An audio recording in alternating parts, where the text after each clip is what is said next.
2019年3月23日，一次交谈永远改变了我的人生。我的谈话对象是一个叫贾斯汀·唐纳德的人。那天午餐时，他轻轻对我说了几个字，然后一切都变了。这几个字我会记住一辈子。这几个简单的字让我开启了一段全新的旅程，他们以我无法想象的方式和速度改变了我的生活。如果你密切关注从这本书中读到的内容，你可能会产生同样的改变。也许现在你正在工作，收入可观；也许你拥有收入不错的生意，但打理它需要付出时间，说不定要花去你大量的时间。总之，你可能和大多数人一样，都有这样一个梦想：凭借每月获得足够的被动投资收入来支付生活开销，而且不止于此，从而实现财务自由。换句话说，就是让自己不再需要工作。那就是我第一次见到贾斯汀·唐纳德时的状态。那天是2019年3月23日，星期六。不久前，我加入了一个名为“前排爸爸 ”（Front Row Dads） 的团体。作为团队成员，当时我正在德克萨斯州奥斯汀市参加一次进修活动。当然，我们也有了更多的掌控力、更多的自由、更多的收入。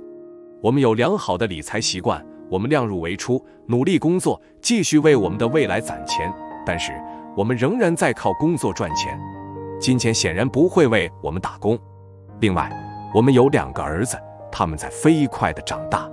如果能够完全用被动的每月投资收入来支付我们家庭的生活开支，我们就可以休假，花更多时间和家人在一起，去世界各地旅行，一起创造和工作无关的美好回忆。这样的生活太吸引人了，但它也像一个白日梦。对像我们这样的人来说，这是不可能的，至少现在不行。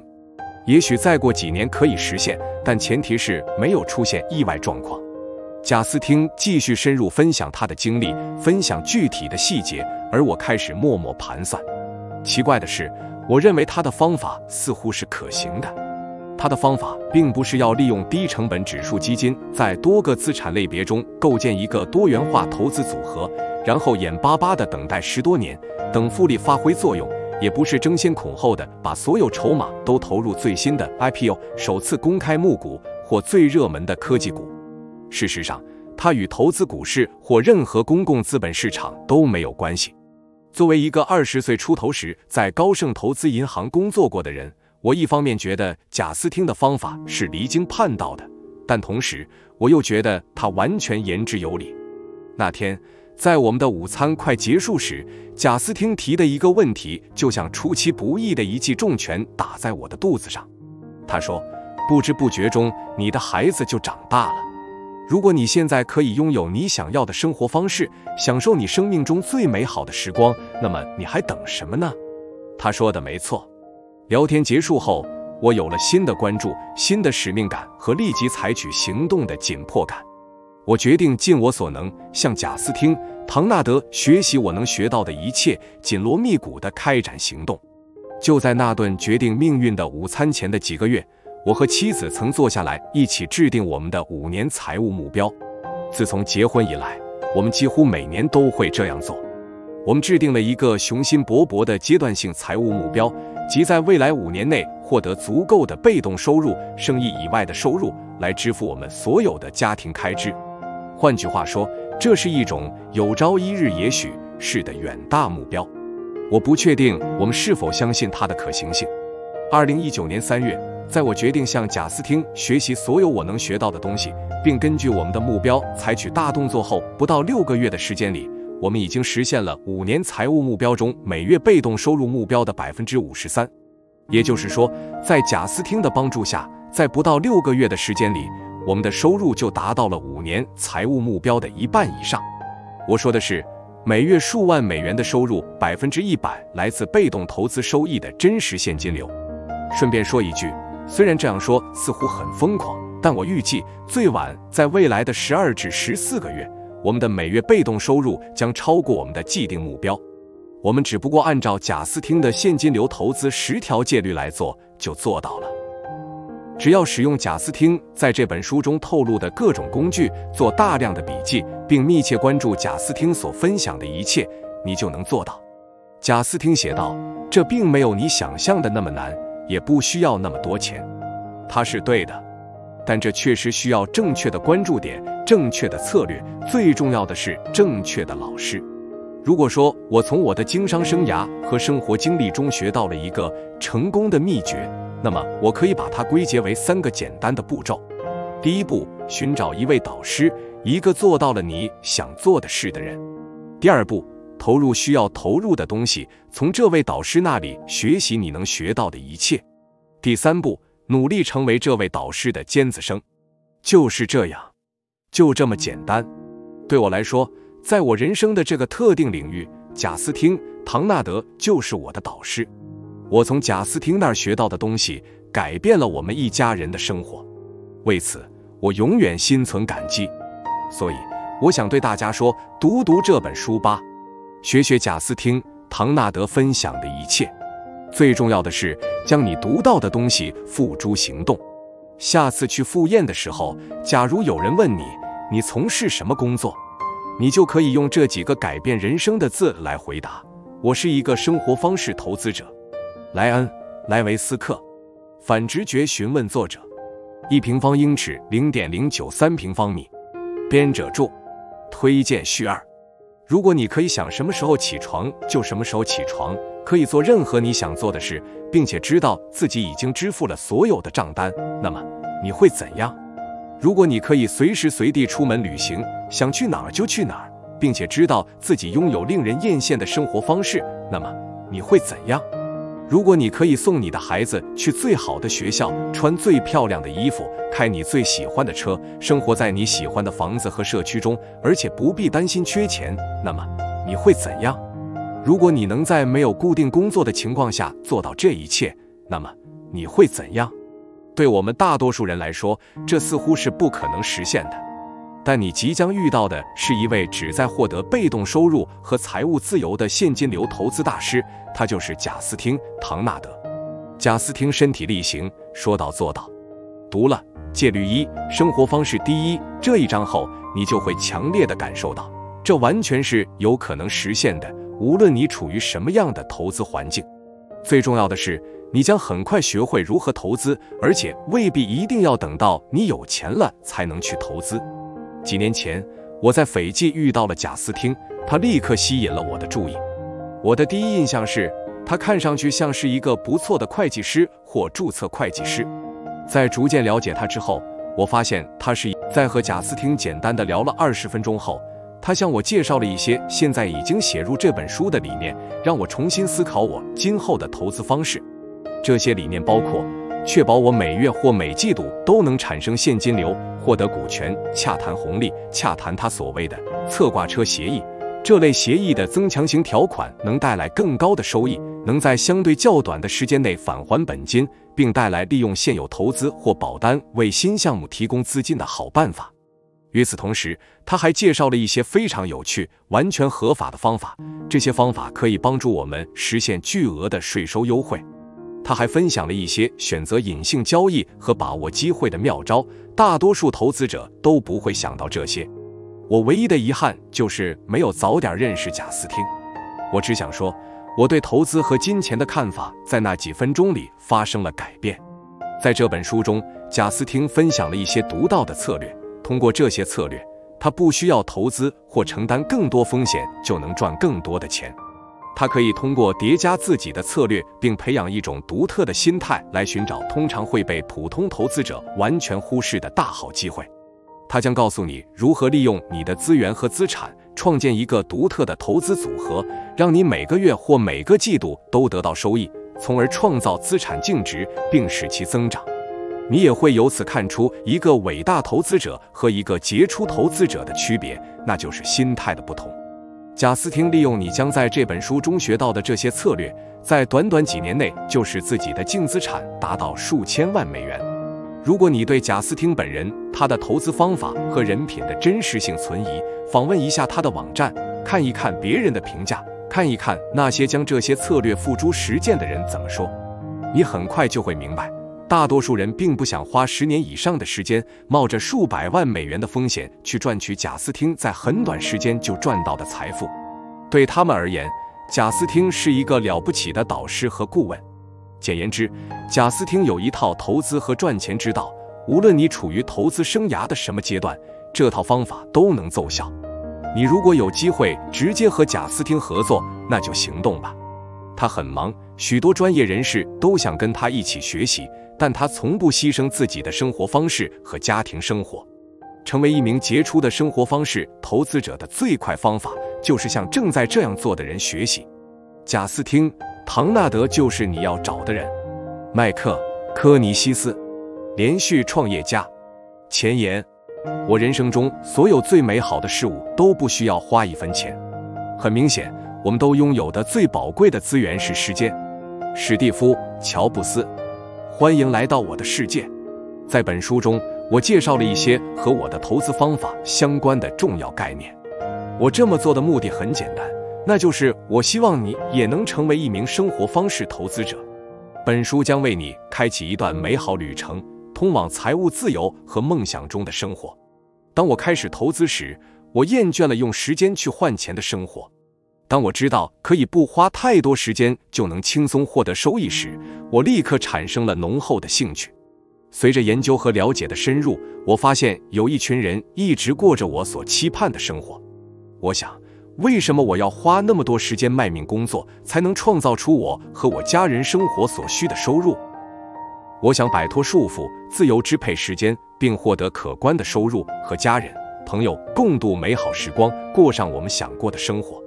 对我来说，这些才是重要的，从一开始就是这样。最重要的是，我的心态是买回我的时间。我想花时间与我爱的人在一起，做让我们觉得有趣、有意义的事情，比如享受当下，而不是未来的某一天，照顾好我们的身体，以富足的心态生活，并为了我们所爱的人、所追求的事业慷慨付出。生活方式投资让我可以做到这些，甚至更多。这本书是关于付出和回报的。我想在书中分享我的经验和教训，让你能以你想要的方式去生活。基于我回馈社会的愿望，我将把出版本书的所有收入都捐赠给慈善机构，帮助其他人改善他们的基本生活。企业家杂志上的一篇文章称我为生活方式投资领域的沃伦·巴菲特，这让我意识到，为了掌握打造投资工具箱所需的策略和机制，我投入了多少时间、金钱和精力。我结识了很多培训师和专家，参与了各种活动，组建了一个智囊团，四处奔走。就在那时，我的注意力转移到了帮助他人获得财务自由上。我的第一步是为投资者、高管和企业家提供私人培训。我建立狮网私人培训小组的一个原因就是，每当分享我对财务自由的愿景时，我经常听到别人回答，这也是我的愿望。随后，当1年内想要找我做培训的人数超过了我希望培训的人数后，我就开始组建生活方式投资者智囊团。这样的团队环境能为志同道合的人提供培训和互动。通过狮网私人培训项目和生活方式投资者智囊团项目，我进一步提升，掌握了更多能让客户产生共鸣的策略、理念和概念，并将它们编写成书。我向我的私人客户收取不菲的费用，为他们提供1对1互动式培训服务。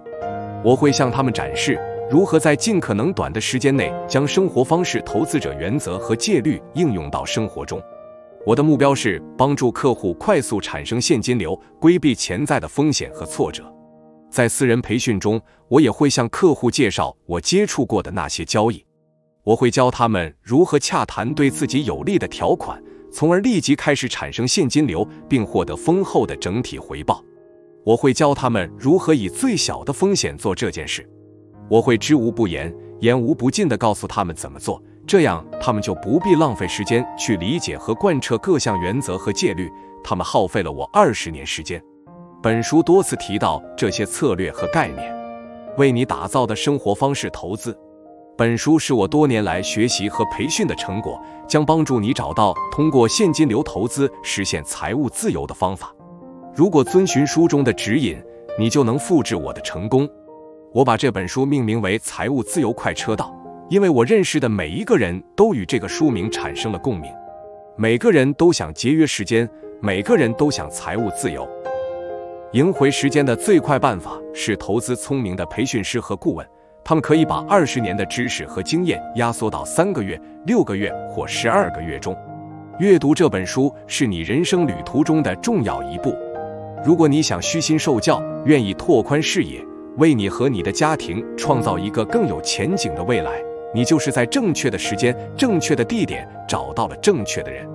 如何使用本书？本书的第一部分介绍了一些背景信息，包括我是谁，为什么我会考虑生活方式投资。我会介绍生活方式投资者要遵循的核心原则，并且为你揭开最常见的金融神话的面纱，帮助你重塑心态。最后，你会发现生活方式投资者的墨菲定律，你一定不想忽略这些法则。在本书的第二部分，你将学习生活方式投资者的10条戒律，每条戒律都有实例，它们都是我参与的真实交易。首先，我会向你简单介绍一下这项交易，这样你就能看到机会在哪里，以及我为什么要做这笔交易。你会学到一些背景知识，了解我认为这项交易值得投资的原因。为了帮助你更好地掌握现金流投资的相关概念，在每条戒律的末尾，我都分析了交易心态、结构、使用的过滤器和谈判内容。最后，我将对每一条戒律进行总结，这样你就可以把每一章强调的原则应用于你的现金流投资。第3部分告诉你如何开始踏上你的征程，下一步你该做什么，以及这么做的原因。你会发现，投资和金融术语贯穿全书。虽然正文已对绝大多数术语做了简短的描述，但你可以在书后的术语表中找到更深入、更详细的定义。本书为你提供了大量策略，这些策略都是我在培训、教育和研究的过程中从所接触的大量投资中总结出来的。我希望也能花点时间去研究一下这些颇有价值的资料。我的建议是，为了消化本书的概念和信息，你不妨多读几遍。它们凝聚了我毕生所学，我不指望你仅仅读1遍就能掌握所有的知识。准备好开启你的财务自由之旅了吗？第1部分，挑战。第1章，我是谁？你为什么要听我的？你必须学习游戏规则，还要比别人玩得更好。阿尔伯特·爱因斯坦。我很重视向世界一流的投资高手学习的机会，并愿意投入时间去学习。我关注那些睿智的、拥有自己的一套理念，并能借此获得成功的人。我会阅读他们的作品，收听他们的播客。作为一名生活方式投资者，我很重视我的诸位导师，并且努力成为他们数1数2的好学生。终身学习是我成功的关键之一。我在自我教育上投资了近100万美元，参加新手训练营和研讨会，向那些培训师、顾问团队和行业专家学习。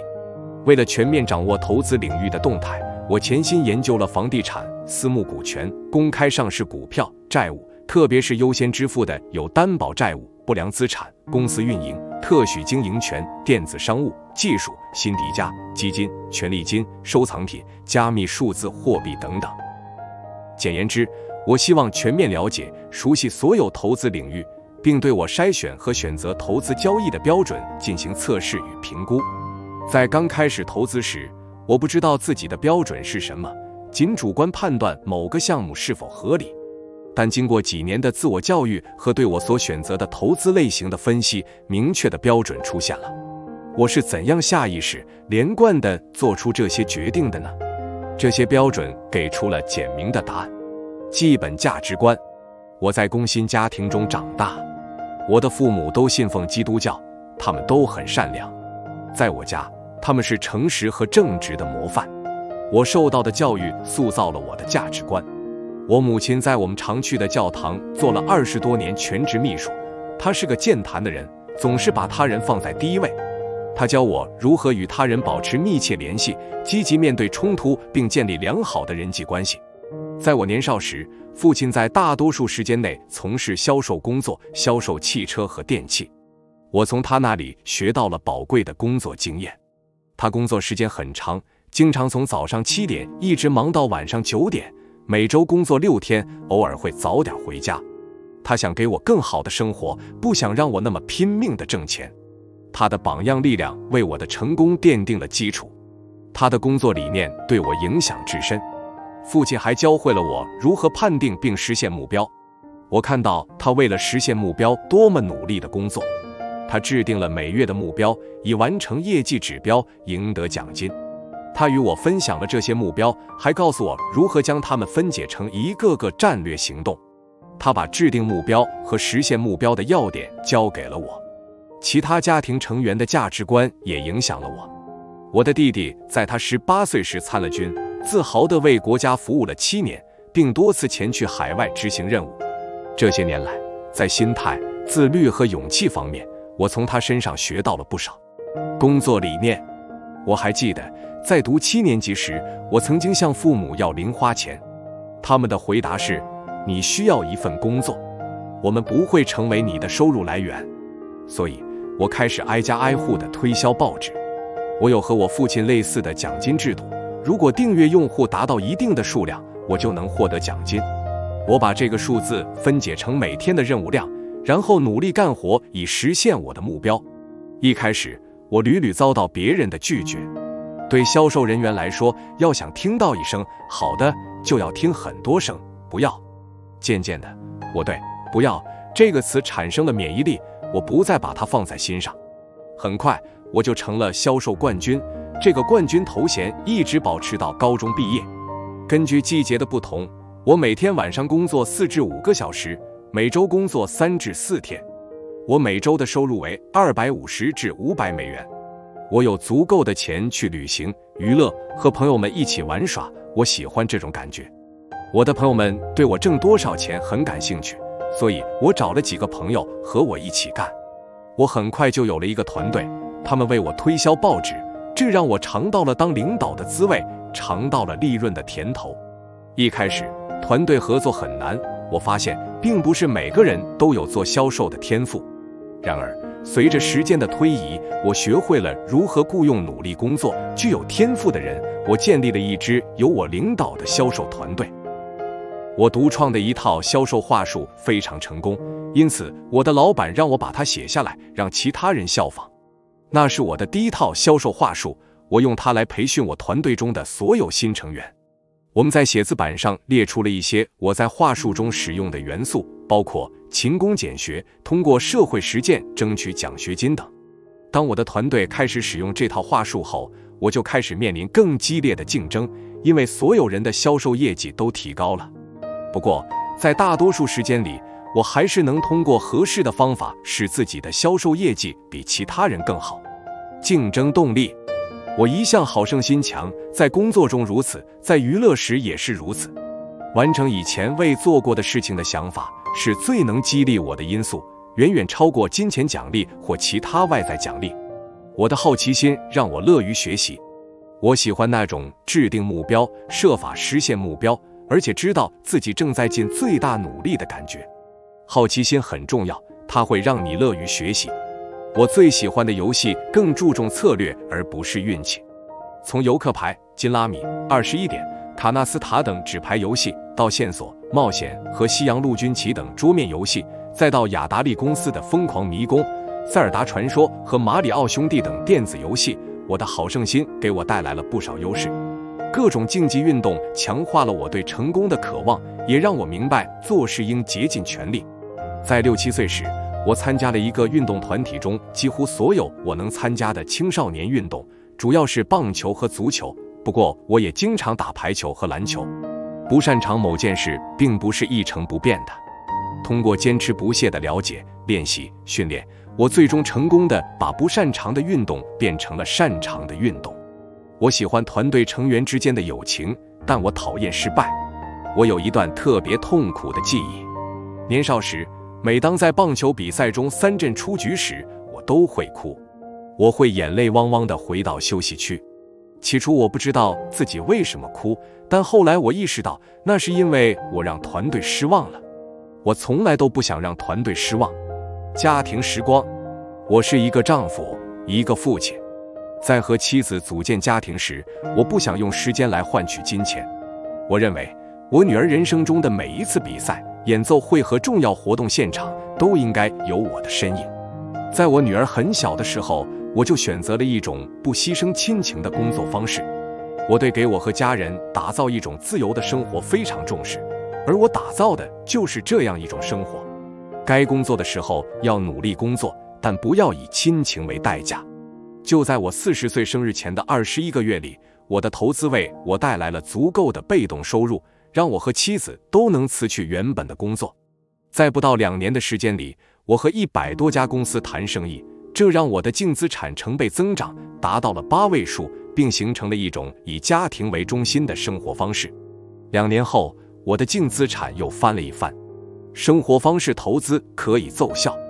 现在我已经掌握了低风险现金流投资的若干原则，我将我的经验和策略与世界各地的企业家和高管分享。在这些文章中，我分享了一些让自己从日常工作中解放出来，并创造被动收入和可观财富的原则。生活方式投资可以奏效。我成功了，我的很多朋友和客户都成功了，我也知道你该怎么做。无论你的投资生涯处于什么阶段，我的投资方法都能在你身上奏效。第2章，找到你的财务自由之路。我的父亲鼓励我们要勇敢经历失败。在我很小的时候，父亲的鼓励就改变了我的思维模式。失败不是某种结果，失败是没有尝试。不要害怕失败。萨拉·布雷克里。这些年来，我一直在研究人们的心态，比如是什么让他们维持现状，毫无进展，他们渴望什么。此外，我已经弄明白我想要什么了。这很重要，因为别人想要的不一定是我想要的。如果我清楚地知道我渴望得到什么，并且坚定地践行我的原则，那么管理财务就变成了一种游戏。我有玩游戏的自由。如果你达到了这个层次，那么你也可以玩游戏。要想成为一名生活方式投资者，并拥有成功的现金流投资的生活方式，你要确定什么样的生活方式适合你。你想要什么样的生活？你为什么想要这样的生活？明确这些问题的答案后，你会做好准备，迎接下面的3个阶段，实现财务自由。财务自由，财务自由有不同的阶段，每个阶段都很重要，它们能够给你带来动力，帮助你创造你真正渴望的生活。第1阶段，支付你的最低生活开支。第2阶段，保持你现在的生活方式。第3阶段，过你梦想中的生活。如何度过这些阶段，取决于你自己。本书要介绍的是，作为一名生活方式投资者，你该怎么做。第1阶段和第2阶段涉及的是普通工薪阶层的基本生活需求。然而，要想进入第3阶段，你必须评估并正视自己的心态。这种心态限制了你如何看待投资，你赋予金钱的价值，以及你如何让金钱影响你的生活。在第3阶段，你可以基于每月的现金流，而不是每年的现金流，过上你想过的生活。财务自由能让你停下你不想做的事情，自由地做你想做的事情。你可以把你的生活设计成你想象中的样子，按照你自己的意愿生活。虽然钱不能解决你所有的问题，但它会解决你的财务问题。当进入按照自己的意愿生活的阶段时，你会经历彻底的心态转变。你将从匮乏心态转向富足心态。你将意识到金钱是实现目标的工具，而且你不会一心只想管住手里的钱，节俭度日。在这个阶段，你明白了匮乏心态并非最好的，带着富足心态去生活才更有意义。如果你改变了看待事物的方式，那么你看到的事物也会随之改变。维安·戴尔。现金流投资。许多人投资一家公司，实际上是在一段长度未知的时间内为其他人提供零利率贷款。在此过程中，他们购买对方的股票，并坚信总有一天能拿回自己的钱。这种投资方式更像一种赌博。如果没有掌握足够的信息，不能深入了解一笔交易的情况，无法谈下一笔合算的买卖，他们就不是在投资，而是在掷骰子，并寄希望于掷出自己想要的点数。大多数人对金钱的心态存在一定的问题。有些人对金钱的态度是矛盾的，但意识到了这一点；也有一些人对金钱的态度是矛盾的，但没有意识到这一点。这种投资方法也许适合你，但我认为，如果一项投资没能让你实现财务自由，预期收益很低，或者让你在10年、20年中都得不到收益，这项投资就没有意义。创造现金流是我建立投资组合的重要目的。我不仅希望收回投资本金，而且希望能以最快的速度从投资中获得现金收益。现金流投资指的是现金以某种方式定期，可以是每月一次、每季度一次或其他频率流入，目标是它以一种可以让你维持生计的方式流动。被动收入意味着这些收入不是建立在工作的基础上，而是建立在资产和不需要你在多数情况下或其他人花费时间获取资金的基础上。我的目标是在投资的第1个月产生现金流。对某些投资来说，这个目标并不现实。第一次收益分配或许要等到1个季度甚至更长一段时间之后才有。但对新投资者来说，能立即提供一定数量现金流的投资才是最理想的。我对每项投资的最终目标取决于交易的细节以及投资的抵押程度，这里指的是本金投资的安全性。这也取决于我在投资期间能从本金中赚多少钱。如果收益很高，我就可以让我的本金在投资项目中停留更长时间，因为我从那笔钱中获得了很好的回报。然而，大多数时候，我喜欢尽快收回本金，因为即使我的初始本金得到偿付，我的股权头寸也会保持不变。我想把这笔本金拿回来再投资其他交易。对我来说，最理想的情况是在1到2年内收回本金。某些不动产投资可能无法让我们尽快收回本金，但我们仍有可能在3年内收回本金。这个时间范围对我来说是可以接受的，但是如果时间再长一些，我就很难接受了。不动产投资和债务投资是我最喜爱的2项投资。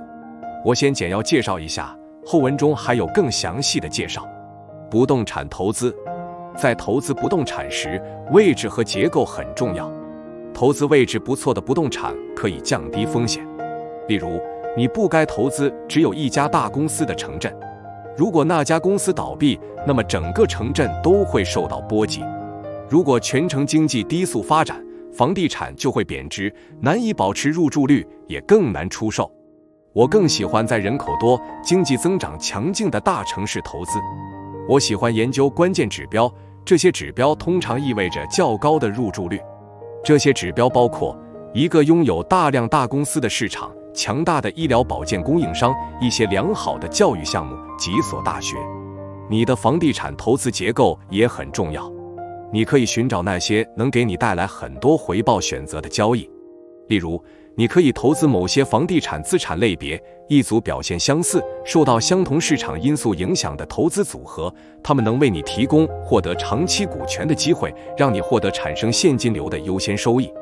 优先收益是一种利润分配偏好，比如先把利润分配给普通合伙人，再分配给投资者。普通合伙人负责日常运营，能够获得任何利润，这样你能立刻拥有现金流。此外，你还希望投资能迅速收回本金的资产，并且保持原有的股权头寸。这种快速的本金回报和即时现金流允许你进行其他投资项目，并创造更多的股权头寸和额外的现金流来源。债务投资，我是债务投资的忠实粉丝，我喜欢以抵押物为保障的债务投资。这种债务投资的利率很高，每月都能产生现金流。在这类投资中，你通常可以获得一笔额外激励，这是一种额外的福利，你可以通过谈判获得，而且通常是免费的。下面是一些额外激励的例子：股权、资产所有权的一定比例；认股权证，在未来以特定价格购买股份的期权；收入份额，支付给投资者的总收入的一定比例；利润权益，基于公司未来价值的股东权益。创造额外激励的方法有很多，我喜欢灵活一点，保持创造性，想出最适合我和我家人的方法。一开始，这些额外激励似乎只是蝇头小利，但随着时间的推移，如果你不断加入多份额外激励，复合效应就会出现。如果你选择谋求额外激励，那么作为一名投资者，你可以收回每项投资的所有本金，同时还能保有额外激励，从而参与公司的长期发展或进行投资。最棒的是，这些额外激励不需要额外的付出。在通过检查自己的心态，明智地选择投资项目，以找到通往财务自由之路的过程中，这些方法将给你带来帮助。第3章，生活方式投资的4项核心原则和10条戒律。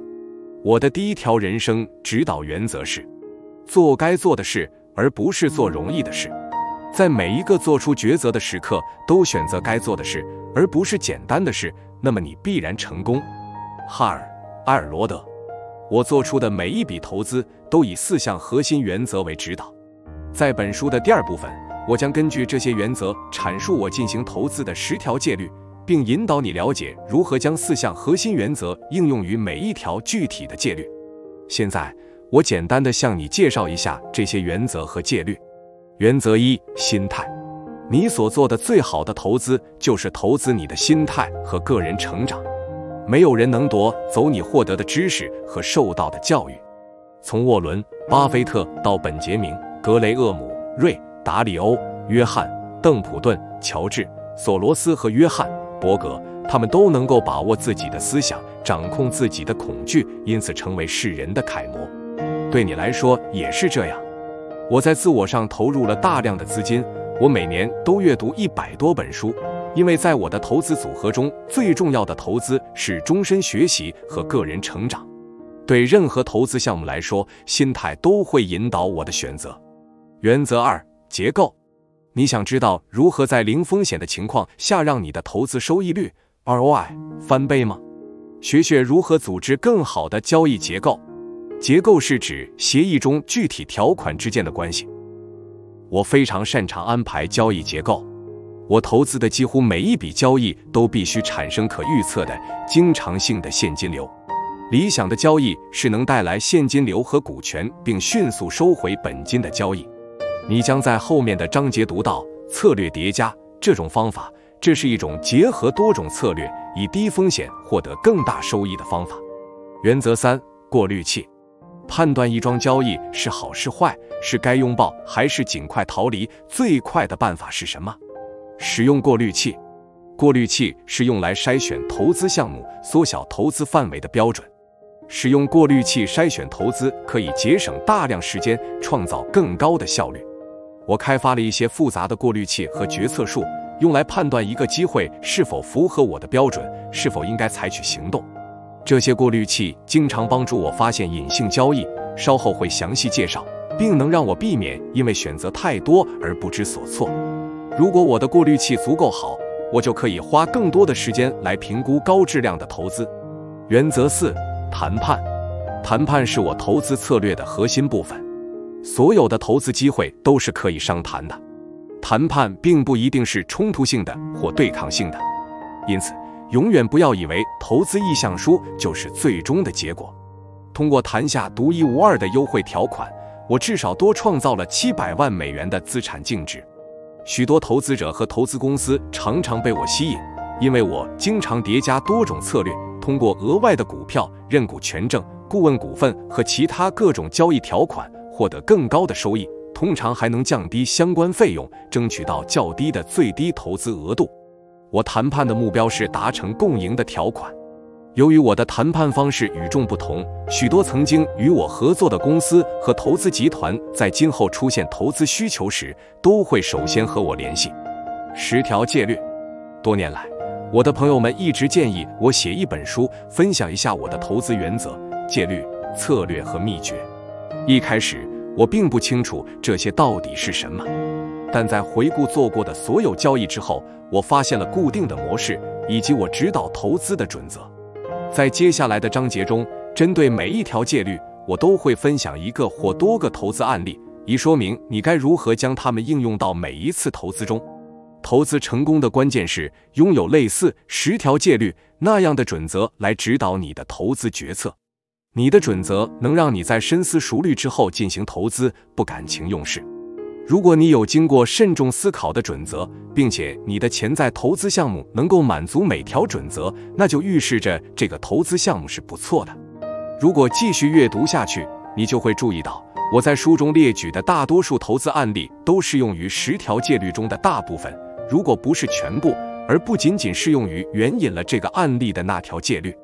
我不会反复说明这一点，所以你一定要想一想，每一个案例，每一项投资是如何符合这10条戒律的。生活方式投资者的10条戒律。戒律1：生活方式第一，你的投资收益应该是真正的被动收入，而不是付出时间换来的收入。被动收入是指你在睡觉或放空时也能获得的收入。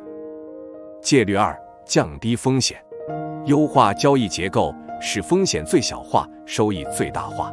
戒律3：找到隐性交易，观察新兴市场和另类投资机会，包括具有颠覆性的新技术或处于重塑阶段的公司。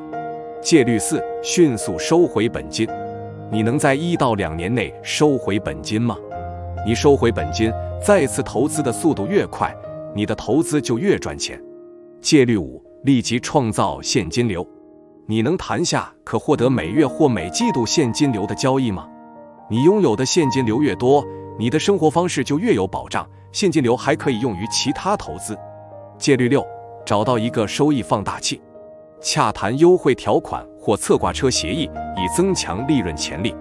戒律7：为交易加码，考察各项优惠和条件，优化交易，以降低风险，寻求更高的收益和长期价值。戒律8：减少脂肪，消除任何不必要的费用，包括中间人、银行和其他金融机构的费用。戒律9：善用杠杆，无追索权贷款是在投资项目表现不佳时保护投资者的一种策略。有时，与金融机构合作带来的好处会让你觉得付给他们的费用很值得。戒律10：让每1美元的投资都能产生收益。如果聘请了专业人士，例如法律、税收和财务团队来帮助你，那么你在和他们共事的时候，要记得问他们一些问题，让自己受益。你要清楚他们在做什么，为什么他们认为那样做是最好的。你做这些事的目的是，在他们离开时，你懂的知识比聘请他们时更多。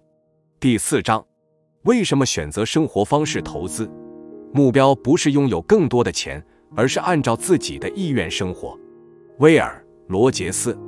也许你已经到了这样一个人生阶段，你已经认识到或者能够认识到，与富有密不可分的是你的心态、行为、自律能力和思想观念，而未必是你口袋中或银行账户中的钱。通过学习生活方式投资的核心原则和10条戒律，你就能顺利进阶。自由。你之所以阅读这本书，很可能是因为你渴望得到摆脱忙碌工作，按照自己的意愿生活的自由。你想要拥有更多的选择，更强的能力，随时随地以你喜欢的方式做你想做的事，不受任何限制。你希望自己在想休息的时候就能休息。你希望自己有能力把孩子送进最好的学校，选择最好的品牌，购买最好的产品，在世界各地度长假，给伴侣和所爱的人创造美好的体验，给他们精美的礼物，而不需要问这个多少钱。也许更重要的是，你不想再经历没有钱的恐惧感和匮乏感。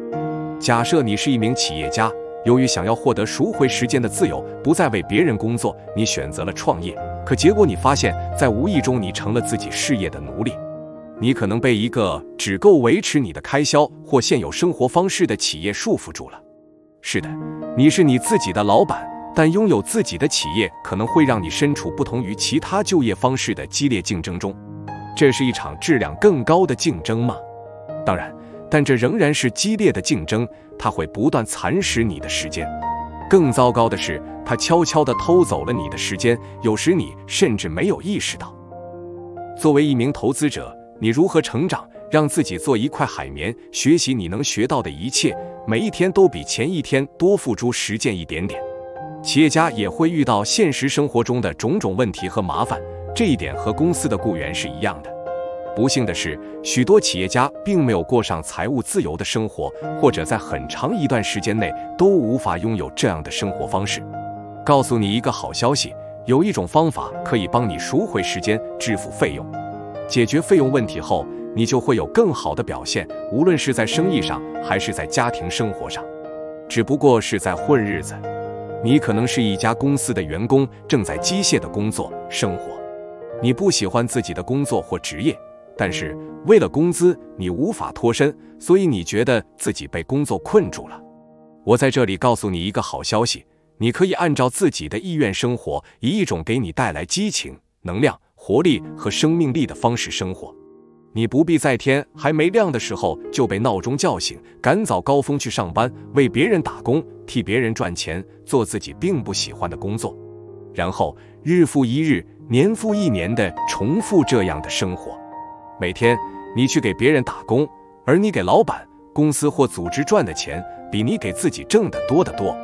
更糟糕的是，老板还认为你应该对他们提供的这个就业机会心存感激。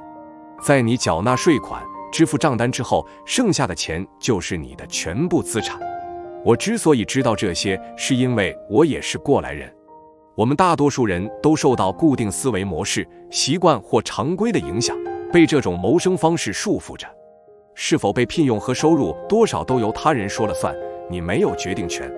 这个模式糟透了，但结束这种状态的方法其实比你想象中的更简单。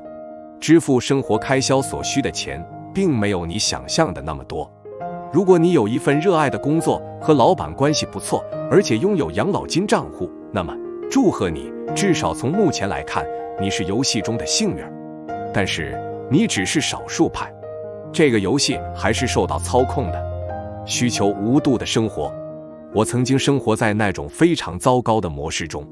我会定好闹钟，在固定的时间起床，因为我担负着各种职责。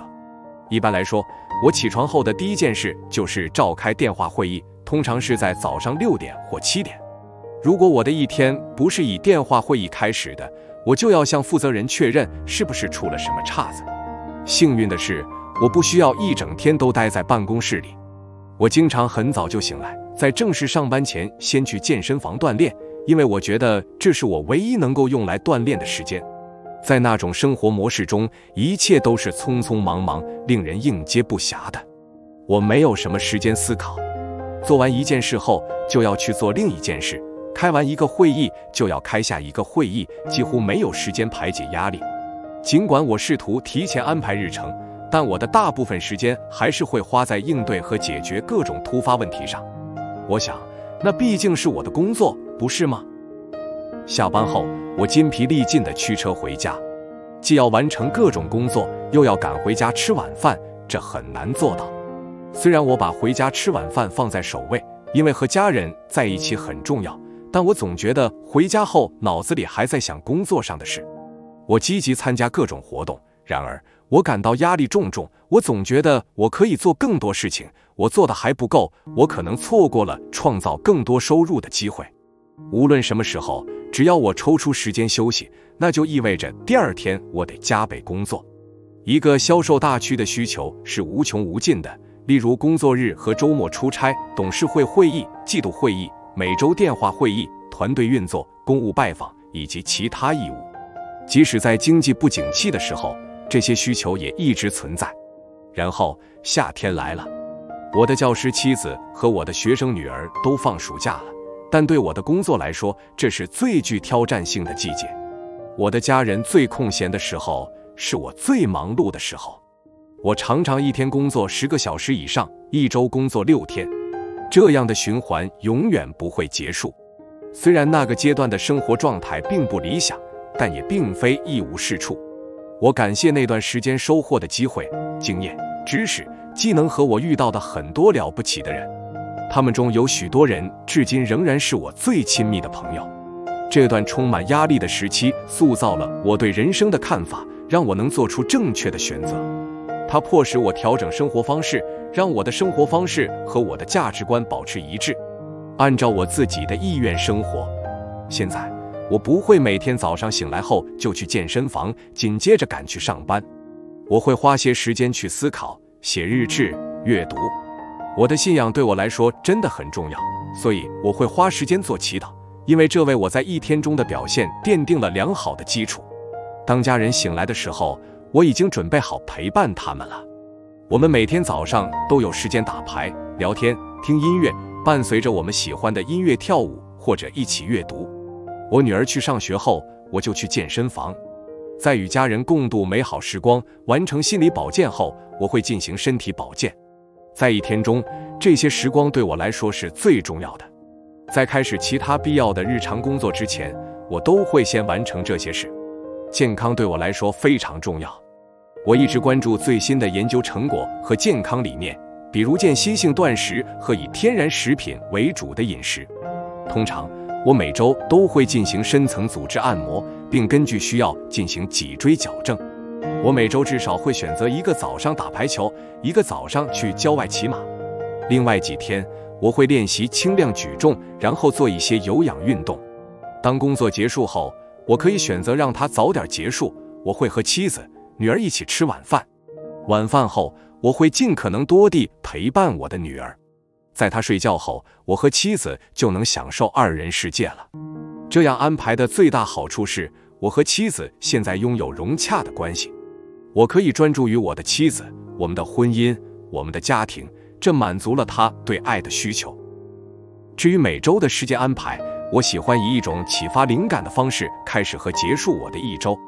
我把星期一留给启发思考的活动，把星期五留给有趣的活动，比如出门旅行、家庭出游、和妻子约会、和朋友们欢度时光。星期二、星期三和星期四是我做项目的日子。在这3天里，我至少会安排一天，约其他人一起吃午餐或喝咖啡，与值得我学习的人见面。自由体现在时间而非金钱上。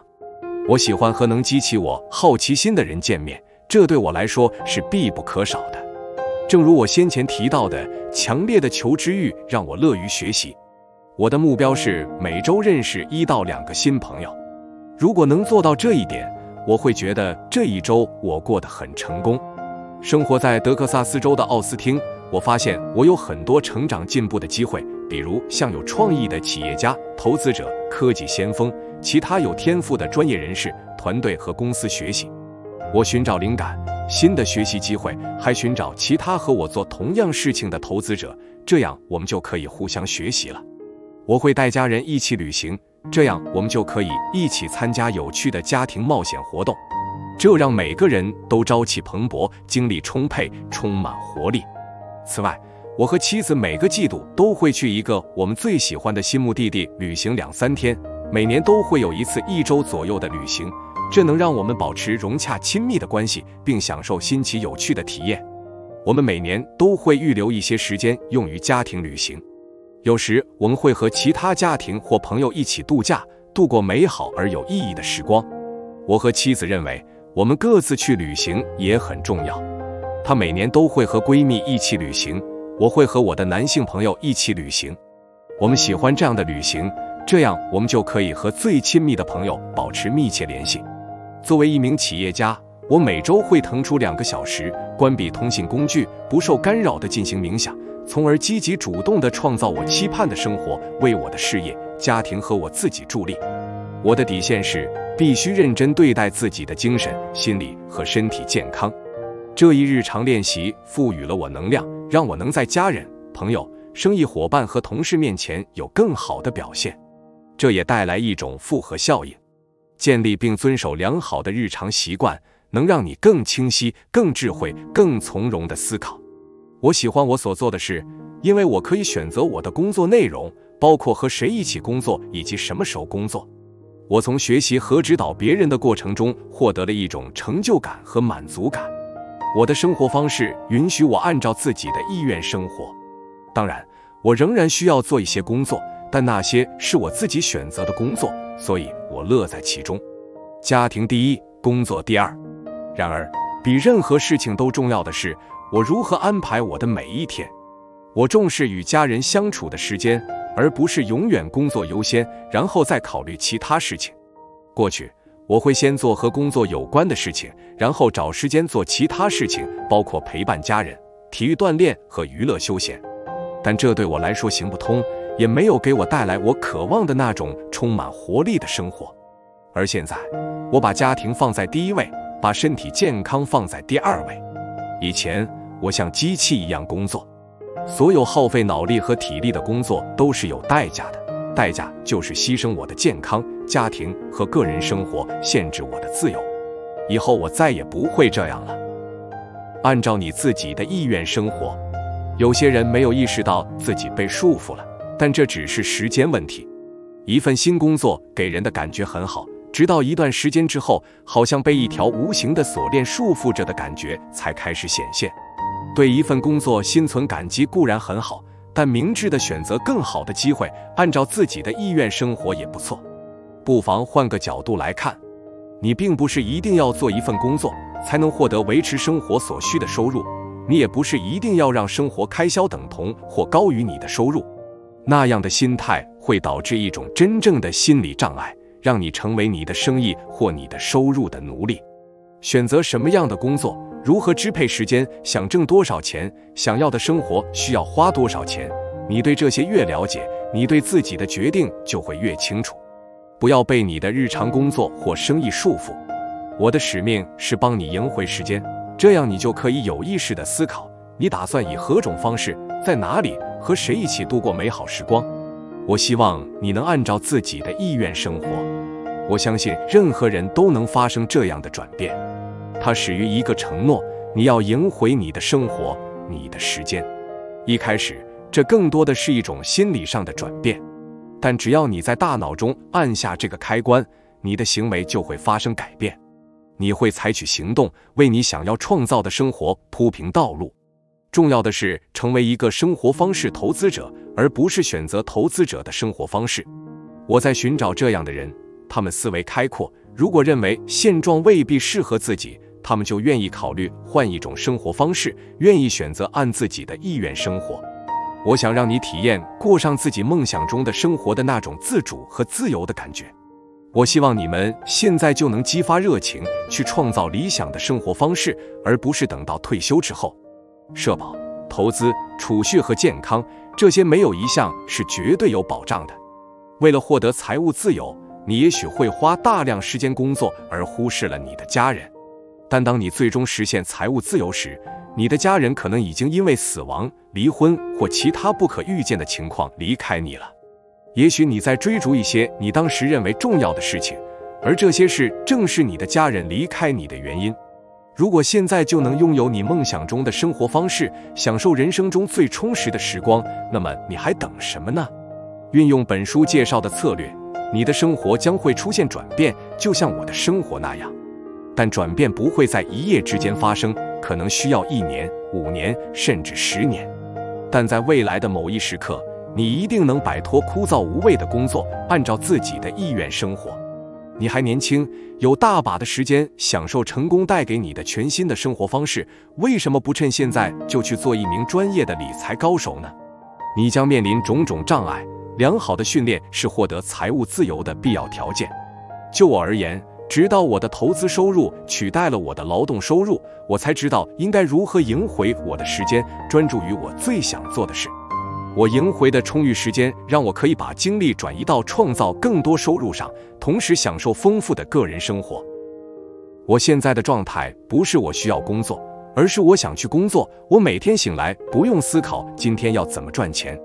我选择从事的活动未必一定要带来收入，因为我的被动收入足以支持我的生活方式。掌控你的未来。不久前，一位先生在听了我的一次采访后打电话给我，希望我能点拨他。他说，我在人生的很多领域都取得了成功，按照大多数人的标准，我已经在商界获得了巨额的财富、崇高的地位，但我缺乏你那种生活方式。现在你也许能猜到我对他说了些什么。尽管提升生活品质似乎有点遥不可及，但它是可行的。你凭借你做的决定，你采取的行动，掌控着你自己的未来。你会在本书中看到一种不一样的投资和生活方式，它不像你想象的那么困难，也不像你想象的那样费钱。这并不意味着要以储蓄的方式积累数百万美元，而是一次次投资能产生被动收入，为你的生活方式买单的资产。你可以自己直接投资，也可以和管理、运作这些资产的经验丰富的团队合作，或者作为有限合伙人进行投资。如果把现在每个月的生活开销分解一下，你就会发现，支付这些开销所需的金额可能比你想象的要少得多。了解你到底需要多少钱来支付自己的生活开销，并永远摆脱激烈的竞争，会让你大受鼓舞，大开眼界。去掌控你的未来吧。第5章，消除常见投资误解。风险来自你不知道自己在做什么。沃伦·巴菲特。现在我对金钱的看法和过去迥然不同。在我们继续说下去之前，请注意这一点，不要随大流。大多数人都在负债，而不是在积累财富。本书的目标是向你展示如何成为一个生活方式投资者，无论你目前的财务状况如何。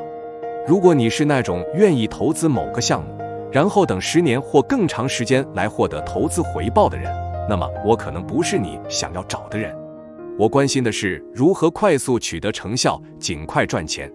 我发现了一些特别有创意的方法，这些方法可以帮助我发现非常规的交易，洽谈优惠条款，或者在拥有长期股权的同时，在几个月内，而不是几年内产生现金流。而这一切都是与降低风险同时实现的。在每一个关键时刻，我都会聚焦于降低风险。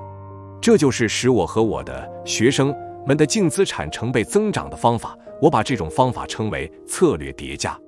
我亲自实践并教授给别人的这套做法，可能与你听过的传统理财建议截然不同。现在是时候来谈一谈人们对投资的6种常见误解了。误解1：致富的最佳方式是建立你的 401k 账户，遵循传统的投资建议或者投资股市。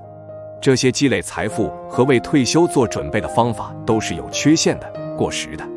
这些年来你学到的东西，现在几乎都是垃圾了，请抛弃它们。所谓合理的退休计划是有缺陷的，社会保障可能会被耗尽，医疗保险可能无法持续下去。当你想退休的时候，万一发生了什么意外事件，而经济又不景气怎么办？如果你的一半退休收入化为乌有了怎么办？你没有足够的时间重新积累财富，而且你将失去太多的储备金，元气大伤，无法恢复。想想这个问题，为什么美国政府现在给你减税？那是因为它会在你退休后从你的储蓄中获得收入，拿走你的一大笔钱。大多数人看着自己积攒的储备金，却没有意识到，可能有近一半的钱最后都会变成政府的钱。税收结构是为政府服务的，不是为你服务的。美国政府会说，我们可以通过免税增值工具让你的钱增值，你可以预先缴纳税款。它会限制你投入的金额，例如2020年罗斯个人退休账户的限额为$6000美元，个体 401k 账户的限额为5.7万美元。你受到了限制，因为他想要分一杯羹，而他也的确会从中分得一杯羹。而且美国政府可以随时改变规则，如果想早点拿钱，他就会早点去拿；如果想推迟退休年龄，他就能推迟退休年龄。一切都在他的控制中。要想成为一名生活方式投资者，你必须改变你的思维观念，换一个角度思考投资。你可以按照自己的意愿生活，但是要想达到这个目标，你需要另辟蹊径。如果一个人在不理解自己工作的情况下就能获得酬劳，这个人就不会再去了解这份工作了。厄普顿·辛克莱。计算实际收益率。在投资生涯的早期，我从我的理财顾问与我合作的投资和金融机构那里获得的季度和年度报表都显示出高达7%至10%的平均收益率。多年来，我从未质疑这些数字，我以为自己赚了不少钱，我很高兴。有一天，我突然想到，既然平均收益率如此高，为什么我没有赚到更多的钱呢？于是我研究了一下这些数字。幸运的是，我记录了每次投资的初始投入金额，并且报表会显示我的期初余额和期末余额。我意识到，有了这些数据，我就可以算出我实际上赚了多少钱，而不是只看报表上列出的平均收益率。我需要计算我的实际收益率，而不是我的平均收益率。我的实际收益率没有打印在任何地方，所以我需要自己计算。令我感到惊讶的是，我的实际收益率远低于这些机构试图让我相信的水平。虽然知道你已经明白了这一点，但是我仍然想指出，即便你赔了钱，理财规划师也在用你的钱赚钱。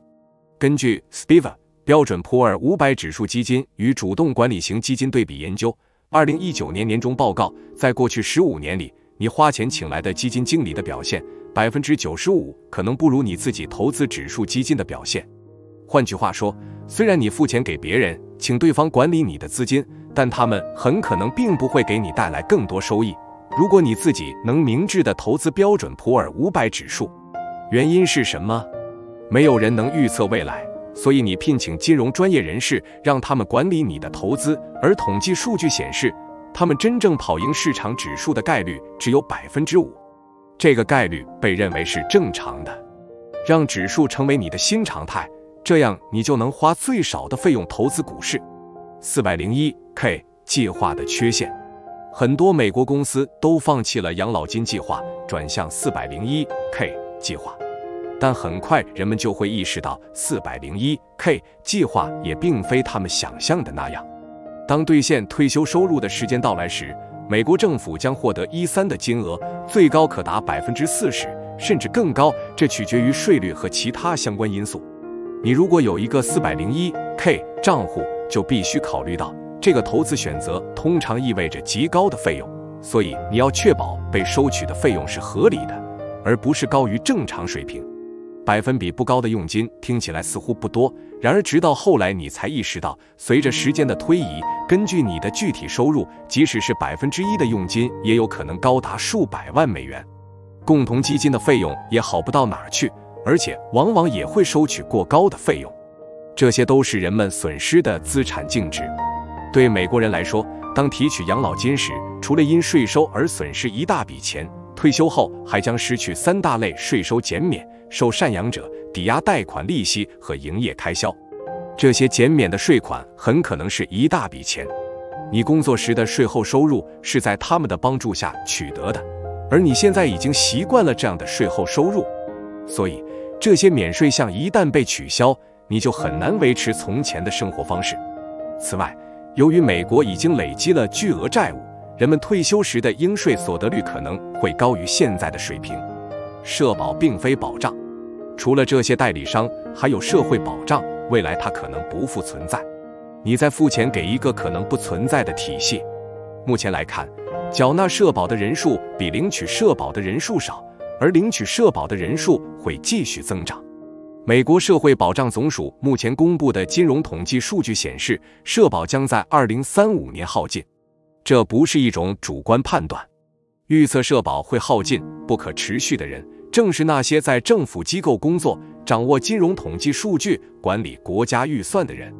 更糟糕的是，美国社会保障总署2020年发布的财务报告预估了社保耗尽的时间，而这份报告是在居家令出台之前，鉴于当前的经济恐慌发布的。根据撰写本书时的最新预测，美国社保最早可能会在2029年被耗尽。现实是，在美国，社会保障本身就是一个庞氏骗局。庞氏骗局是用新收的钱向别人支付承诺的收益。这个计划不可能永远像现在这样行得通，它会失败的。这只是时间问题。我们金融体系的整个框架，从理财教育到金融知识，都已经过时了，存在种种问题。不幸的是，这源于一种随波逐流的心态，即别人做什么，我就做什么。然而，如果每个人都很厉害，财富分配就不会如此不均衡。相信我，最富有的那1%的人并没有投资 401k 计划、股票市场和合格的退休计划。也许一些人可以做到这些，但是那些过着自己渴望的生活的人，并没有辛辛苦苦地去经营他们的 401k 账户。成为一名生活方式投资者，不能太早，也不能太晚。用储备金投资股票的缺陷。用储备金投资股票的想法是有问题的。大多数人把他们所有资金或大部分资金都投入了股市，在这种情况下，只要股市受到打击，他们就会损失一大笔钱，这带来了巨大的风险。许多人认为听从专业人士的建议可以降低风险，但他们把所有资金都投入股市的行为，实际上是把所有鸡蛋都放在了同一个篮子里，这个篮子就是美国经济和美国公司，或他们自己的国家和那个国家的公司。出现通货膨胀后，美元走不了多远。通过量化宽松政策和持续的经济刺激计划，美国政府正在增加注入金融体系的法定货币的数量。法定货币是指没有黄金等实物商品支持，但仍被政府宣布为法定货币的货币，如美元。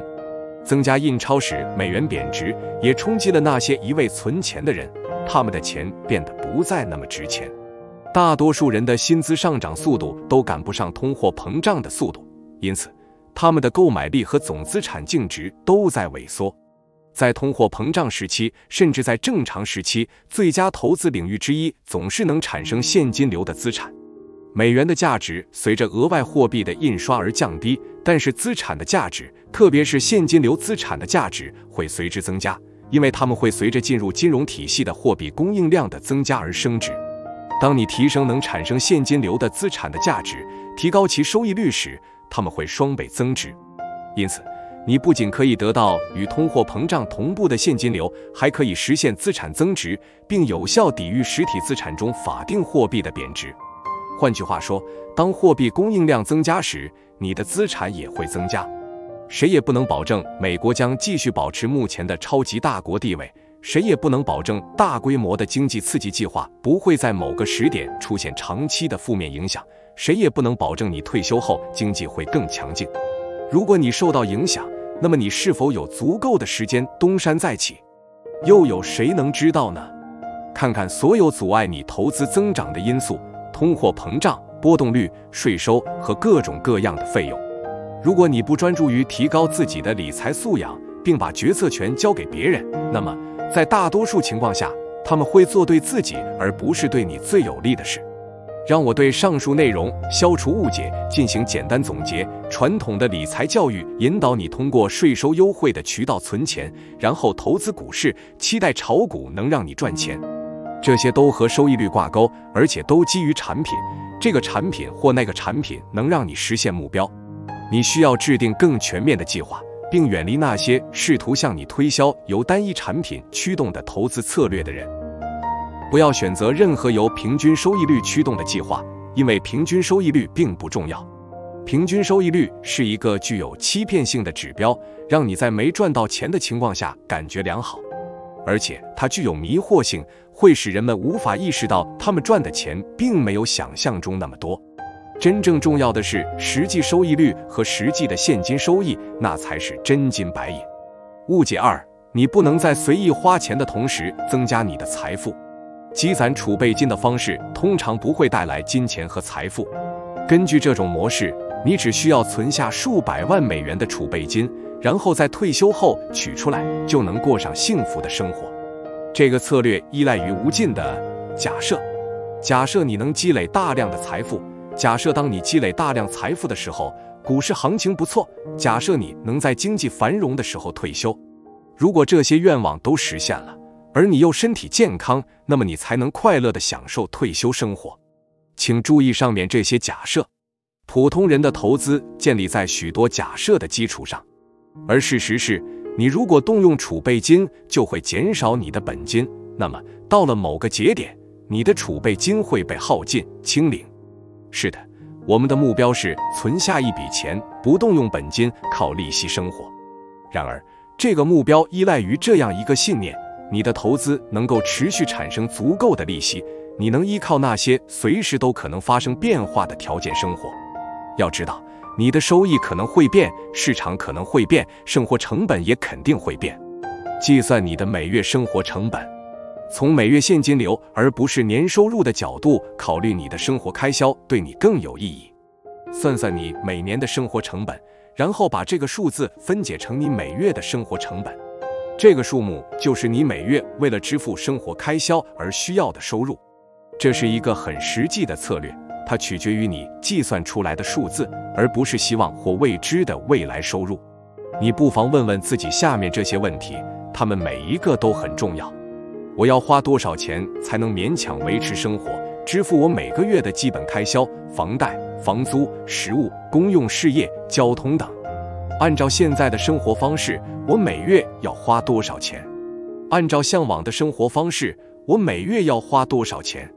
我怎样才能在不占用自己时间的前提下创造收入，从而支付这些生活费用？最重要的是，我怎样才能单纯依靠被动收入来支付我每月的最低开销？明确了这些问题的答案后，你就能想明白接下去该怎么做，也才能实现你现在想要的生活方式，而且不依赖你的工作或生意收入。如果你有能力支付你的开销，那么以下2件事总有一件会出现。第一件事是，你的生活品质可以得到提升。你如果希望生活品质得到提升，就一定要实现收入增长。理想情况下，你可以通过持有资产和被动投资来实现这一点，而不是通过劳动所得。第二件事是，你可以用超过支出的额外现金流进行再投资，使其继续产生收入。资金集中的风险。当开始创造你的被动收入时，你应该采取必要的措施，把现金流分散到不同的资产类别、板块和行业中。即使万一某件事对其中一个领域产生负面影响，你也不会遭受太大的损失，因为你没有把所有现金流集中在一个领域。这一策略降低了资金集中风险，它是指将大量投资暴露在同一种经济波动或不确定性风险中。在走向财务自由的过程中，我努力使我的家庭支出在很长一段时间内保持不变，这样当收入增加时，我们的生活方式不会消耗掉额外的收入。通常情况下，我会把超出我们生活成本的所有收入都投到各种新的投资项目中，从而产生更多的现金流。一开始，我的投资策略很保守，我只关注那些能够产生现金流的投资项目。在我的被动收入能承担我们所有的支出后，我在投资选择上就更加自由了。这个策略让我们过上了高品质生活，也让我们能够毫不吝啬地花钱。在生活成本问题解决后，我会更加大胆，看看是否还有提升空间，或者从投资角度来说，还有哪些是我没有考虑过的。我开始与其他专家和专业人士会面，向他们学习。他们分享的策略和投资机会可以帮助我降低风险，增加收益，并帮助我拓宽思路，投资不同的资产类别。我的风险承受能力发生了变化。财务自由给予我更多投资选择。例如，在确定我的现金流足以支付我的生活开销之前，我没有尝试过股票投资、股权投资，特别是后面讨论的天使投资。这些投资比经过严格审查的房地产租赁、直接或通过基金投资，或者能产生可预测现金流的高级担保信贷基金风险更大。现在，我喜欢将我赚到的除生活开支外的现金流用于股权投资或投资股市指数、我中意的股票以及其他选择。我认为这些选择比能产生可观现金流的资产风险更大。这些选择包括投资运营公司，并设计独特的投资条款和协议结构，以及一次性交易。我现在经常做这样的交易。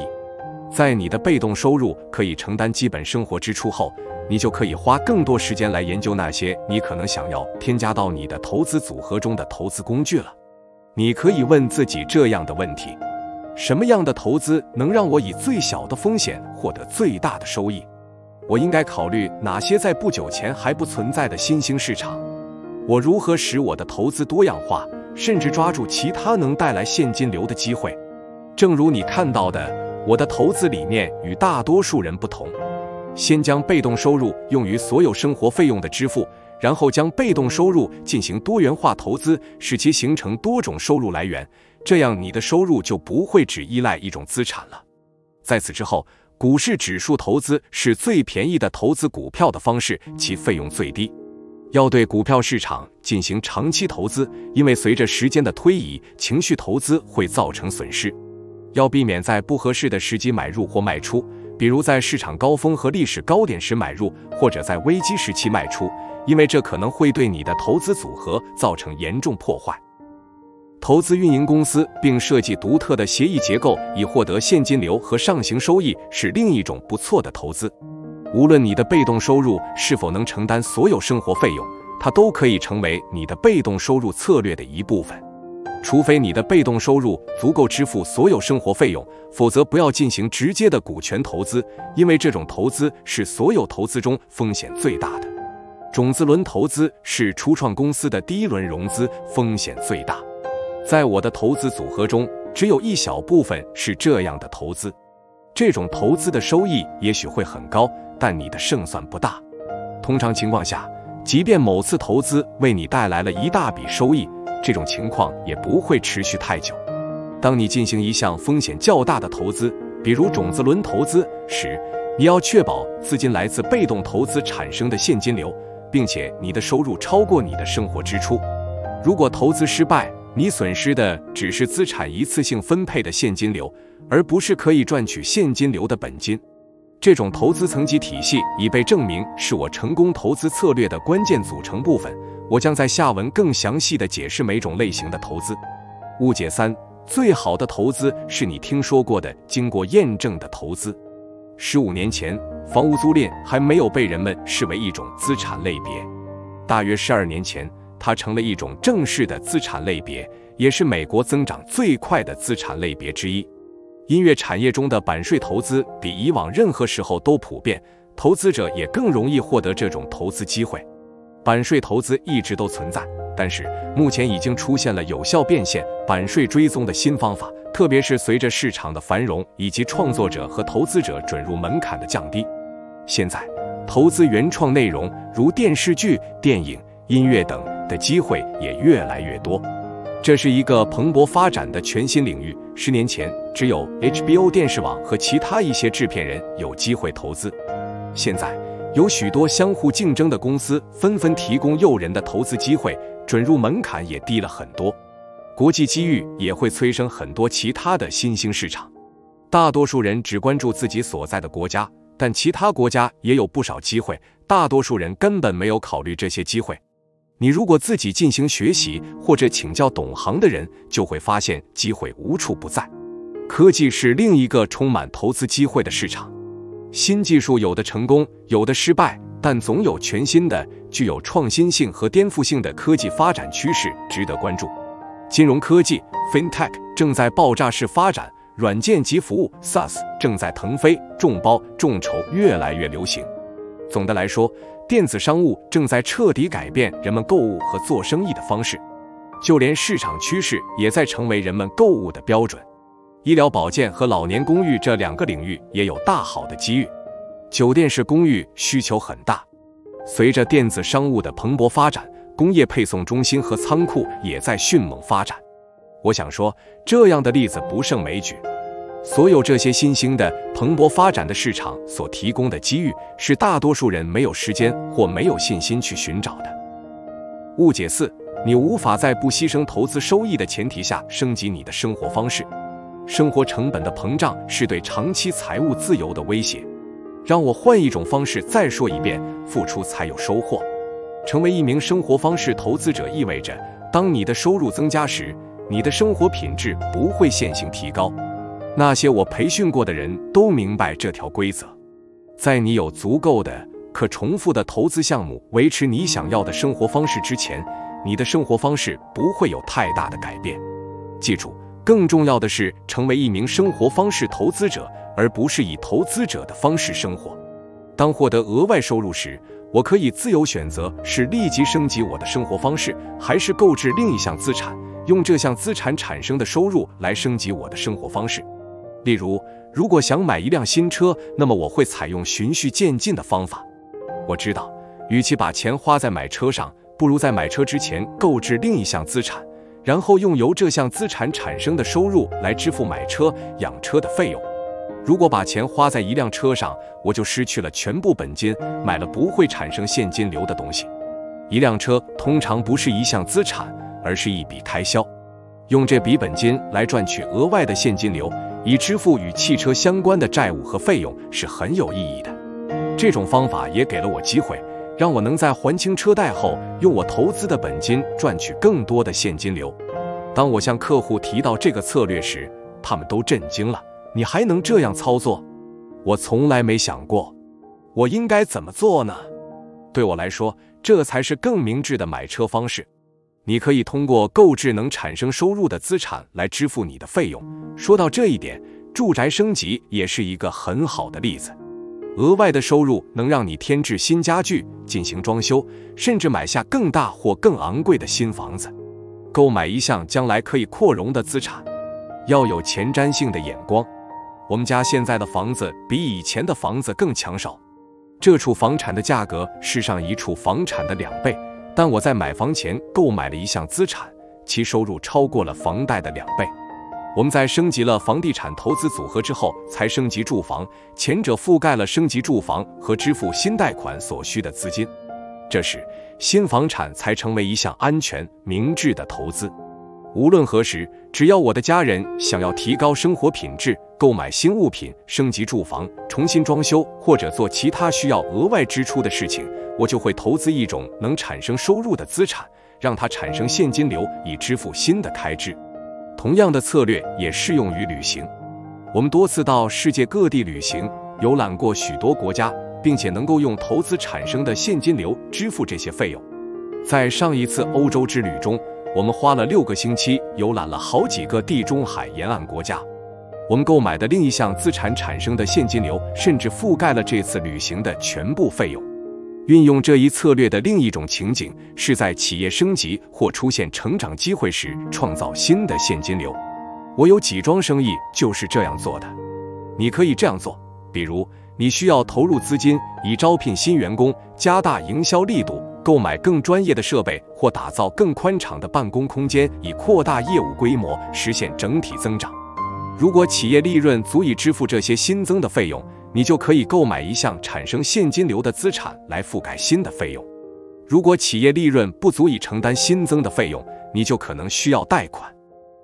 转折来了，如果这笔贷款是给你自己的呢？你可以以个人名义投资产生现金流的资产，以支付扩大公司规模的新增费用，并将贷款连同利息一并偿还。这对你和你的企业来说是双赢的。另外，你可以在购买更多产生现金流的资产的同时做到这一点。误解5：大多数投资专家都会给出很好的建议。你或许应该知道，绝大多数金融服务行业的从业者都不是基于信托责任工作的。信托责任指的是，任何用你的钱投资的人都有义务做对你最有利的事。由于很多理财规划师没必要做对客户最有利的事，只需要做他们认为好的事情，因此他们通常会做对自己最有利的事。此外，你从这些顾问那里得到的建议往往是偏向某一方的，因为他们有动机以某种可能不符合你的最佳利益的方式行事。然后他们将投资某些产品以获得额外的奖金、佣金或回扣。不幸的是，这种行为在金融服务业内极为普遍。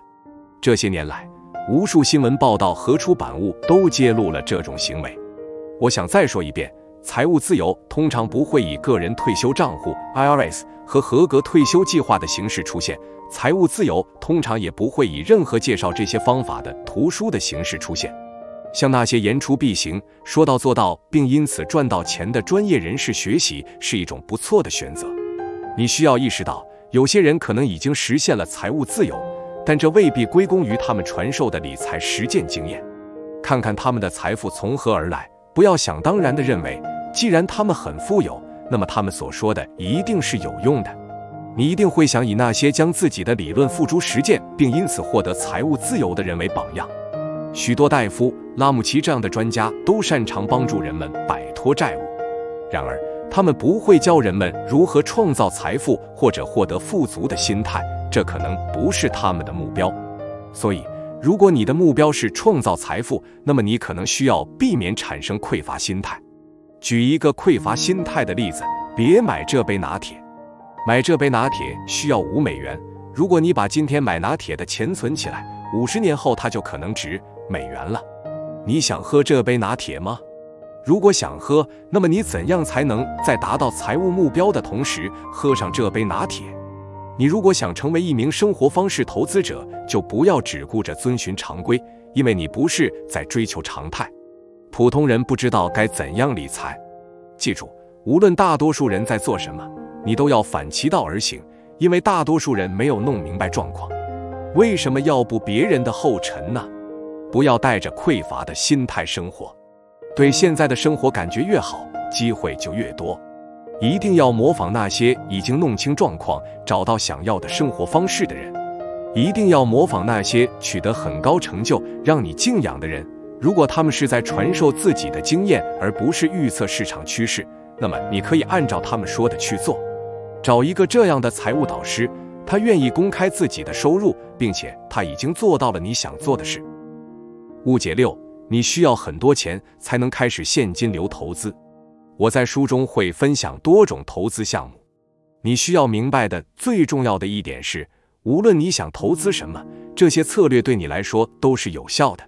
你决定如何开始投资，可能取决于你的知识、风险承受能力和可投资资本。好消息是，我有不少可以供你在起步阶段使用的策略。此外，你是不是一名合格的投资者，会对某些投资产生影响。合格投资者是指至少满足一项关于收入、净资产或专业经验的要求，并被允许投资某些投资机会的个人或企业组织。只有个人净资产达到100万美元以上，或者过去2年的年收入达到20万美元以上。如果是已婚人士，夫妻双方年收入之和达到30万美元以上的个人，才属于合格投资者。美国证券交易委员会 SEC 提出这些要求，是为了甄别对监管披露保护需求较少的成熟投资者。总的来说，美国证券交易委员会试图保护未受专业教育的投资者，使他们免受欺诈性和操纵性投资行为的影响。但大多数人没有意识到，不要求投资者必须是合格投资者的投资机会其实大量存在。具体的投资要求因投资类型和所投资行业有所不同。例如，很多房地产投资的参与者不需要获得合格投资者认证。你需要做的一个重要决定是，你更喜欢直接投资，还是更喜欢投资持有一系列投资项目的基金？如果你面临一个很好的投资机会，那么直接交易是行得通的。然而，有时通过添加多项投资来分摊一些风险，也是不错的选择。因为如果其中一项投资出了问题，那么其他进展顺利的投资项目可以对此进行弥补。我将在后面的章节更详细地介绍相关策略。你需要做出的另一个决定是使用什么平台。CrowdStreet、PeerStreet 和 Fundrise 等都是众筹平台，非合格投资者和合格投资者都可以参与这些投资。这些平台创造了大量机会，对那些只拥有1000美元资金、寻觅小规模投资机会的人来说，他们是不错的选择。你如果做了一些研究和调查，也许就能找到不错的交易。并不是所有这些平台上的投资项目都很好，但如果学会了如何评估投资机会，你就会发现这些平台上有很多不错的交易。我通过这些平台投资过一些项目，所以我相信他们能为我找到合适的交易。除了众筹平台，还有标准的辛迪加，这是几个投资者综合其技能、资源和资本来购置和管理他们原本无法负担的资产的一种合作关系。如果你正在考虑这类投资，如果他们拥有一个运营团队，那么你可以看看他们拥有多少经验，弄清并考虑他们要收取多少费用。有的投资者并不知道私募备忘录中可能有隐含的费用，所以你需要仔细阅读细节。我将在后面更详细地介绍辛迪加。如果你只有5万美元或更少的资金可以用来投资，除了投资指数基金，还有一个选择就是投资房地产。我一般更喜欢投资房地产，因为房地产的内在价值已经形成，它不会像股票那样化为乌有。因为房地产存在价值，所以它可以作为抵押物获得银行的购房贷款。这类资产比其他投资项目，如没有抵押物作为担保的生意，更容易融资。对很多人来说，投资房地产租赁很有吸引力，因为它往往能立即产生现金流。这包括投资独栋别墅、移动住宅园区、公寓楼、工业配送中心和仓库、自助存储设施以及其他类型的房地产。如果找到了合适的交易，达成交易的第一天就能产生现金流。如果你是一个投资新手，那么你的风险会更大一些。另外，因为一些房地产投资不会立即产生现金流，所以你要确保你投资的房地产能带来现金流。优先支付的信贷基金是另一个有趣的选择。你可以拥有房地产或其他抵押物的低留置权，因此它的风险比其他投资风险小得多。这些基金还能产生稳定且可预测的现金流，通常是每月一次。即使你只有5万美元或更少的资金，也有不少适合你的首次投资项目，但我只列出了一些我觉得可行的项目。如果你有超过5万美元可以用来投资，我记得我的第一笔投资额是5万多美元，这让我彻夜难眠。我想，天哪，如果失败了怎么办？这可是一大笔资金，我可能会赔个精光。但我想做的是赶紧停止我头脑中那些畏首畏尾的念头。所以我想，如果我有机会学到什么，那一定是在我把资金投入交易的时候。完成这桩交易后，我就对下一桩交易更有信心了，也没有因此而失眠。我对这个过程更加了解了，也弄明白了这是怎么一回事。这些经历真的很重要。如果你和我有同样的感觉，那么我会提醒你，别忘了，大多数人在刚开始投资时也有同样的感觉。你有机会学习与提升了。你的任务是提前进行尽职调查，判断你是否达成了一笔好交易。你如果不能确定这是不是一笔好交易，就让该领域的行家来帮忙，找几个好顾问吧。当你还在学习如何投资的时候，你可以考虑把分散化作为一种策略。例如，你如果想投入25万美元，就可以试着投资几笔规模较小的交易，每笔5万美元。如果你不擅长某一特定的资产类别，那么像这样分散你的投资是一个好方法。从本质上说，分散投资能防止你把所有鸡蛋都放在同一个篮子里。毫无疑问，你的资金越多，机会也就越多。例如，我看到的一些最有潜力的投资项目，往往伴随着更高的最低投资额，例如最低投资额为25万美元或100万美元。最低投资额很高，并不意味着低于最低投资额的项目就不划算。另一方面，最低投资额较高的交易，往往还伴随着一些附加交易，其投资条款也更完善。在你刚开始投资时，这似乎是天文数字，但在经过一段时间的实战和学习后，你会越来越容易接受这些数字，你会对它们越来越熟悉。现在，我拥有的经验和知识让我能够从容地投入更多资金，以前的我可做不到。当你开始起步并边做边学后，投资会变得越来越容易。当投资时，你不会再感情用事，而是会更加关注结果。第6章，生活方式投资者的墨菲定律。我真的认为，尽量从别人的错误中学习会比较好。沃伦·巴菲特。每一名投资者都会在某个时候犯错，赔钱。然而，如果我能阻止你犯一个愚蠢的投资错误，比如我即将告诉你的这个错误，你就可以节省数十万、数百万美元。更重要的是，我能帮你省数年的时间。毕竟，本书的重点是如何成为一名生活方式投资者。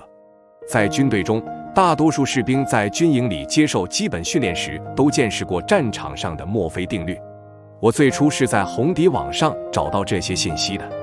一些退伍军人说，其中的一条或多条定律甚至在实战中救了他们的命。你可以在网上找到数百条定律，我从中选择了20条我最喜欢的，列在下面。战场上的墨菲定律。友军的炮火一点都不友好。实战经验这种东西，只有在你迫切需要时才能获得。无论你走哪条路，它都是上坡路。奇怪的东西会吸引火力，而你就挺奇怪的。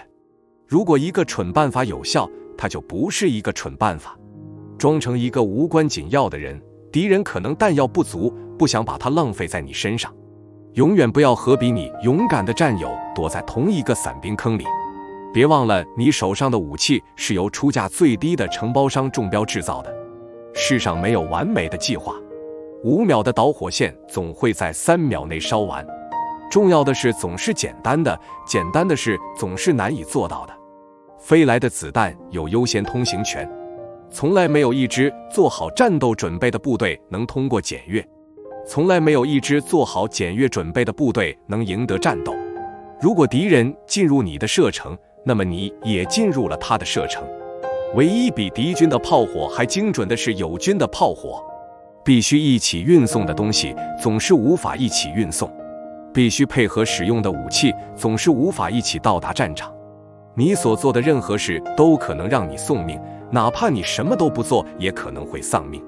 职业士兵的行为是可以预测的，但这个世界上到处都是危险的外行。无论你是正在军队服役，还是曾经服役，你都能从这些战场上的墨菲定律中看到智慧的光芒。事实证明，忽视他们的危险是致命的。受到这些定律的启发，我开发了自己的一套定律，我称为生活方式投资者的墨菲定律。忽略这些定律的危险。现在，我将把我犯过的最大的投资错误告诉你，让你避免重蹈覆辙。你还记得2008年被曝光的由伯纳德·麦道夫主导的庞氏骗局吗？我曾经卷入一场庞氏骗局，损失了近100万美元。我一直有投资在线资产的意向。几年前，我发现了一家网站开发公司，它可以从多个收入来源产生被动收入，包括广告收入、合作盈利收入和电子商务收入。它还可以搜集各类用户数据信息。而作为投资者，我不仅能获得收入，还能获得可出售的资产。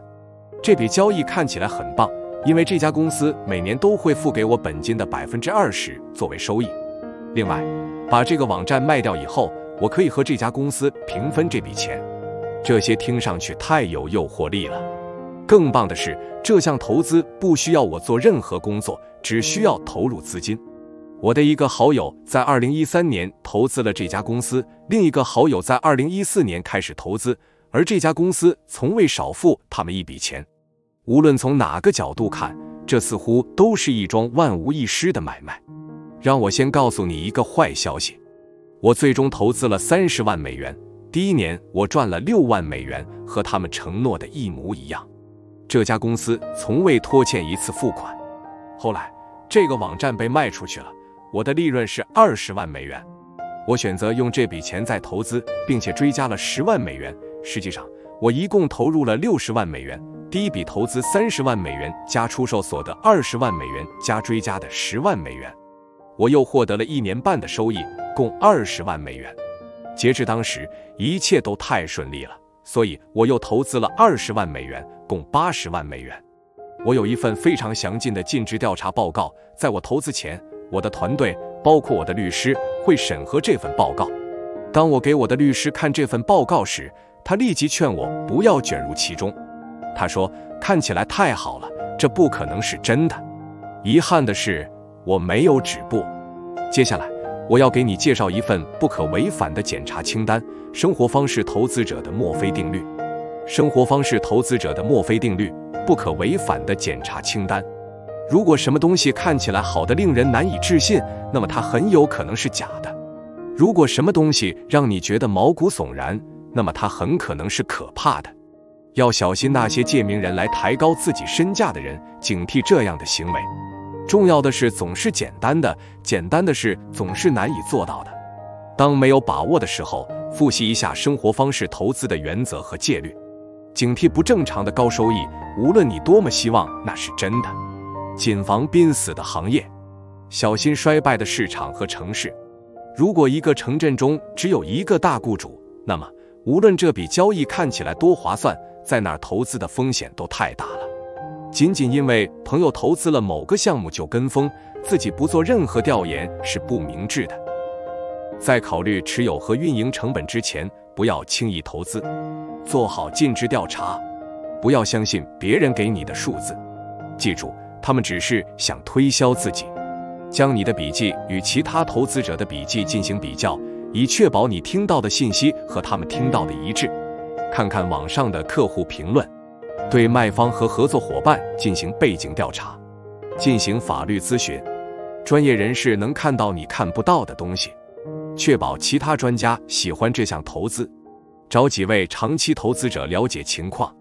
如果没有长期投资者，你就要小心了。永远不要在别人的地盘上与他较量。换句话说，不要和一个会耗尽你的精力和金钱的律师争论，让对方低估你。收起你的自负，不要表现得太聪明。绝对不要在没有仔细看过合同或者没有征得你的律师同意的情况下就签署合同。永远不要以为你正在签署的合同就是你曾经认可的那份合同。有的人会在最后一刻偷偷加上一些条款。由专业人士创造的机会通常是可以预测的，由外星人创造的机会则很危险。你要知道自己正在和谁打交道。银行并不在乎钱是从哪里来的，只要钱是合法货币就可以。有时候你所做的最好的投资就是你没有做的投资。让我来补充一些细节。我的律师说，好的令人难以置信。这看起来像一场庞氏骗局。仅仅是那家公司的法律顾问在合同中使用的措辞方式就把他吓坏了。这个错误也给了我一份礼物，那就是赔钱的教训。但多亏这次教训，要不然我可能会赔更多的钱。最终，当交易彻底失败，审计开始介入时，我发现了以下事实：该公司谎称有第三方审计，且那家知名事务所已经完成了相关审计。几年来，该公司一直荣登美国5000强最快成长公司榜单，并继续用虚假的财务报告来维持自身的地位。这家公司的创始人会不时地抬出几位曾投资这家公司或担任其顾问的网络红人，以进一步增加可信度。当公司无法及时付款时，公司所有者将后期收到的投资资金付给前期投资者，最后整桩交易沦为一场庞氏骗局。不幸的是，这家公司的所有者得到的商业建议很糟糕。我和所有投资者签署的法律合同都明确约定，该公司有权决定如何使用投资者的资金，一部分资金用于支付保底投资收益，一部分用于支付其他费用。其他费用包括支付给前期投资者的巨额收益。尽管所有者坚称他当时并不懂这些，但用新投资者的资金支付老投资者的收益是违法的。随着我和我律师的深入了解，我们发现和公司发生业务往来的那家银行应该知道这是怎么回事，因为预警信号一直都在。最终，这家公司的扩张速度太快，耗费了大量资金。即使所有者聘请了首席财务官和首席执行官，也已经太晚了，他们难以力挽狂澜。这是一家有27年历史的公司，在倒闭之前一直运营有序。这个故事给我们的教训是，永远不要出于自负和对赔钱的恐惧去做一些违法的事，这可能会让你锒铛入狱，毁掉你的人际关系、名誉或婚姻。钱还能赚回来，但只要短短几分钟，你就可能名誉扫地，无可挽回。和比你聪明的多的人共事，听从他们的建议，防范风险。你可能会输掉一场战役，但一定要赢得整场战争。这个错误也给了我一份礼物，那就是赔钱的教训。但多亏这次教训，要不然我可能会赔更多的钱。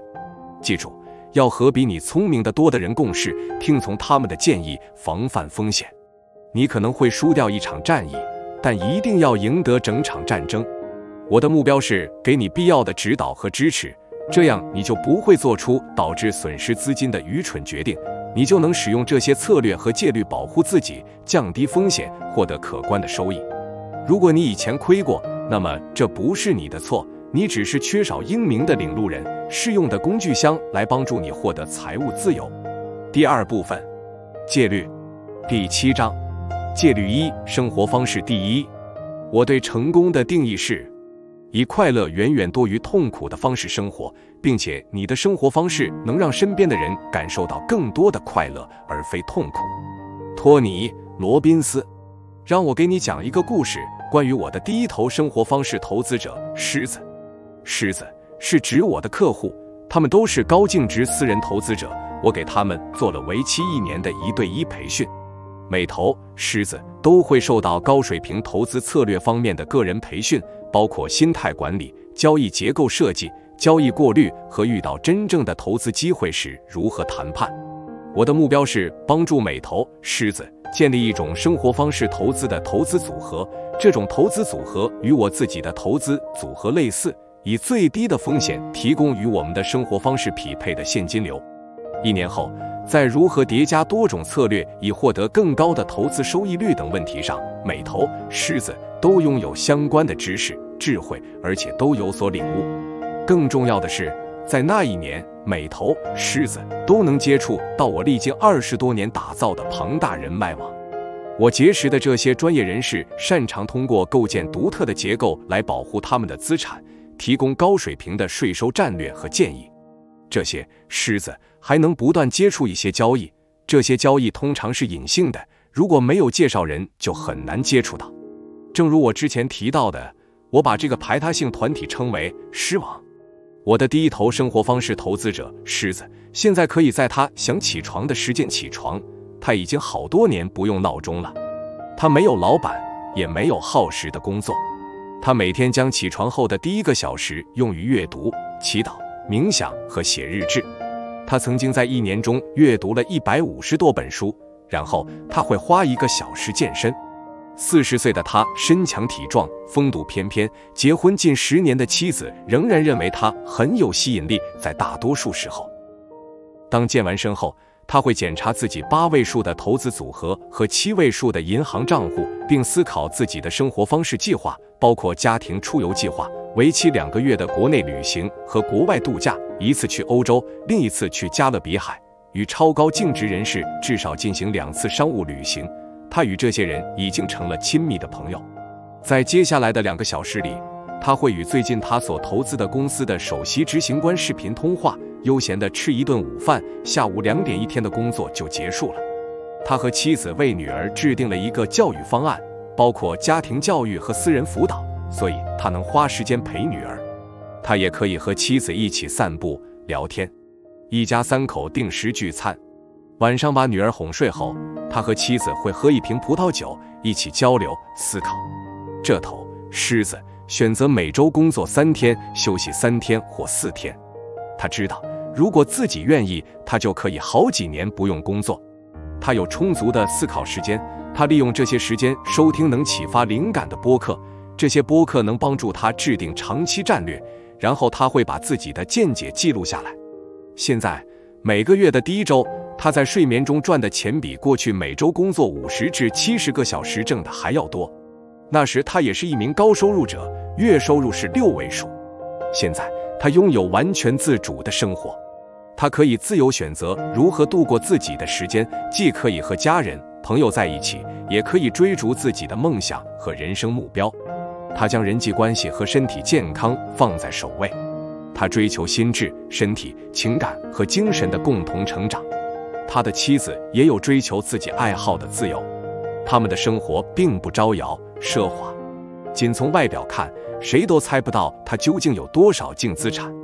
他不仅拥有认识20多年的老朋友，还结识了不少千万富翁、亿万富翁。他和妻子每年向教堂缴纳11税，还向几家慈善组织慷慨捐赠。他的人生充满了选择和自由，他可以随时为家人购买任何东西，但产生影响力、与人交往、回馈社会和做出改变才是他的动力。他给自己定下的第1个财务自由目标是让妻子不用继续工作。他的妻子是一位才华横溢的高中商科教师，但从家庭出发，他们渴望一种质量更高、更加灵活的生活方式。他的年薪为3.6万美元，所以他明白他需要投资一项能产生同等收入的资产。严格来说，他可以投资一项每年收益略低于3.6万美元的资产，因为他的税后收入远低于这个数字。此外，投资收入的税率也比劳动收入的税率低得多。他计算了每个月需要赚多少钱，然后他决定购置一个移动住宅园区。这笔交易创造的现金流几乎达到了他的工资水平，足以让他不用继续工作。对他来说，能离开教师岗位，花更多时间与家人团聚、旅行，做其他每个家庭都想做的事情，是一种平稳过渡。这笔交易让他拥有了自由的时间。几年后，他又按照同样的方法，用投资收入替代了自己的薪水。我的第1头狮子就是我自己。我只有率先实现生活方式投资者的理想生活，才能自由地传授经验或与别人分享经验。我的原则是永远不接受那些现在没有做我想做的事情，也没有体验我想要的生活方式的人提供的理财建议，所以我必须让自己先去实践。大多数人都过着被动消极的生活。我的目标是什么？是积极主动地打造美好生活。对我来说，要让我完全相信自己有能力去指导和传授你在书中读到的所有内容，那么我的亲自示范至关重要，而且我的境况也非常关键。如果我写这本书是在上一次惨败后的10年或20年后，而且我的经济到现在还没有恢复过来，那么我不相信自己能给你很棒的建议。另外，我从来不和收入比我低的财务导师合作。自由方程式。作为一名生活方式投资者，最令人兴奋、最美妙的事就是你可以按照自己的方式和意愿生活。自由方程式能让你主动创造你想要的生活，而不是让你的生活放任自流。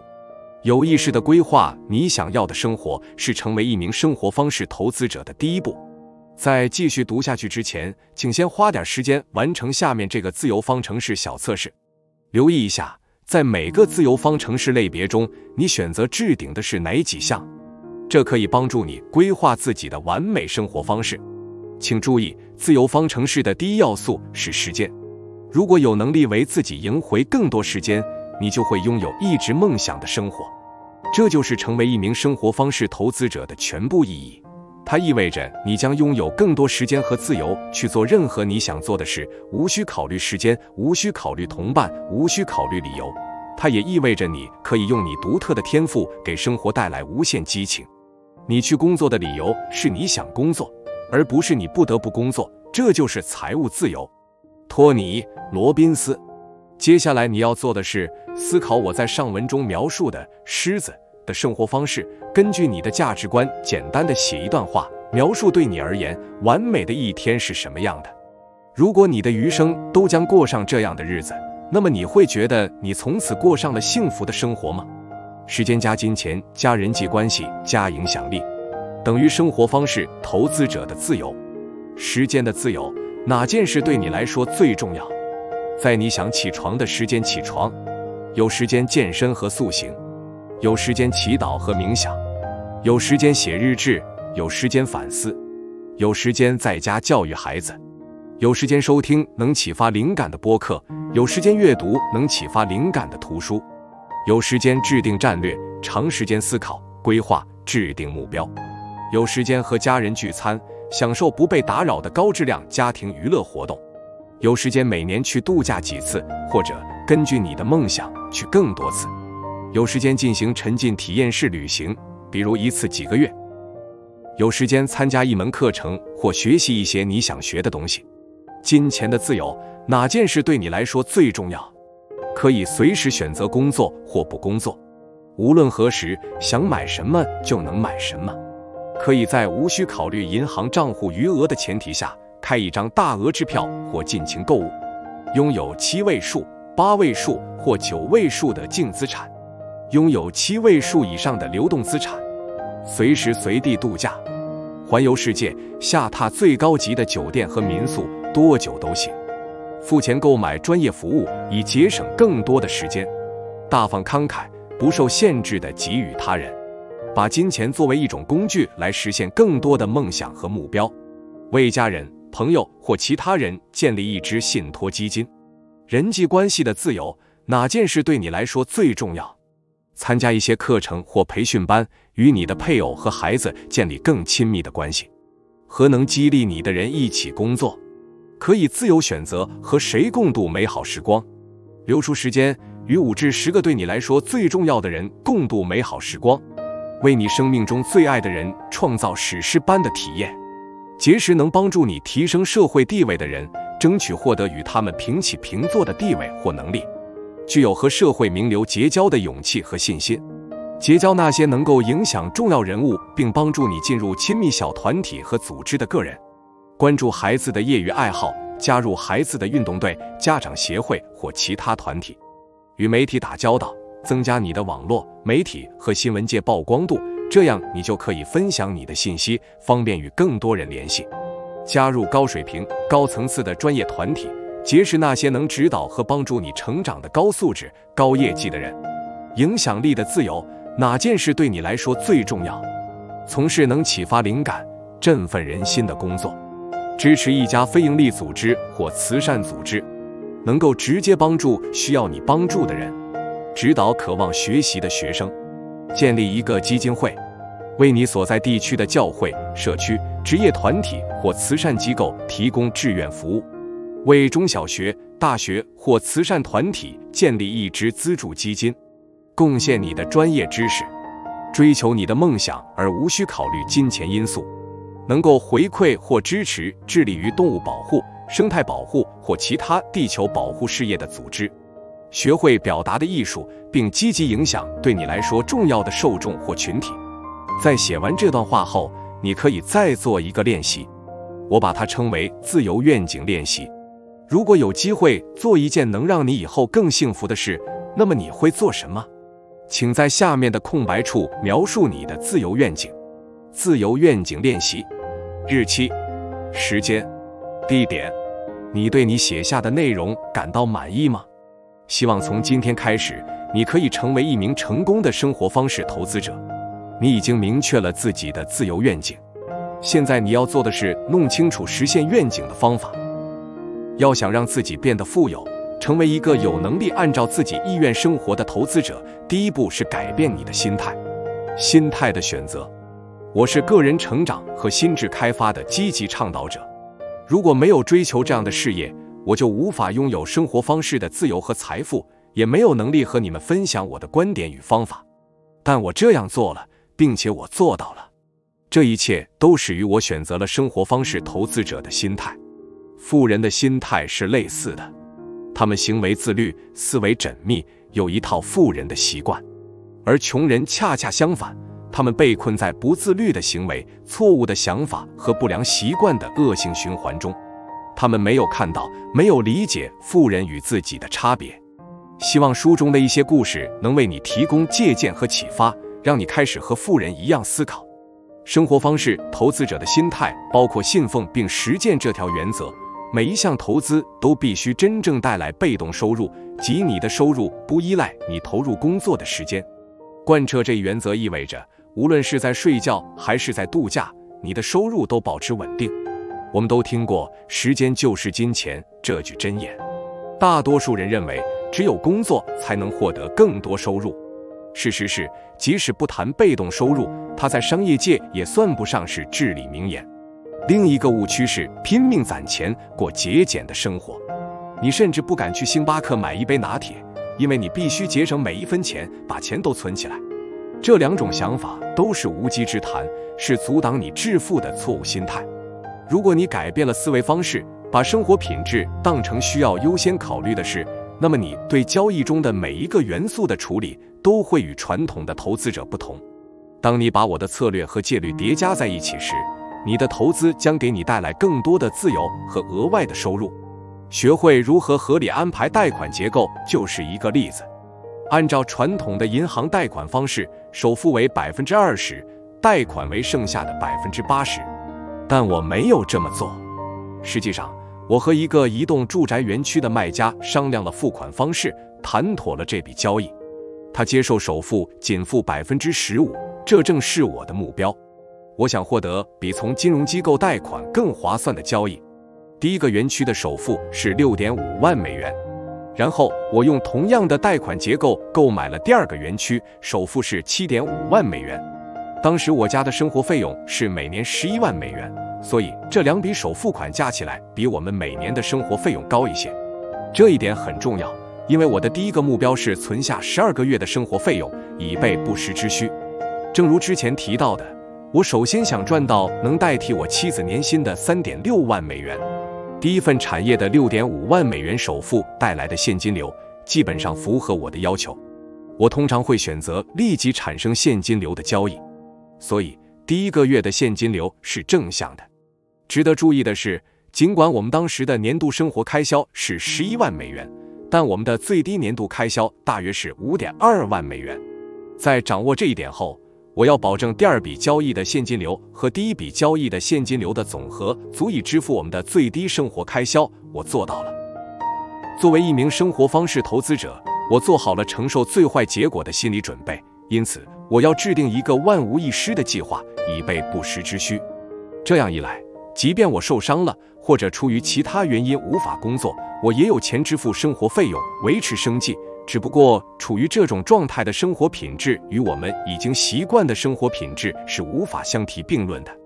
财富优化，让我们来聊聊财富优化这个概念。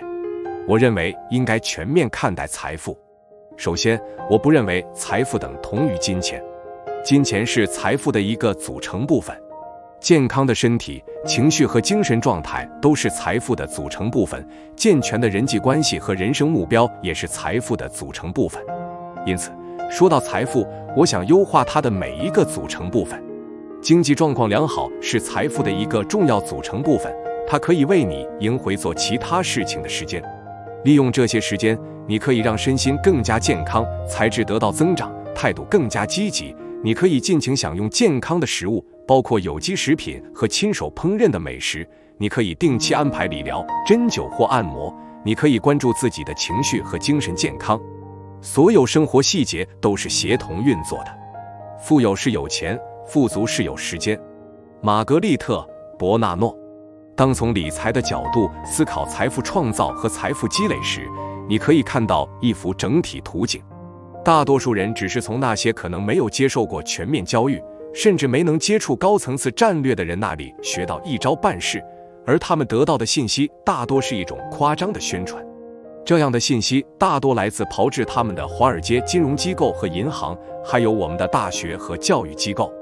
这些信息炮制者在诱导人们乖乖掏钱，而那些金融机构中叫你投资的人的心态，与那些让你掏钱的信息炮制者如出一辙。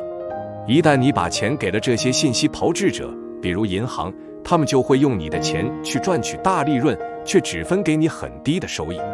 而且，一些专业人士还会首先把钱塞入自己的腰包，不管有没有帮你获取收益。这可真疯狂！如果你继续这样愚蠢地把钱交给那些人，自己却得不到公平的收益，那么你简直和他们一样有罪，因为你在助长这种疯狂。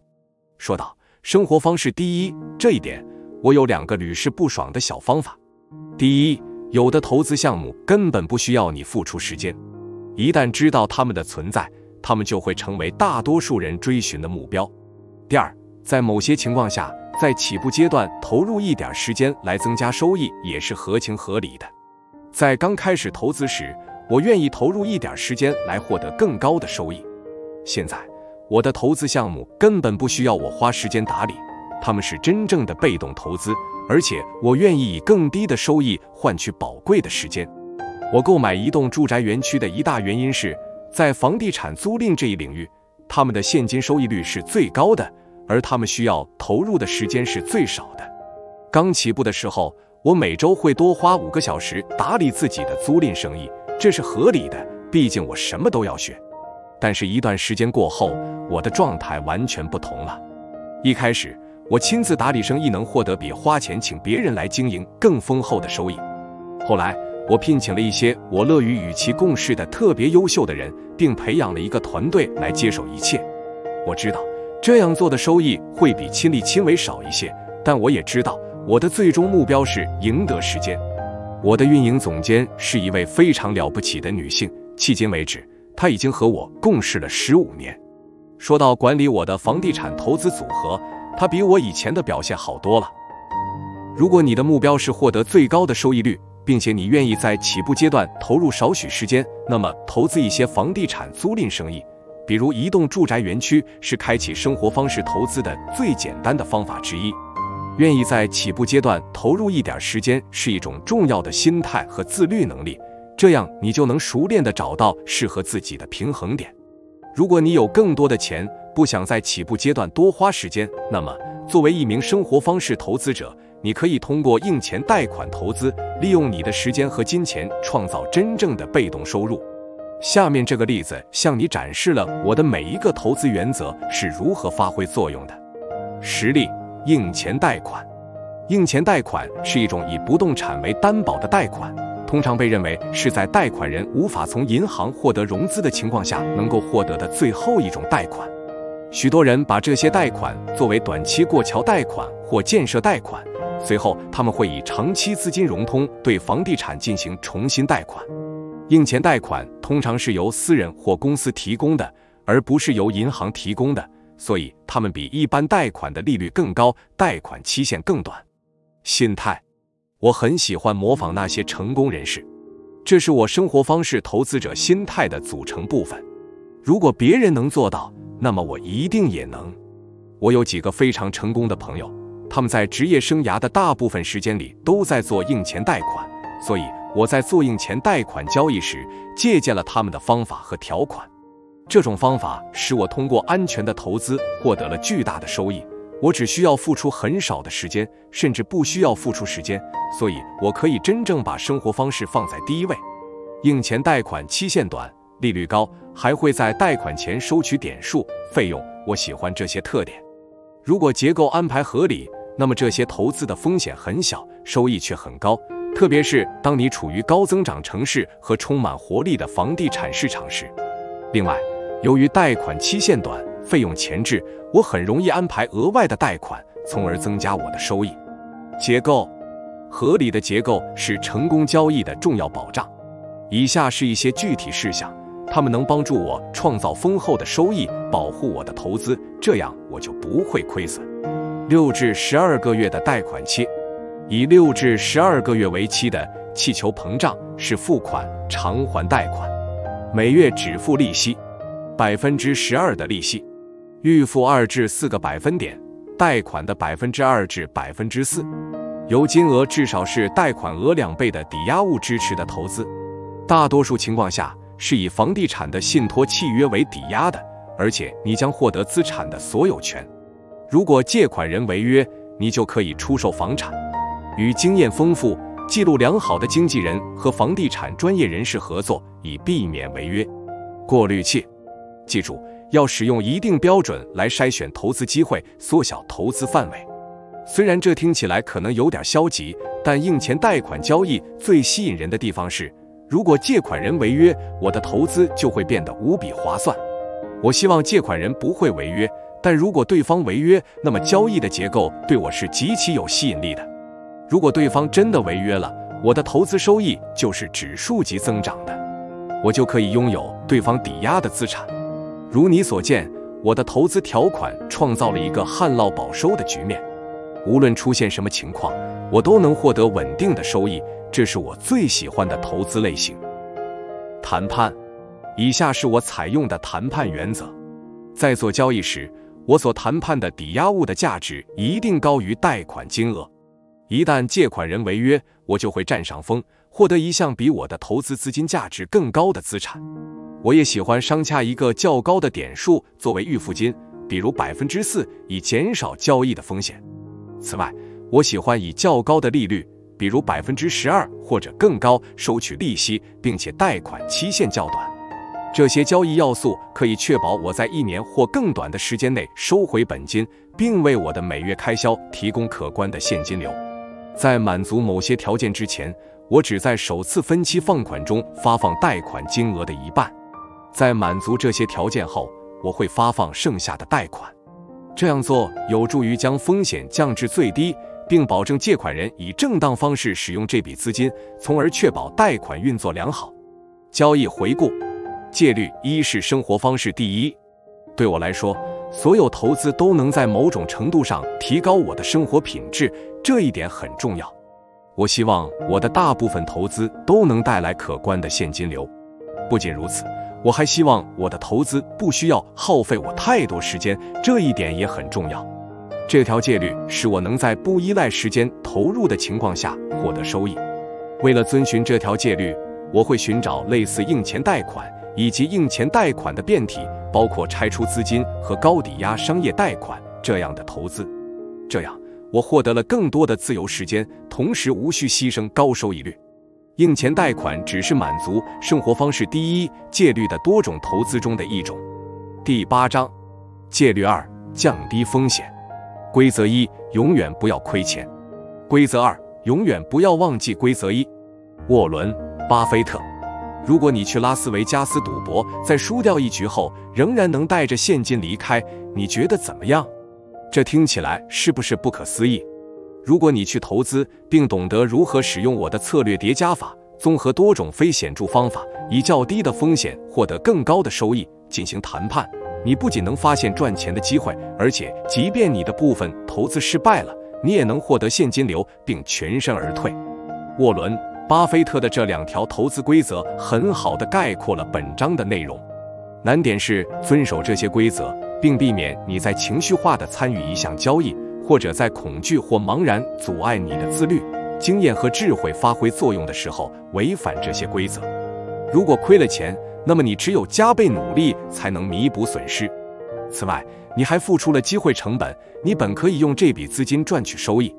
降低风险的一个目标是让你的本金不受损失，避免任何潜在的下行风险。降低风险的另一个目标是拥有足够的杠杆，让你投资或贷款的对象意识到，一旦违约，他们的损失就会远大于收益，这样他们就会不惜一切代价来履行协议。换句话说，如果你借给一家公司50万美元，但你让对方用价值1000万美元的资产做抵押，那么公司所有者会不惜一切代价按期偿付，因为他们不想为了区区50万美元的贷款损失1000万美元。关于投资的一个事实是，没有什么是100%保险的，你早晚会亏损。然而，作为一名生活方式投资者，如果能够学会运用相关的原则和戒律，了解如何叠加使用这些策略，你就能大大降低风险。让我们先来看一看降低风险的策略清单。采用不同的风险策略。当别人带着协议条款来找你时，你可以说，违约条款就是这样的，你可以选择投资或不投资。当然，有的交易是这样的，但大多数交易不是这样的。一般来说，投资是有风险的，是无稽之谈。或许你只希望这次投资能够成功，或许你觉得风险太大，根本就不值得参与这场博弈。总之，不要自动接受这些条款，要创造性地降低风险。你如果做足了功课，就会发现好的投资项目并非那么难以谈拢。你不能仅仅盼望得到最好的结果，你需要进行大量尽职调查，才能对大多数投资项目放心。然后，你需要合理安排投资结构。我对我的第一笔移动住宅园区交易很满意，因为这是一笔卖方融资的交易，是一笔无追索权的贷款。也就是说，无论我以什么方式违约，卖方都无权追索我的其他资产，对方只可以拿回他的房产以及扣留预付定金和利息。我知道，万一彻底搞砸了这笔交易，我不会拿我剩下的资产去冒险。我喜欢卖方融资的交易，因为它没有追索权。但我喜欢这种交易还有一个原因，过程更方便、更快速。你不需要像和银行交涉那样经历繁琐的程序，没完没了地签名。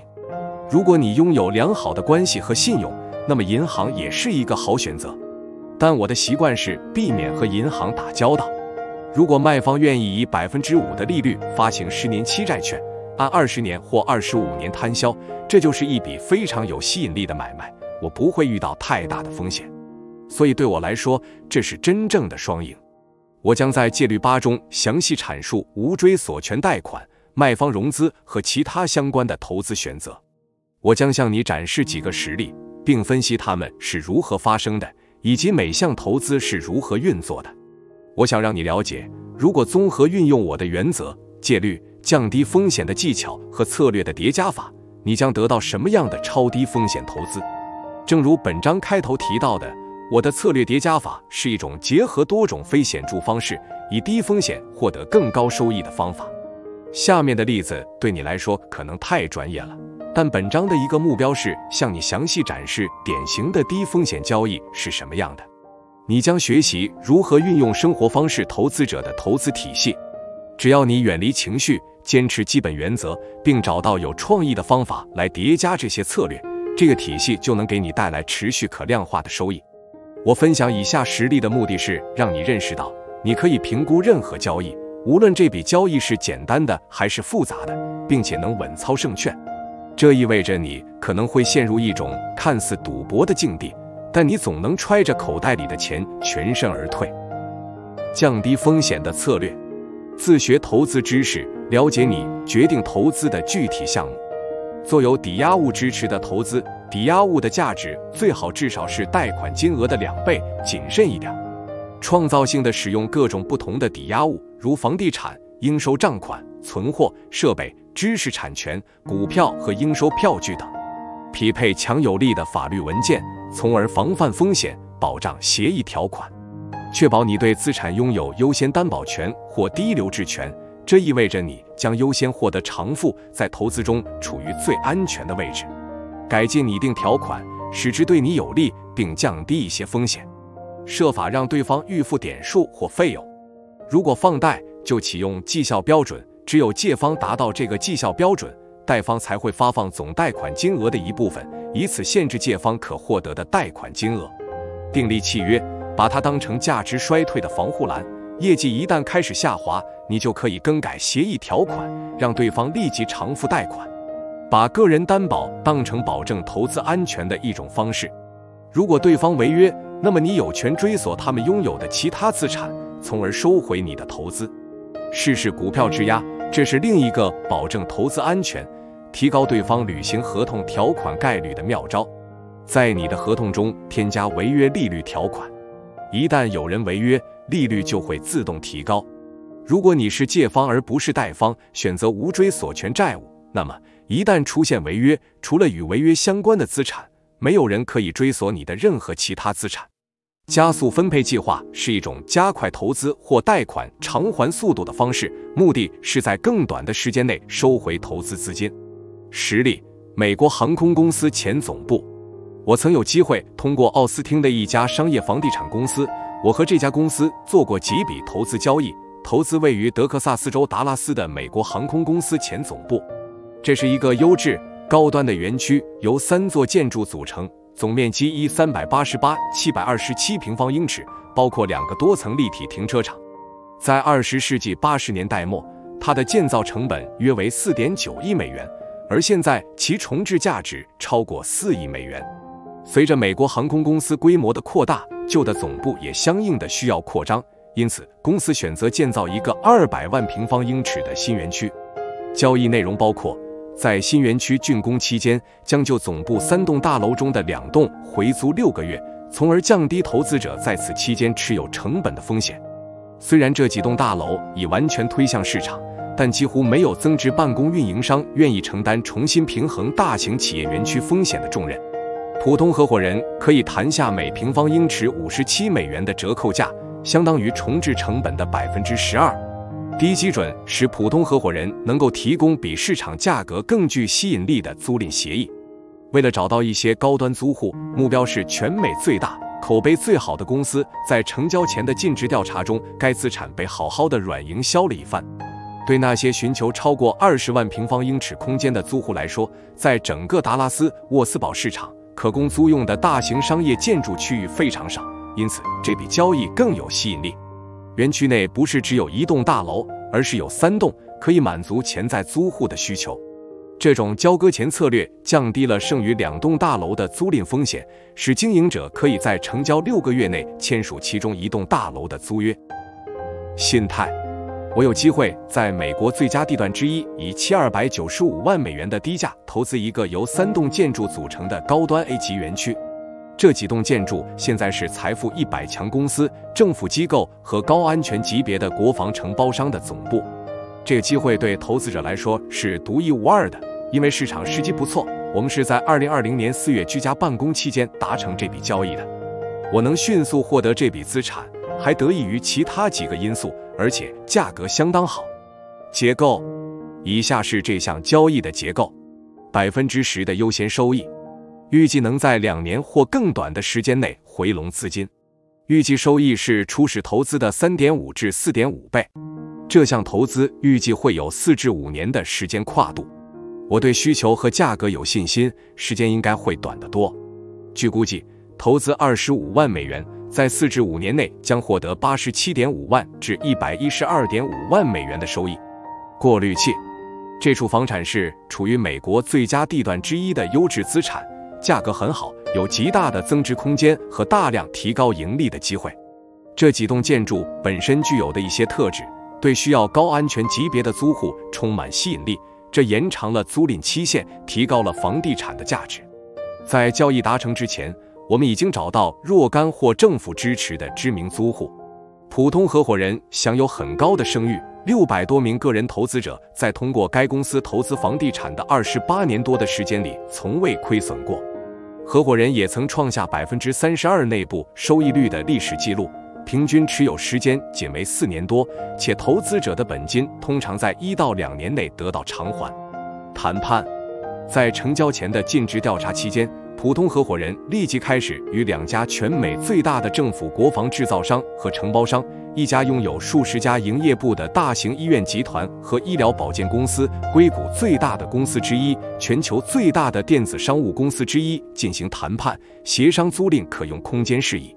这一举措进一步降低了我的风险。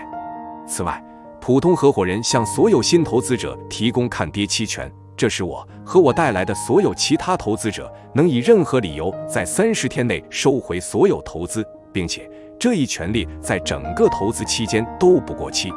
该商业地产公司的创始人兼总裁用个人的资产担保投资者的看跌期权，所以即使这次投资失败了，他也会把自己的钱赔给投资者。我还证实了一点，即便所有投资者同时履行他们的看跌期权，他的流动资产净值也能支付100%的看跌期权。交易回顾：如果这是与一个普通投资集团进行的普通交易，那么该集团可能会收取一些费用，支付一些利息，并在5至10年后收回他们的钱。不过，对于这笔交易，普通合伙人是这样安排交易结构的：投资者可以在1到2年内收回初始投资，并获得400%以上的投资收益。此外，投资者持有看跌期权，如果对交易本身或时间安排有任何不满意，那么他们可以随时拿回资金。很多人忘了一点，谈判一笔交易的方式成千上万，只要不违反沃伦·巴菲特的第1条规则和第2条规则。你如果遵循这些原则和戒律，并在我的策略叠加法中添加尽可能多的元素，就能立于不败之地，永远都不会亏损。第9章，戒律3：找到隐性交易。天空中布满了白天看不见的星星。亨利·沃兹沃斯·朗费罗。似乎每个人都想找到稳赚不赔的投资项目，找到占上风的机会，找到大发意外之财的法门，并认为这往往依靠某则小道消息或内部消息，但愿是合法的。但是，当你在寻求隐性交易时，这绝对是一种错误的思考方式。相反，找到一笔隐性交易最好的办法是找到一家貌似陷入困境的企业，由于无法摆脱沉重的负担、包袱，或者受到某些过时业务的拖累而无法盈利。只有那些长年累月以同样的方式或者错误的方式来看待这些企业的业内人士，才看不见这样的隐性交易。最近，我通过自己的投资人网络获得了一个机会，收购了 Dressbarn。它是一家知名度极高的上市女性服装零售品牌企业，但实体店多年来一直经营不善。但是它在线上蓬勃发展，网络销售业绩很不错，这代表着巨大的机会。该企业拥有稳定的仓储、制造、包装和营销团队，但由于实体零售拖累了销售利润，企业陷入严重困境。Dressbarn 的母公司 Ashina 零售集团是美国最大的专业零售商，专营女性服饰。尽管该公司曾经拥有多个知名零售品牌，但它专注于实体零售，没有与时俱进发展电子商务。在进行这笔交易的时候，该公司正处于破产的边缘，最终申请了破产保护。通过我的投资人网络，我洽谈了一笔惊人的隐性交易。在我们成交之前，业内人士甚至对此事都毫不知情，具体包括收购 Dressbarn 品牌，并将其在线零售与实体零售分开。我为自己和我召集的其他投资者争取到了非常有利的条款。根据最终协议，我们可以接管该品牌和品牌下的所有知识产权，自行决定我们以折扣价格购买的存货数量，为存货建立新的合作关系，继续与最好的供应商合作，清偿所有债务，并履行租赁承诺，访问整个客户数据库，近800万客户，获得所有行为数据和客户数据。先前的管理人员对老业务和长久以来的经营模式有着情感上的依恋，甚至变得有些目光短浅。他们对公司的忠心和既往的习惯使他们无法削减开支，发现新的机会。这笔简单但隐性的交易很容易打理。我们摆脱了沉重的负担，聚焦于可以带来利润的新资金。任何经历过经济衰退的人都需要明白一个重要的事实：规模小，利润高比规模大没利润好。投资人也知道这一点。当时这家公司有9000名员工，我们聘用了其中最优秀的30名。新的所有者团队中有许多聪明睿智、经验丰富的网络营销人员，他们知道如何利用这个品牌，通过影响力、建议和可预测的销售增长来成倍增加流量和收入。由于我战略性地选择了拥有专业知识的投资人和做伙伴，因此在每笔交易中，我们都具有额外的优势。作为一名外部投资者，我学会的一件事就是确保自己拥有大量的源源不断的交易流。此外，由于我建立了一个庞大的由投资人和私人客户组成的人脉网，大家都希望能参与高质量、低风险的交易，因此我们在几乎所有市场和行业中都拥有独家的额外的优势。综合收益，我在视网上列出了几十个交易项目，这些项目都已经通过了审查，而且我将它们与数百个其他潜在的交易机会做了比较。我们只投资风险最低、收益率最高的交易。另一个关注点是在最短时间内收回本金。我已经和1号码头家具 Pier 1 Imports 零售商 Linens Things 富兰克林造币厂 The Franklin Mint 零售商 Model S 电子产品零售商 Radio Shack 以及其他多家企业达成了和 Dressbarn 类似的交易。以下是我在这些交易中为投资者争取到的综合收益。月度现金流，最低投资额低至5万美元，而每个投资者能获得占总收益20%的现金流，即5万美元的投资可带来每月833美元的现金收益。额外激励，投资者可获得高达其投资额20%的现金红利，根据票据期限结束时支付的投资额而定。本金在1年期、2年期或3年期票据期限到期时，所有投资者将100%收回投资资金。免费股权，在本案例中，股权激励被称为一种激励，因为它是免费的。大多数投资都属于直接股权投资，因此每5万美元等同于一定数量的股本。本金得到偿付，再加上每100万美元投资额，可获得高达3%的股权，取决于具体的交易额，如每10万美元获得0.3%。因此，一个投入25万美元的投资者可以免费获得0.75%的股权。让我为你详细分解一下这笔交易，这样你就能明白，如果你是其中一名投资者，那么2年后你会得到什么。为了方便计算，我们不妨假设你投资了100万美元，尽管最低投资额是5万美元，你将每月收到一张16666.67美元的股息支票，一年总计20万美元，2年为40万美元。2年后，你的本金将全部收回，风险没有了，但你还会得到另外20%的现金红利，也就是20万美元。你还可以获得占公司股份3%的创始人股份，而无需额外支付1美分。假设5年后，公司会以1亿美元的价格被收购，你手上的股票等于300万美元的额外利润，加上每年3%的股息，直到企业被收购或企业选择利润分配，而不是将利润进行再投资，以创造更高的退出价格。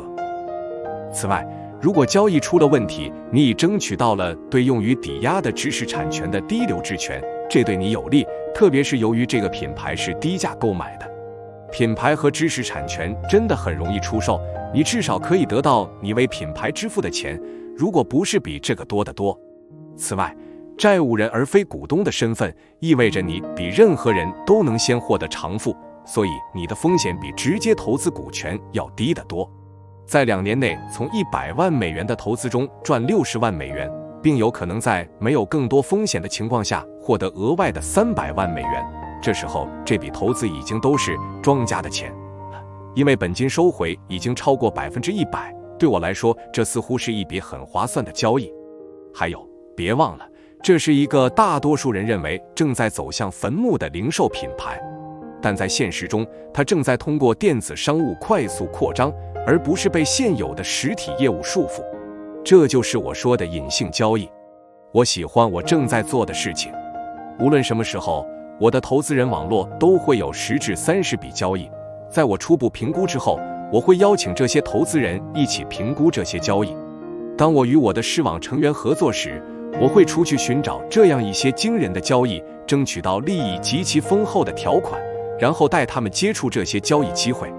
这些交易比大多数人投资的交易都要好得多，后者通常只符合我的投资戒律中的某一条。隐性交易的2大指导原则。以下是我在寻找隐性交易时遵循的2条指导原则。1. 关注新兴市场或主流之外的机会。这一原则可以应用于创新技术或目前处于重塑阶段的公司。我也喜欢那些更先进的新技术，它们将颠覆和改变一个行业的发展方式。具体来说，在房地产领域，我喜欢通过在该领域已经建立的人脉网获得场外机会。例如，10多年前，独栋房屋或独栋出租已经兴起，但它甚至算不上一种资产类别。能够获得这些信息，并站在投资这种资产类别的最前沿，给我的投资带来了巨大的收益。2. 关注经济发展趋势，跟上时代，了解正在发生的变化，例如电子商务已经成为世界领先的行业之一。此外，工业配送中心的需求将会更大，因为企业需要更多的空间存储存货，使其距离客户更近。将产品送到客户手中的最昂贵的成本，就是最后1英里的开销。你如果关注一下世界上正在发生的事，就会发现更多这样的新趋势正在涌现。隐性交易的类别。以下是我看到的几类投资者可能会参与的隐性交易，因为这些投资引起了他们的共鸣。我经常通过辛迪加交易参与这类投资，或者创造投资机会，从我的生活方式投资者智囊团和视网中集结投资者团体。下面是一个运用了我的原则和戒律的隐性交易案例。实例 ：IFM 维修公司。IFM 维修公司是一家针对房屋租赁市场的房屋维修养护公司，主要服务于房地产投资信托公司等大型机构、私募股权集团和大型物业管理集团。这家公司有自己的专用软件，这将它与业内其他公司区别开来。心态。我听过很多播客，其中最喜欢的是我是如何建立这一切的 How I Built This。 它启发了我的思考，让我深刻理解创业需要付出的努力。我还与许多成功的企业家合作过，他们能够迅速扩大企业规模并创造丰厚的利润。另外，密切关注新兴市场和消费趋势也是我的目标，它们可能会带来巨大的机遇。聪明投资者寻求的隐性交易。独家交易必须有人引荐的封闭式交易。付费参与的交易，你先前曾经投资的交易，或者需要支付一定费用才能参与的交易。场外交易，没有公开宣传出售的投资，这意味着购买这些资产通常没有竞争，或竞争相对更少。机构交易通常为机构投资者预留的投资，但如果有恰当的机会，个人或团体投资者也可以参与。非常规投资机会，其条款、结构和所涉行业是不常见的，经常被人们忽视。新兴市场，正在上升的相对小众的市场。新领域，可能在未来成为主流的新观念或新行业。聚焦于当下趋势的机会，基于当前经济形势和市场趋势的强劲投资项目。颠覆性机遇，挑战现状并有潜力创造高于当下价值的公司或行业。交易流网络，庞大的投资者团队，每年经手或评估的交易多达成百上千笔。投资生态系统，由见多识广、经验丰富的投资者组成的小团体，他们喜欢分享自己学到的知识和正在参与的投资。在做这笔交易的时候，独栋住宅租赁是房地产市场增长最快的领域之一，而独栋住宅最大的收购方对可靠的维修服务的需求是真实存在的。然而，没有一家公司已经成功地将其规模扩大到能够满足这一需求的程度。这一明显未被满足的需求，意味着一个可以涉足这一行业，或者至少可以从中分一杯羹的好机会出现了。而且从更高的层面看，它可能会颠覆房屋维修市场的运作模式。结构，我的投资方式之一是为 IFM 维修公司提供信贷额度，因为该公司无法申请到足够的贷款。这次交易的2个合作伙伴都是聪明勤奋的人，他们对未来充满了美好的期待。我提供的很大一部分价值是争取到足够的贷款以扩大公司规模。我不需要直接向这家公司投资任何资金，只需要为他们开通一个每月都会按期偿还的循环信贷额度。我为这家企业提供了一些建议，帮助他们招聘人才、培训员工、开发团队、拟定招聘协议等。另外，我能够利用我的人脉提供一些关系，这将帮助 IFM 维修公司更快地扩大规模。在最初的几年里，我还帮助 IFM 维修公司确保拥有适当的保险，以防范任何可能对公司产生巨大负面影响的事情。过滤器，我对这项投资的风险状况很满意，因为下行风险控制到了最低，而指数性收益的潜力很大。我最多失去我的最高信贷额度，这是我可以承受的损失。然而，如果投资像我想象的那样成功，那么收益将是指数级的。我也喜欢有强大运营合伙人参与的投资项目。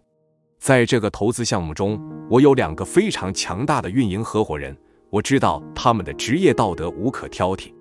谈判，这次交易是独一无二的，因为我没有像运营合伙人最初提议的那样成为和他们一样的持有股权的合伙人，而是把我的股权头寸减到了 20%。我知道我不会像我的合伙人那样把很多精力放在工作上，而这个比例符合我的生活方式投资原则。我想保护我的时间，确保这个商机不会对我的家庭产生负面影响。我一直把家人放在第一位。交易回顾，2位合伙人对我关于股权比例的提议非常兴奋，这对我来说也很有利，因为我不想像他们那样投入大量时间。一开始，我主要以资本合伙人的身份参与，随后我帮助公司建立了许多目前已经比较完善的体系，然后我就可以无限期地放开手了。我相信公司会得到很好的管理。这项投资就像一记本雷打。公司早期的表现很好，我拿到的利润分配总额超过了我承担的最高信贷额度的风险，所以这笔交易没有让我蒙受任何损失。最后，它成为一笔为我带来数百万美元的交易。该公司目前仍在发展壮大。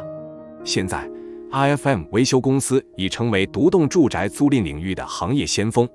德克萨斯州最大的风险投资公司 S3 Ventures 总部在奥斯汀，与总部在旧金山的 Brick and Mortar Ventures 共同领投一轮1000万美元，这让 IFM 维修公司融资后的估值达到了300万美元。1英里 1.609千米。编者注：第10章。戒律4：迅速收回本金。仅仅渴望得到是不够的。你必须问问自己，为了得到你想要的东西，你可以做些什么？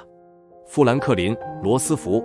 想象一下，如果你可以花50万美元买一套房子，2年后收回所有资金，然后把这笔钱投到另一套房子上，同时还能从上一套房子的净值中获益。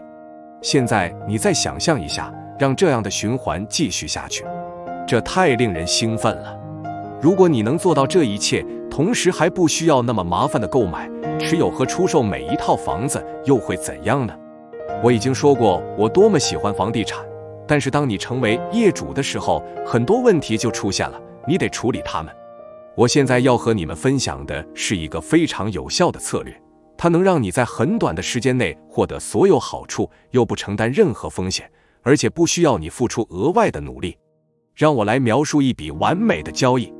你将资金投入这笔交易，不到2年你就收回了所有成本，同时你还能保留股权。将这一资产出售后，它能为你赚到额外的收益，并在持股期间持续产生现金流。它还能为额外的激励或意外之财争取减税。我喜欢意外之财，你呢？与生活方式投资者相比，传统投资者面临的最大挑战是组建和扩大团队的复杂性。我们很容易陷入这样一种境地：团队运营成本、所有日常开支和你付出的时间可能会超过你将获得的利润和你必须承担的风险。快速收回本金的交易。让我来解释一下快速收回本金的交易是如何运作的，以及为什么你只需要冒很小的风险就能获得我刚才描述的所有好处。这个策略或戒律的目标是1至3年收回你的本金，而不是像大多数投资活动那样要等到5至10年才能收回。假设你可以用10万美元投资一处价值500万美元的房产，但由于这是一笔私人场外交易，你以275万美元买下了它。如果投资出了什么问题，那么你很有可能不会赔钱，因为购买价格是打过折的。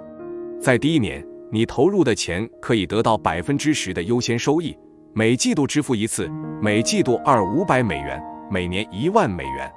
在这个交易中，1年半后，如果不是更早，你就可以收回你的10万美元本金了。此外，收回的本金是不需要纳税的，你只需要为每年1万美元的收益纳税。还不止如此，由于这笔交易是一项房地产投资，因此你会获得加速折旧，这可以让你在纳税时显示亏损。你还将获得该特定投资的股权，在本案例中为 0.75%。实际上，我1年前就做了这项投资，由于我们对该房产进行了修缮，入住的租客增加了，并且我将租金提高到了市场价。现在这处房产的价值已经超过100万美元，我 0.75% 的股权价值250美元。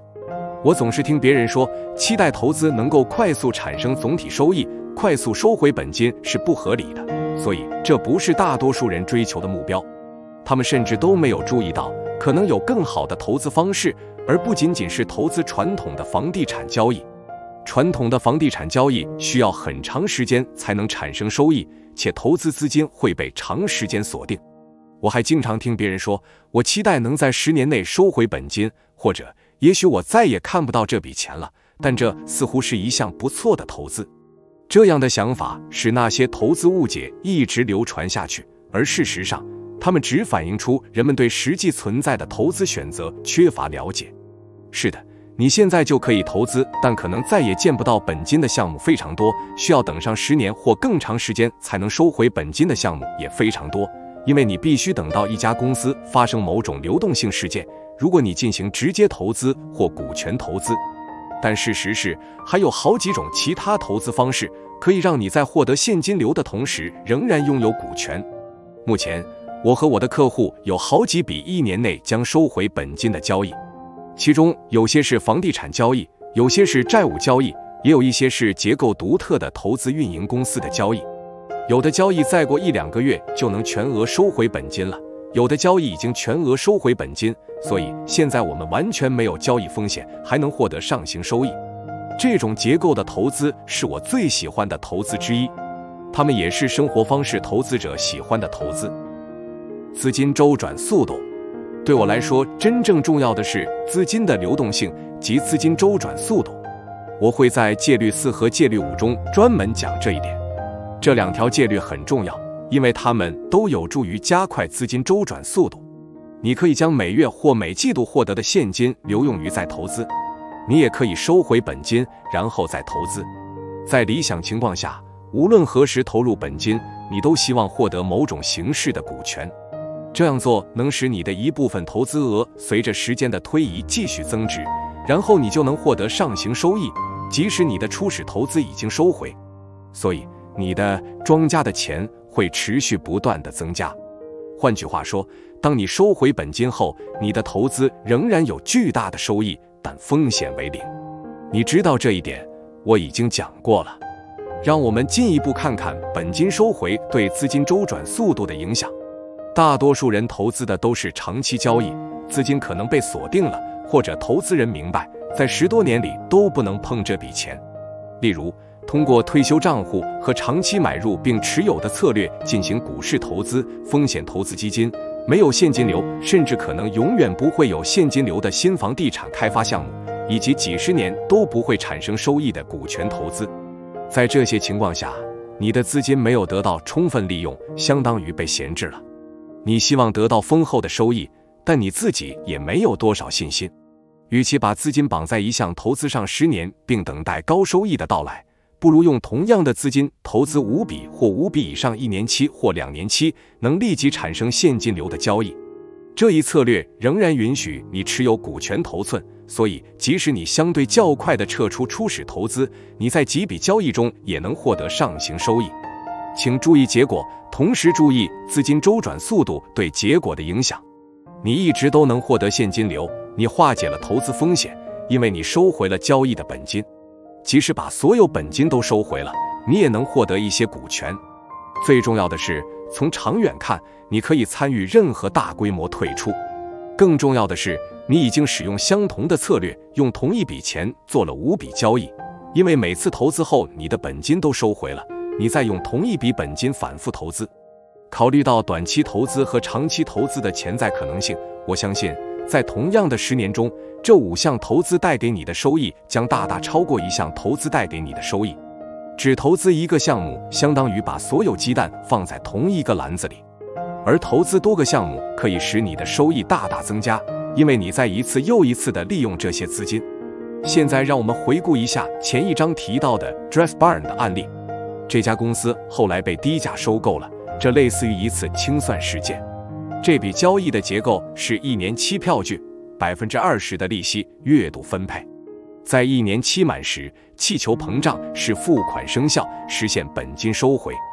这笔交易完美地诠释了如何从一家公司获得巨大收益，每月获得可观的现金流，1年内收回全部资金，保留长期股权，然后把同一笔资金投入另一笔交易，如法炮制。下面这个例子也完美地诠释了这些要点，并阐明了如何快速地从投资中收回本金，并重复利用这笔资金。实例：私营多户辛迪加。这些年来，我与不同的经营者合作，投资了不少私营多户辛迪加。其中一个辛迪加在美国几个州拥有2600套公寓，管理着3960万美元的资本和2.25亿美元的资产，贷款总额达4.27亿美元，持有超过5亿100万美元的有券公债。投资一家拥有良好业绩记录，在本地市场有强大经营者的私人辛迪加是一种简单的投资房地产的方式，不涉及复杂的传统所有权问题。心态：经常和那些正在创造最大交易流的重要人物会面，找到合适的机会并腾出时间打造人脉。对我研究新的投资并做出决策很重要。投资会议是我认识聪明投资者的平台之一。我会与在会议上发言的投资者和辛迪加组织者主动建立联系。你可以积极地结识一些你认为非常适合纳入你的人脉网的人，也可以主动和你想进一步了解、学习其专长的人联系，这些都是很重要的。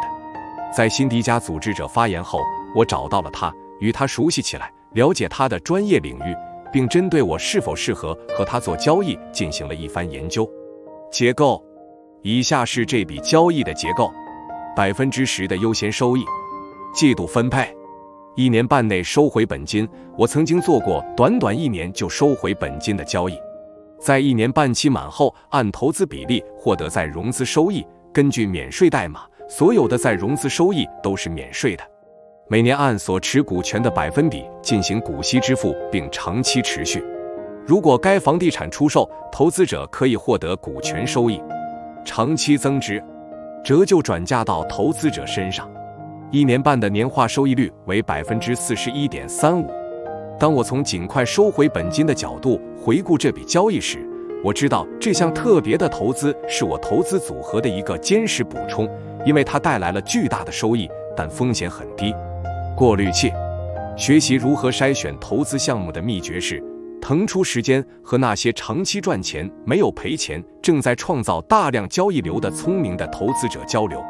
这项特别的投资处于一个坚挺的市场，这是一个增值项目。在这笔交易中，经营者将接手一处目前表现良好的房地产，对其进行修缮，从而收取更高的租金。当时的入住率已经超过 90%， 市场需求强劲，而且竞争并不激烈。我还喜欢这样一个事实，那就是我可以很快地收回本金，并且仍然能长期持有股权。谈判：私营多户辛迪加交易通常很难达成，所以我努力了一番，通过与最优秀的普通合伙人和经营者建立联系，让自己在其他投资者之前接触到他们的独家交易。我的人际关系让我有机会先于其他投资者进行投资，并让我的一些朋友也能参与交易。通过提供远远大于投资本身的巨大价值，我已经和这个辛迪加组织者以及其他许多辛迪加组织者建立了良好的关系。多亏了这种关系，我和我的朋友才能赶在辛迪加把机会提供给其他投资者之前，参与未来的很多辛迪加投资。这对我和我的人脉网来说都是一个巨大的福利。我还为我的团队争取到优惠条款，在很多其他的投资中，我也经常这样做。交易回顾，在这笔特殊的房地产交易中，我获得了10%的优先收益，按季度支付，直到我的本金在18个月内得以收回。事实上，在接近1年时就收回了。在房产再融资后，我不仅收回了本金，还使我的那一部分在融资收益得以免税。此外，尽管我的本金已经收回，而且获得了超过41%的收益，但是在这笔交易中，我仍然持有长期股权。事实上，我打算永久持有这一股权，因为这个私营多户辛迪加喜欢购买并持有，所以我做了最划算的买卖。我拥有不需要我出资，而且能继续增值的股权，很快我就收回了投资本金。更重要的是，在获得股权的同时，我的资金没有被锁住，至今我还能获得一些现金流。在未来某个时候，如果对方决定出售房产，那么我会按比例出售我的股权。第11章，戒律5：立即创造现金流。我是一个关注现金流的人，如果今天他不能让我赚到钱，那就算了吧。罗伯特·清崎。提到移动住宅园区，你首先想到的是什么？如果财富不是你首先想到的东西，那就请你继续往下读吧。不久前，我的妻子跟我说，你绝对想不到发生了什么事。当时，她刚接到父母的电话，他们说了一件可怕的事。在她的家乡，一座位于美国中西部地区南部的城市，特殊武器与战术部队 SWAT的一个特别小组穿着防护服出现在一个移动住宅园区中。SWAT 在公园里巡逻的原因是，他们收到举报称那儿有一个制毒工厂。新闻、广播，这个城市最大的日报的头版都对此进行了报道。我觉得好像被人狠狠踢了一脚，因为那个移动住宅园区是我投资的。我最不需要的就是负面新闻。SWAT 经过进一步调查，并未发现所谓的制毒工厂，但是新闻媒体并没有撤回之前的报道，也没有进行澄清。就在我以为这件事就这样过去的时候，我得到了一个好消息，在接下来的3个月里，园区新增了5名租户。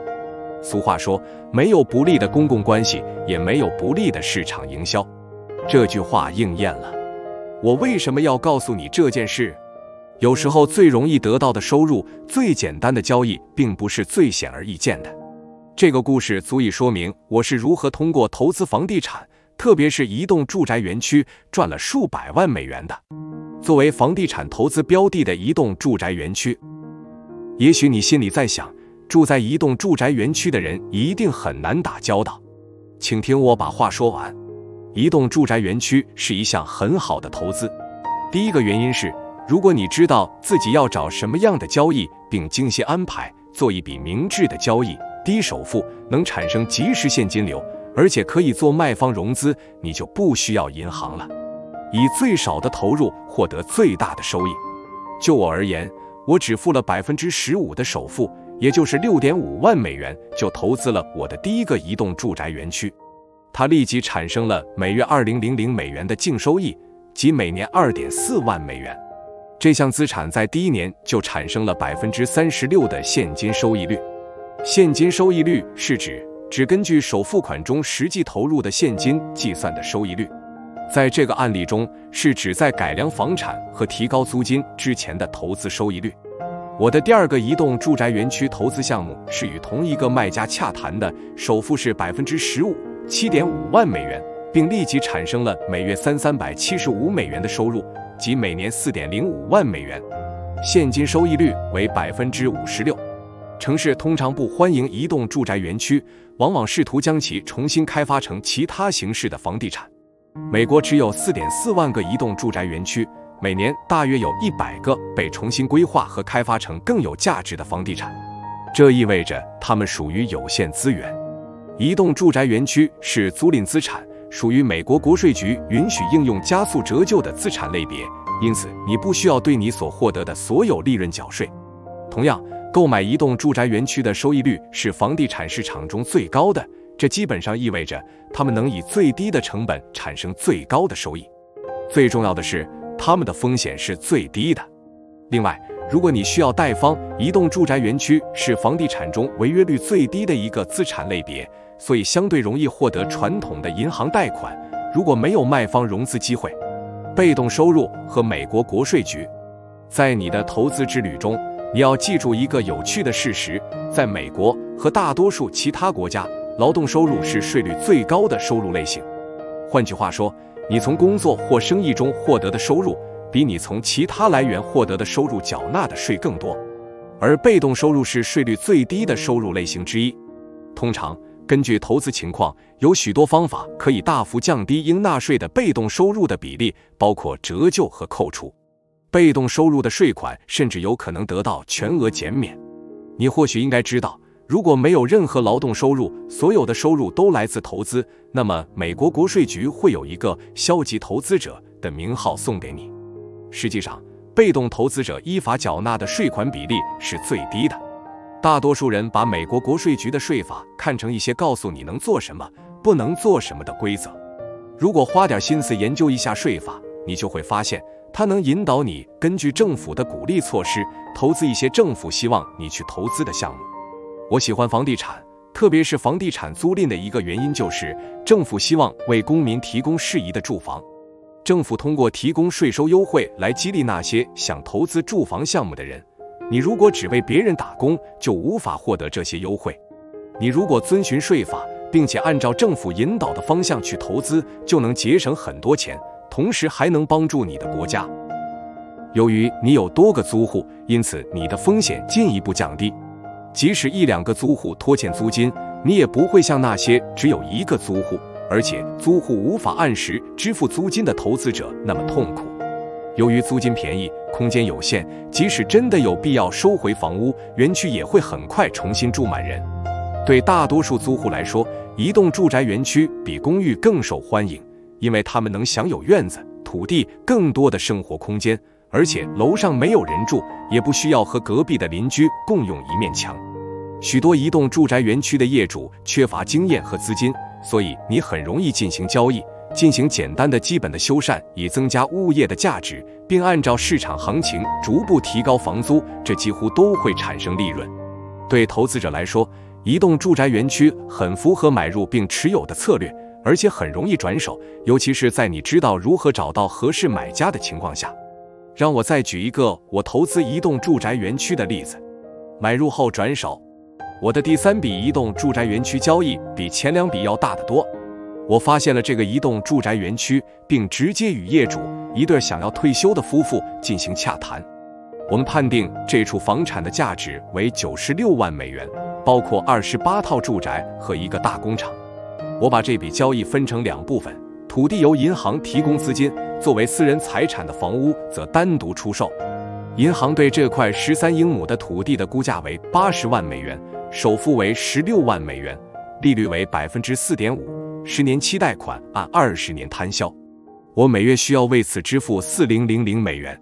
接下来，我把这28套住宅的价格谈到了非常合理的 15.5万美元，约等于每套房535美元，而这些房子的价值在每套1万至2万美元之间。此外，我还谈下了零首付、10年期票据、按13年摊销、零利息的条件。我每月只需为此支付1000美元。令人兴奋的是，这项投资立即产生了现金流，在经过一些基本的修缮、提高租金后，我的每月盈利为 1.4万美元。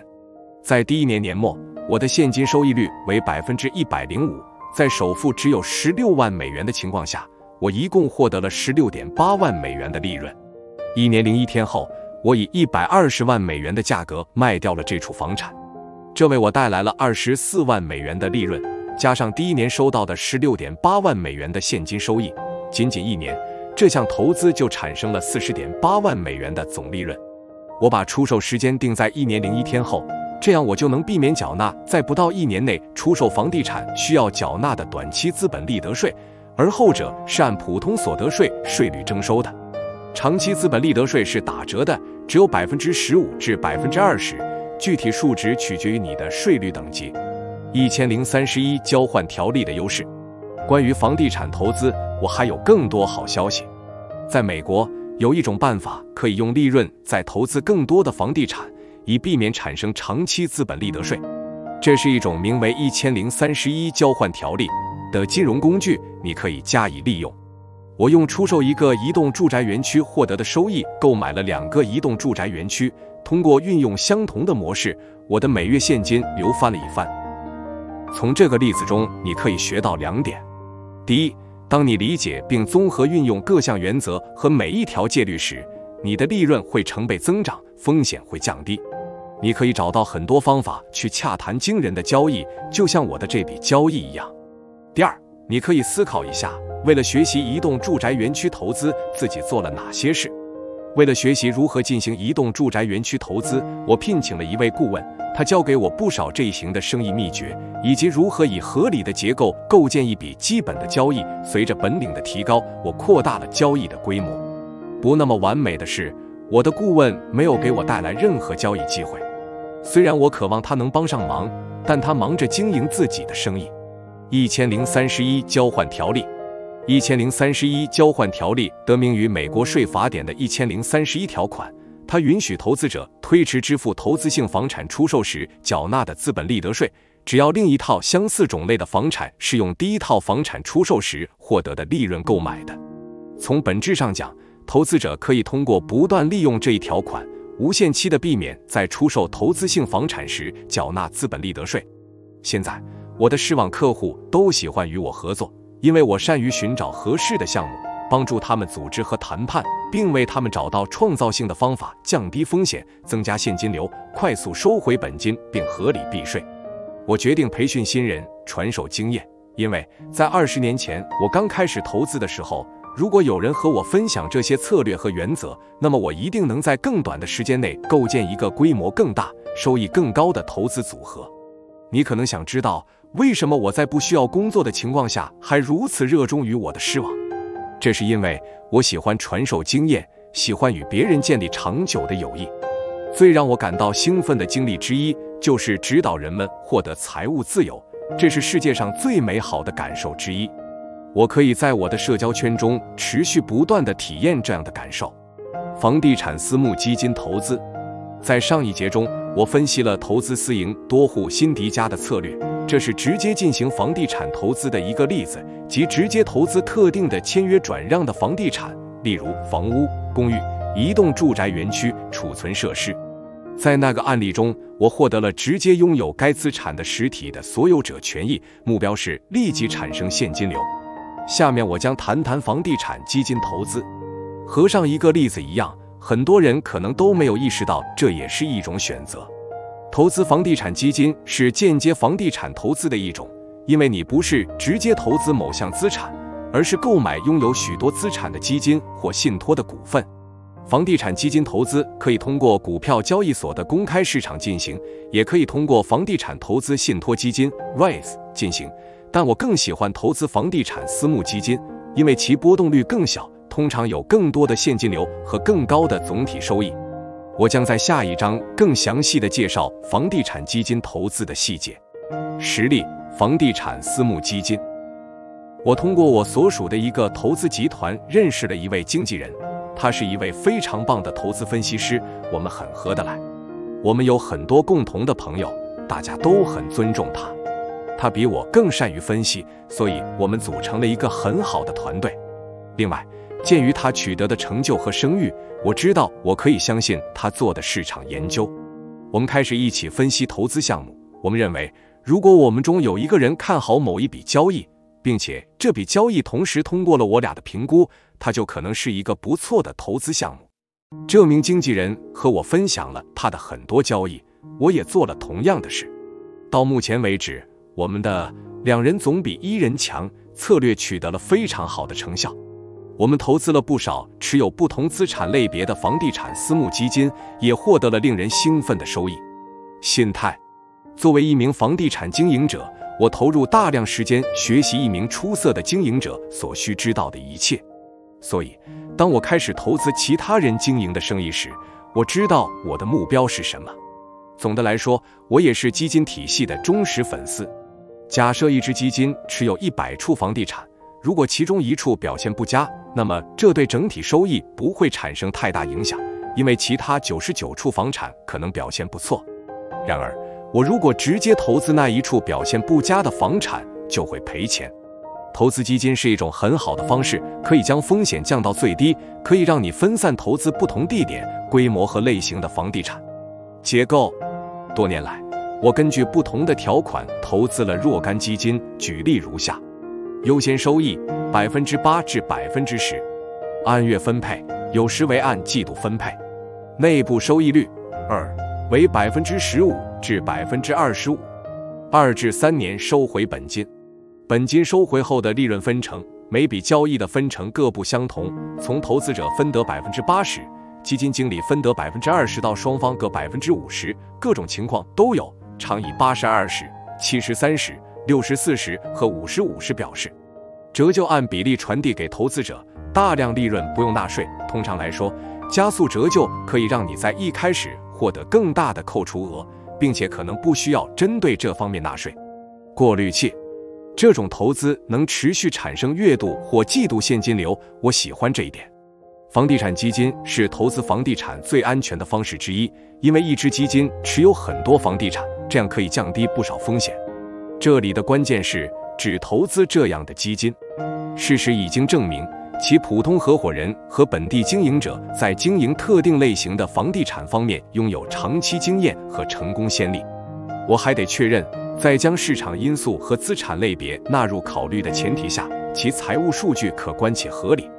我所投资的基金拥有经验丰富的经纪人和可观的财务数据，即使保守估计，我也能获得巨大收益。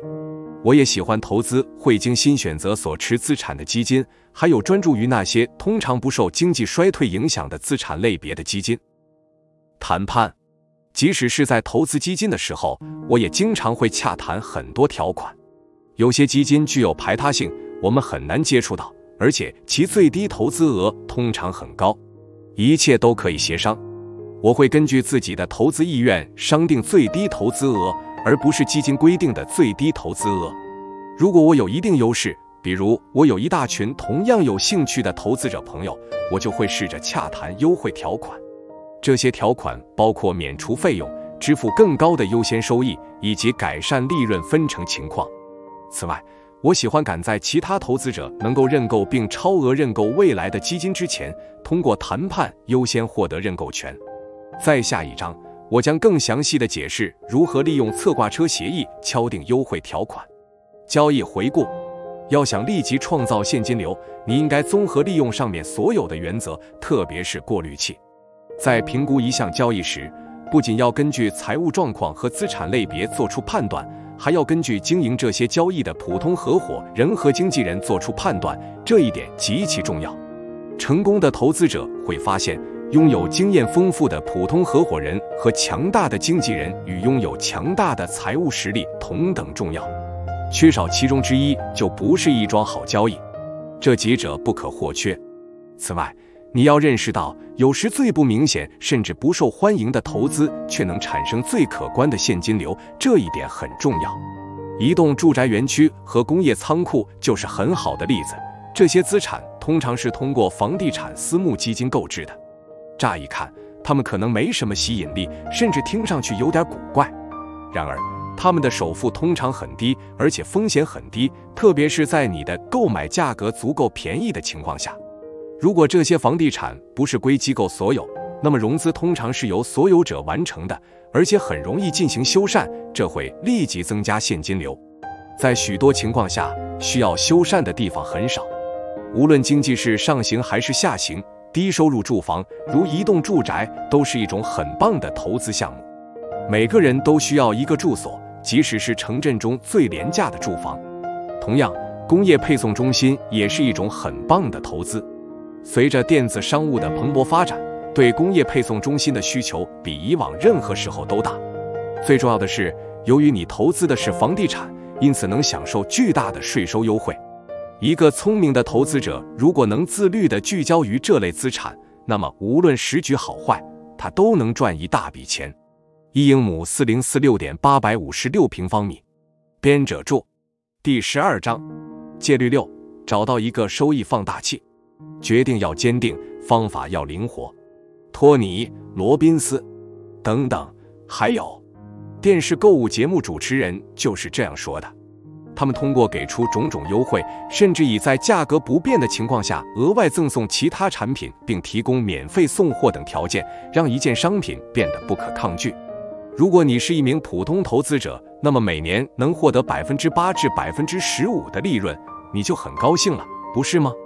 如果你能让对方提供抵押物，保证你能收回本金和利息呢，那么你会欣喜若狂，对吧？那简直是买一送一的买卖。在本章中，我将向你介绍收益放大器这个概念，并让你了解利用多重收益放大器能给投资者带来怎样的好处。收益放大器指的是任何有助于提高投资收益的机制或条款。交易结构有很多，你能获得的收益放大器越多，投资收益就越高。不过，在讨论收益放大器之前，我想纠正新手投资者，甚至许多有经验的投资者一个错误观念，即拟定的条款是不可更改的。但大多数时候情况并非如此，条款是可以商谈的。在对方提出交易条款后，我总喜欢再洽谈一些能改善投资效益的内容，无论是我自己投资，还是组织多名投资者参与交易。在某些情况下，团队可能会为我带来更大的影响力、更多的优势和更强的谈判力，从而敲定更好的条款。投资收益放大器，投资者可以用的收益放大器有很多种，但普通投资者很少使用它们。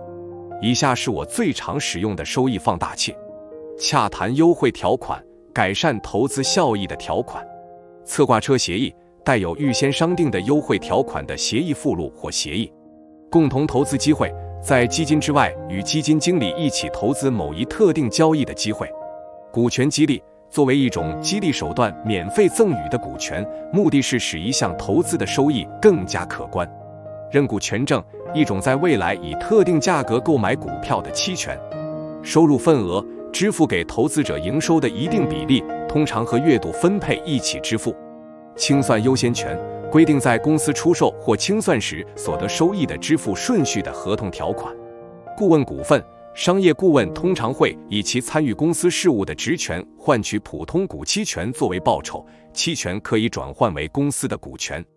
除了上面列出的这些收益放大器，还有3种收益放大器值得特别注意，下面将进行更详细的说明。债务投资，一种贷款形式的投资，而非直接股权投资。债务投资人能收回本金并获得投资收益，还有可能通过谈判获得额外的收益放大器。而股权投资可能不会收回本金，或者即使能收回，也要等到很久之后。加速分配计划，以直接股权而非债务的形式进行投资，但有更快的还款计划。这种放大器能使你在较短的时间内收回初始投资，而不是按照标准分配计划基于经营协议中列出的股权分割约定的时间。利润权益，这是一种基于合伙企业未来价值的股东权益。从税收的角度看，它往往比股权更好，因为在持有期间不需要纳税。对利润权益征税，应征收的是长期资本利得税，而不是短期资本利得税，后者的征税方式和普通收入权证相同。在很多交易中，人们投资种子轮，种子轮是对一家公司的早期投资，在该公司能够盈利并显示出持续发展的迹象之前，的目的是希望获得一定数量的股权，并且希望该公司能够成功。如果发生了流动性事件，公司就会根据投资时的公司价值和发生流动性事件时的企业价值倍数偿付给投资者。然而，大多数公司最终没有发生投资者盼望的流动性事件，而且大多数公司最终都没有成功，所以投资者可能再也看不到他们的资金了。我更喜欢换一种方式构建初始投资，具体来说，就是将其变成债务投资，作为给公司的贷款，而不是直接的股权投资。然后，除了债务结构，我还可以协商一小部分股权或认股权证作为投资激励立即兑现。这部分股权或认股权证是免费的额外激励，不需要我花一分钱。认股权证是一种期权，投资者可以根据当前的估值，以预先确定的行权价购买一家公司的股票。如果在未来的某个时间公司显著增值，投资者就能通过行使认股权证获利。认股权证与股权类似，但更像一种清算优先权。这意味着在公司出售时，你可以排在股权持有人甚至债务持有人之前，优先获得偿付。总之，你可以利用我常用的某一种收益放大器进行投资，而不是直接投资某家公司的股权，因为直接投资股权可能会让你在很长一段时间内无法获得收益。比如，你可以投资带有加速分配计划的股权，以迅速收回你的本金；或者，你可以贷款给对方，并要求附加股权激励，以争取获得较高收益，并立即产生现金流，更快地收回本金。另外，由于股权激励的存在，你仍然能获得该公司的上行利润。我最近投资了一家著名的公司——富兰克林造币厂。该公司通过电视、网络、邮购目录和杂志销售硬币。与第9章提到的 Dress Bar 类似，由于没有足够迅速的转型，富兰克林造币厂很快就把自己逼到了墙角。我参与的一个投资辛迪加把成员们召集起来，洽谈了一个简单易懂但并不寻常的投资结构，这就是典型的等等，还有是交易协议。我通常洽谈的是 15% 至 20% 的利息，而辛迪加成员决定做出一些改变。他们同意将占总销售额 10% 的月度分配作为权利金支付，这个细节以后会变得很重要，并在此基础上增加了以下收益放大器。1号收益放大器，洽谈基于总收益的月度分配。2号收益放大器，通过谈判将市值超过1亿美元的控股公司作为抵押物来控制下行风险。如果投资失败，控股公司的价值明显高于收购富兰克林造币厂这项相对较小的投资，这样做就能提供强劲的保护，避免损失资金。在本例中，抵押物的价值是购买富兰克林造币厂价格的20倍以上。3号收益放大器，按照初始投资的 20% 支付现金红利，这笔钱将在3年期票据到70支付。4号收益放大器，每投资100万美元增加 6% 的股权激励。由于这是一种投资激励，股权实际上是免费赠予的。投资者，让我为你详细解析一下这笔交易，看看它是如何运作的，以及预期收益有多少，如表12.1所示。想象你是一名投资者。表12.1交易运作情况。如果这项投资需要3年的时间才能达到 100% 的本金收益率，外加 20% 的现金红利，那么每年的收益率是 40%，3年的总收益率为 120%。如果只需要2年就能实现 100% 的本金收益率，那么每年的收益率将达到 60%。无论怎么看，从条款内容来分析，这笔交易几乎都是只有巨大的收益，没有什么风险。我最喜欢的就是这种风险收益不对称的交易，这意味着投资的下行风险得到了有效控制。即使我会赔钱，也不会赔太多，但收益却有指数级增长的可能性。再把类似这样的多个交易叠加起来之后，投资变得尤其令人兴奋。假如出于某种原因，其中一项交易真的失败了，我还有其他表现很棒、收益呈指数级增长的交易，这意味着我将有很大可能赚得盆满钵满。实际上，我喜欢构建这样的交易结构，即使有5笔交易失败，只有1笔交易按计划进行，我也可以获利。这笔交易只是一个例子，为了说明我如何构建交易结构以创造巨大的长期收益，同时在整个投资期都能获得可观的现金流。我的目标显然是让尽可能多的投资产生指数级增长的收益，同时有效控制每项投资的风险。在这个例子中，5笔交易都失败的可能性极小，因为我针对所有交易都进行了谈判，争取到了高度的风险保护。侧挂车协议。接下来，我想向你介绍侧挂车协议，以及如何把它们作为收益放大器添加到你的工具箱中。侧挂车协议实际上是一份条款说明书，它提供了一系列增强型条款，这些条款比普通投资者通常能够获得或争取到的条款更有利。我经常使用侧挂车协议，以保证我在投资时能享受优惠待遇。如果和多位投资者一起投资，我就会确保他们也能得到和我一样的优惠条款。我是这样叠加侧挂车协议的。我要做的第一件事是洽谈当前投资的优惠条款。如果狮网的成员和我一起投资，我就会代表整个团队协商这些条款。这些优惠条款包括管理费用或行政费用或其他费用、折扣、附带权益折扣，这是作为投资经理报酬的利润份额，提高优先收益或利息，提高利润分成，甚至降低最低投资额。有时，这些优惠条款包括提高最低预期收益率，它指的是一项投资所要求的最低收益率。在这一阶段，我最关注的是协商能让我提高总体收益率，并允许我投入令我满意的金额的条款。接下来，我将通过谈判争取在未来所有的投资中获得优惠条款和先发优势。我希望在保留这些优惠条款的同时，成为未来多笔交易的第一个投资人。我会通过谈判争取优先投资未来交易的权利，这样我就可以赶在所有人前面获得投资机会，而且能让我每一次的投资参与度都不受限制。最后，在出现共同投资追加投资的机会时，我也经常洽谈优惠条款。例如，假设我在投资一只基金，而该基金有一些不符合相关标准，或作为单笔投资金额太大的追加投资，那么我会洽谈一份附加协议，共同投资后续的交易。这些交易的条款通常会比第一份侧挂车协议列出的条款更优惠。这种共同投资的机会非常少，我们很难接触到。但如果得到这个机会，我就会洽谈更优惠的条款。我将更详细地解释共同投资，但在我继续之前，我想确保你已经对洽谈优惠条款心中有数了。无论是什么交易，你都可以通过洽谈优惠条款来放大你的收益。你也可以通过利用侧挂车协议争取优惠条款，无论你是进行直接投资还是基金投资。基金中的共同投资，我已经深入阐述了直接投资，所以我现在将花时间谈一谈基金投资以及如何放大基金投资的收益。就我个人而言，我喜欢投资基金。基金是同一投资类别的许多不同投资的集合。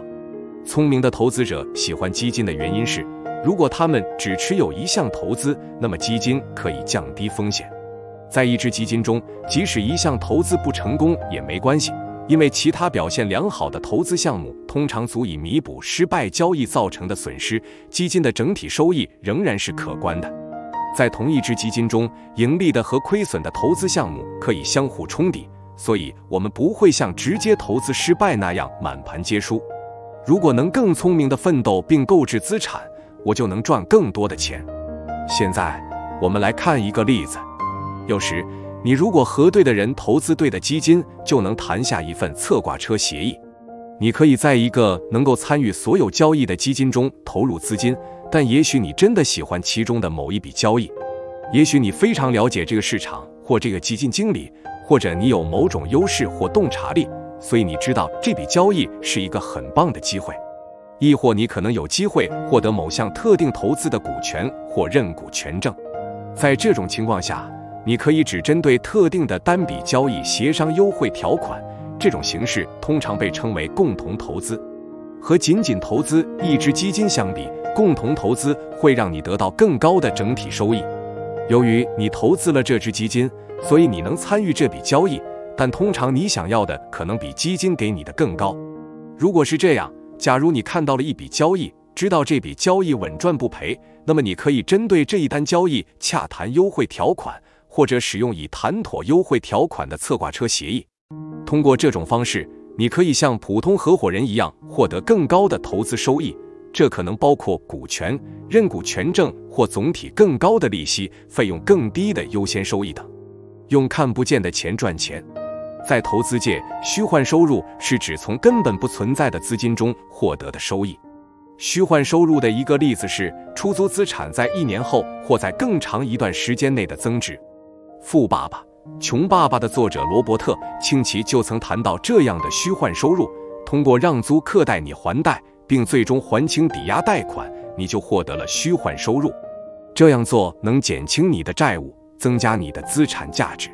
你的债务一旦被完全还清，偿债支出消失，你的现金流就会增加，而这又是另一种类型的虚幻收入了。此外，当折旧你的资产和这些资产的收入后，你就创造了虚幻收入，因为你的利润比你纳税的金额还要多。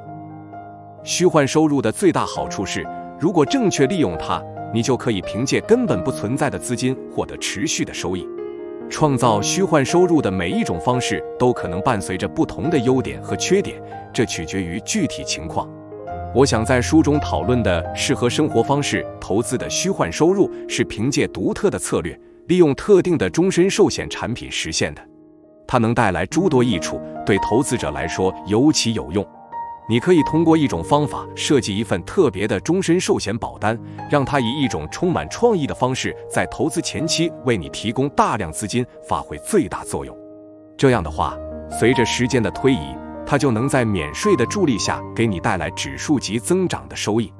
你购买的大多数现成的人寿保险产品都无法起到我将要描述的作用。许多人寿保险代理人甚至不知道如何设计我所使用的这种保单。我使用的保单是由擅长定制终身寿险保单的保险领域的专家设计的。基于这种结构的保单会带来令人惊喜的表现。人寿保险专家只有增加附加条款，才能使这些保单的表现远远胜过其他保单，并且对客户最有利，基于支付给代理人的较低佣金和现金价值的加速增长。现金价值指的是通过保险费的形式投入保险的投资资金。举个例子，大多数人并不知道他们可以从终身寿险中获得收益，但事实上他们可以用保单作为抵押物进行借贷，并用贷款从事其他投资。换句话说，投入终身寿险的钱仍然能获得收益，而且不需要真的把这笔钱取出来，你只需要以保单为抵押物去贷款。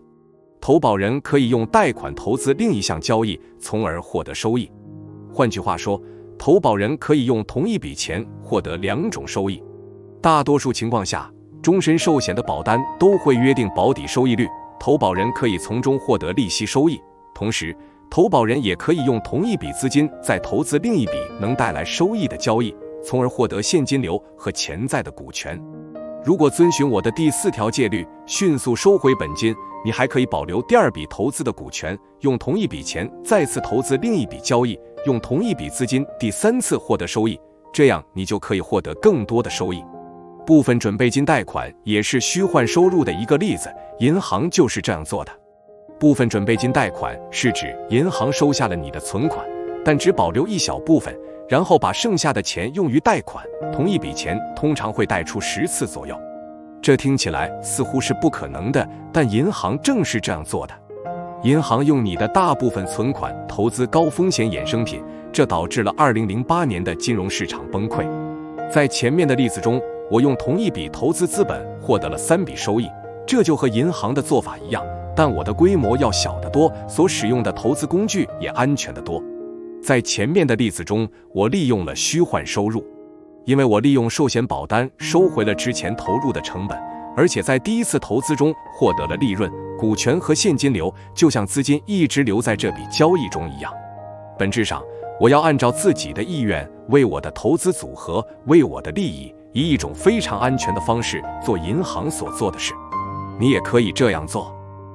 在第13章，我将分享一个真实的例子，如何利用我的终身寿险保单，通过套利、股权和投资收入的组合，在2种交易中同时获得收益。套利指的是你可以利用不同的价格或收益率之间的差额，赚取无风险利润。实例 Dressbarn。 我在第9章中分析过 Dressbarn 交易，这里我想再披露一些这笔交易的细节，让你了解收益放大器策略是如何发挥作用的，以及如何利用人脉网进行超盈利的现金流投资。心态。我和另一位投资者共同参加过一次会议，后来我们成了朋友，开始分享彼此的人脉网。他介绍我认识了一些知名投资者和企业家，我也为他引荐我的许多朋友。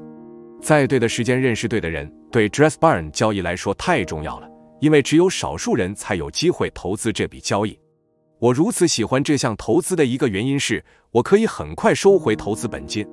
另一个原因是，这家公司在我投资的第1年倒闭的可能性非常小，即使公司第2年倒闭了，我也能从这笔交易中收回所有的本金。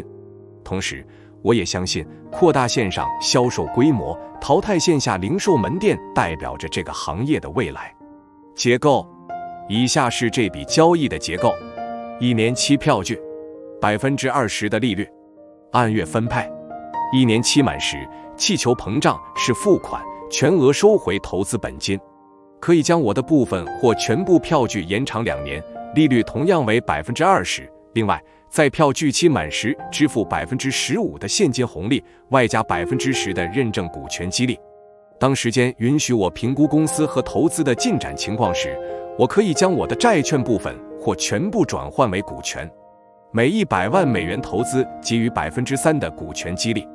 以知识产权作为抵押物，其价值应远远超过投资额。过滤器，这是一个典型的低价出售资产的案例，且出售方拥有强大的品牌，其经营者都是知名人士，因交易失败而使自己的声誉受损是他们无法接受的。他们也有足够的财力来应对任何可能出现的问题。这项投资以 Dressbarn 的知识产权为抵押物，包括品牌名称和近800万客户的资料。谈判，双方就若干事项进行了谈判，内容包括：如果效益不错，可以将贷款延长至1年以上，知识产权将继续作为这项投资的抵押物。此外，我拥有优先投资母公司未来可能持有的任何不良资产的权利，这样我就能投资每一笔这样的交易，使我的头寸多样化，建立一个通过网店而非线下零售商店扩张业务的品牌投资组合。大多数投资都没有这样的福利。这笔交易最大的亮点是免费股权。一旦收回投资本金，投资者就很少能保留公司股权了。另外，作为投资激励的股权比重很高，通常情况下，就算给免费股权也会很少。交易回顾，我的视网成员以极低的价格购买了一个品质极高、有近60年历史的品牌。基于我们谈妥的协议，还基于好几家集团对这一资产提出了报价，而其中至少有一家的报价远远高于我们的报价，比我们的报价高出数百万美元。这一事实，一旦遇到问题，我们就可以将它出售并立即获利。然而，母公司 Ashina 零售集团对我们的时间安排和团队最为满意。此外，该公司在第1年内气球膨胀，使付款的票据到期前倒闭的可能性几乎为0。我们收回了全部投资，保留了免费股权。在运营团队继续拓展线上业务的同时，我们可以从公司的成长收益中分得一杯羹。第13章，戒律期，为交易加码。不要给自己设限，梦想越大，走得越远。迈克尔·菲尔普斯。我以等等还有开始了上一章，每一个收益放大器都代表着额外的利润。现在我将向你展示如何用便宜的安全的资金来投资交易获得收益。在市场营销领域，这种策略被称为折价卖钱。上一章的重点是通过谈判将收益放大器纳入交易，这是增加投资收益的好方法。从技术层面看，你可以在没有任何收益放大器的情况下进行很棒的投资。但我的大多数投资至少有一个，而且经常是多个收益放大器。本章侧重另一种附加谈判，这种谈判可能会以额外的收益放大器、额外风险保护或两者兼有，经常如此的形式出现。这种附加谈判可以出现在接近正式谈判开始的时候，或者签订最终投资合同前的几小时。已成定局，这是误区。有一个误区是，一旦谈判结束了，情况就不可改变了。事实上，在双方签订合同之前，这笔交易并没有达成。签订合同才是最后期限。在此之前，你仍有改善整体投资条件的空间。我对交易的看法与别人不同。每当看到机会出现时，我都喜欢抓住它。如果发现一家公司能做出更多的让步，或者如果在第一轮谈判中我没有提出当时我还没有想到的要求，我就会毫不犹豫地提出来，反正对方可以拒绝。有时对方可能并不是真的迫切需要筹集资金，只是主动发起进攻，试图占得上风，所以他们不接受进一步的谈判。但通常情况下，在我的投资中，对方往往真的陷入了困境，或者事态紧急。对于筹集资金，他们有紧凑的时间计划，因此他们往往愿意做出一些让步。我会不断谈判，直到对条款感到满意，并认为我的风险已经适当的降低或得到了彻底控制。一笔买一送一的交易，我将向你展示一笔买一送一的交易。这笔交易附带的好处是没有风险。具体情况是这样的，我利用一种特别设计的终身寿险保单，和那些现成的保单很不一样，来为我的投资提供资金，像银行一样操作，但条款要好得多。正如我在前一章谈到的那样，我使用同样的银行替代策略，以我的终身寿险保单为抵押物进行贷款，用同一笔资金获得多次收益。我用这个策略投资了 Dressbarn 以及我与狮网成员合作收购的其他几家零售品牌，包括1号码头、Linen Things、富兰克林造币厂、Model S、Radio Shack、Steinmart 等。截至目前，我在我所有的移动住宅园区交易、所有的运营公司投资，更多内容参见本章末尾和下一章，和许多其他的投资中都使用了这一策略。注意，不是所有的保险代理人都是一样的，不是所有的寿险保单都是一样的，也不是所有的寿险公司都能提供我描述的服务。你需要的人寿保险公司应该是一家使用非直接识别红利结构的公司。非直接识别的意思是，无论你是否通过抵押你的保单获得贷款，公司都会支付给你相同的红利。大多数保险公司使用直接识别结构，如果你通过抵押你的保单获得贷款，保险公司支付给你的红利就会少一些。如果你能获得足够多的收益来创造套利，那么这仍然是一件好事，但你的收益将与利用非直接识别结构的人寿保险公司进行套利的收益相去甚远。通常有了直接识别后，就会出现负套利，你会在那笔交易中亏损。所以选择保险公司时要谨慎一些。人们想到人寿保险时，一般只会想到死亡赔偿金。投保人在自己活着的时候付钱给保险公司，让他们的受益人在自己死亡后获得一些赔偿金。然而，一份设计合理的终身人寿保单可以为你提供许多你活着时就能享受的福利，你可以将它们利用起来。事实上，人寿保险是现有的最大的资产保护体系。也许你认为信托才是，但如果看看那些判例法，你就会明显意识到，人寿保险是保护你的资产免受债权人影响的唯一最佳方法。此外，人寿保险是一种可以让你的资金在退休后通过免税增值、免税分配而增加的工具，更不用说你的继承人还能获得免税的死亡赔偿金。你可以向一家表现不错的寿险公司购买一份保单，每年的红利通常约为 6.5%， 最低保底收益率通常为 4%。顶级保险公司目前支付的红利为 5%至 7%， 减去与人寿保险相关的成本后，总的内部收益率通常为 4%至 6%。 人寿保险的收益率是实际收益率，而不是误区一提到的平均收益率。它和其他投资承诺中 10% 的平均收益率，比如一个兜售股市投资的理财顾问描述的那样不同，它是一个真实的数字，没有被人为操纵。人寿保险会让你获得年复一年的稳定收益。我们再回到这笔买一送一的交易，如果你找到了一个很棒的投资机会，就像我在书中描述的那样，你不妨以你的保单为抵押物进行借贷，并配合灵活的支付条款，利率在 5% 左右。你如果遇到了困难时期，就可以选择先不偿还贷款，保险的收益仍然会表现良好，只是整体收益不如你偿还贷款后表现的那么好。无论你何时过世，保险公司都会从死亡赔偿金中扣除贷款金额，这样它就不会成为受益人的负担。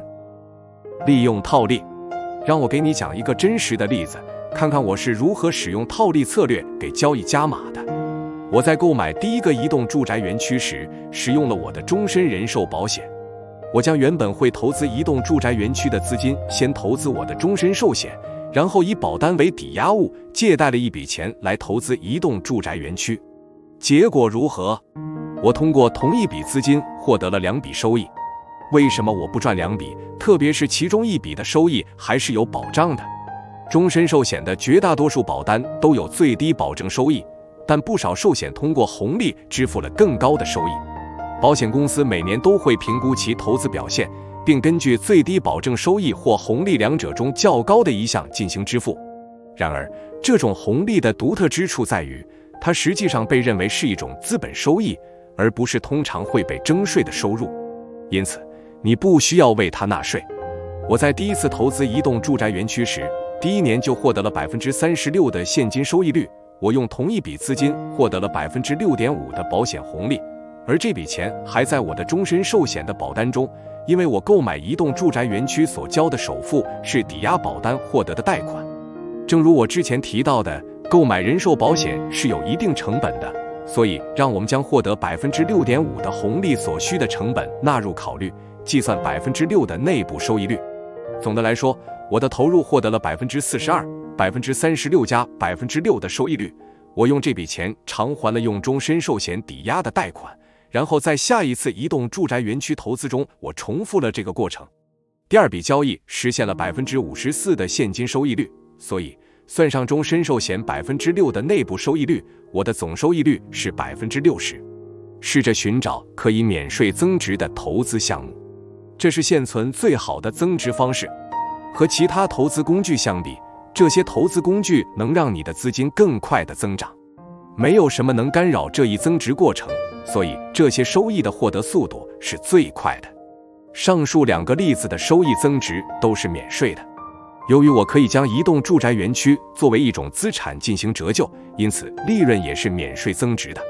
注意，这些免税增值工具并不多，而对大多数现有的工具来说，政府强制的限制措施都比较少，比如罗斯个人退休金账户和罗斯 401k 计划。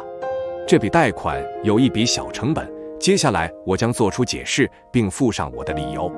首先，我要说，一些贷款机构专门以比人寿保险公司低得多的利率发放贷款，他们会把你的保单作为贷款抵押物，就像人寿保险公司一样。如果你把保单作为抵押物去贷款，这些贷款机构就可以给你多省几个百分点的利率。因此，你不必通过保险公司贷款，而是可以通过那些专门把终身寿险保单作为抵押物来放贷的贷款机构贷款。你可以选择固定利率或可变利率。回到我刚才详述的那笔交易，当时的固定利率是 4%， 而可变利率只有 3%， 所以我选择了可变利率贷款。这几乎是我当时能找到的最便宜的资金了，而且在很长一段时间里，利率都没有上升。万一利率上升了，我可以改成固定利率，所以我不用支付给保险公司 5% 的贷款利息，我只需要支付给这个专门的贷款机构 3% 的利息，我节省了 2% 的利息。另外，我可以灵活地支付只含利息的小额款项，这为我创造了一个产生大量现金流的大好机会。让我来说明一下这个交易是如何运作的，这样你就能明白这种套利交易对你来说是什么样的。我们不妨假设你投资了一笔交易，对方会支付 20% 的利息，就像我在书中提到的投资那样，它是通过运用我和你分享的那些借率、收益放大器和酬金取得的成果。你以寿险保单为抵押物进行投资，目前的内部收益率为 6%， 而你支付的贷款利息只有 3%， 这给你带来了 23% 的总收益率。20百分号加6百分号300分号等于23百分号。让我们回到第一个例子，即关于我投资的第一个移动住宅园区的例子。这笔交易产生了 36% 的现金收益，加上 6% 的来自终身保单的内部收益率，再减去 3% 的利息，你就得到了 39% 的总收益率。这是没有风险的免费资金，哪怕在最坏的情况下，风险也极小。如果我购买了一份终身寿险保单，利用保单进行贷款，并用贷款资金投资移动住宅园区，那么真实的数据如文字框所示。这笔交易既是运用套利的范例，又是运用杠杆的范例，让我的钱在2个地方为我打工，赚取双份利润。如果你不具备投保资格，健康状况不佳，或者存在其他可以使你的人寿保险保费更高昂的因素，那么你该怎么办？你可以为任何与你有保险利益关系的人购买人寿保险，比如你的家庭成员、雇员，或者任何与你有工作合作关系的人。如果他们出了什么事，你的公司会受到影响。下面的例子展示了几种给交易加码的方法。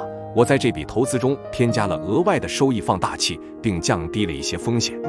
交易概况：65000美元终身寿险保单，6%内部收益率等于3900美元；65000美元贷款36%现金收益率等于23400美元；65000美元3%的贷款利率等于1950美元；3900美元加23400美元，1950美元等于25350美元净利润。总收益率为600分号加3600分号300分号等于3900分号。实例：驱动城市健身特许经营公司。驱动城市健身 Orange Theory Fitness 是一家非常受欢迎、非常成功的特许经营公司。仅在美国就有超过300家门店，这些门店常常在开门营业前就被预订满了。驱动城市健身是所有同类公司中利润率最高的公司之一，但现在几乎无法加盟了，因为人们对它的门店需求太高了。现有的业主和区域代表拥有拒绝开设新健身房的优先权。在任何时候，其他连锁公司都可能面临这样的机会：高需求、成功记录、低风险和高利润。有的经营者可能已经用完了信贷额度，但可以获得一般公众无法获得的交易。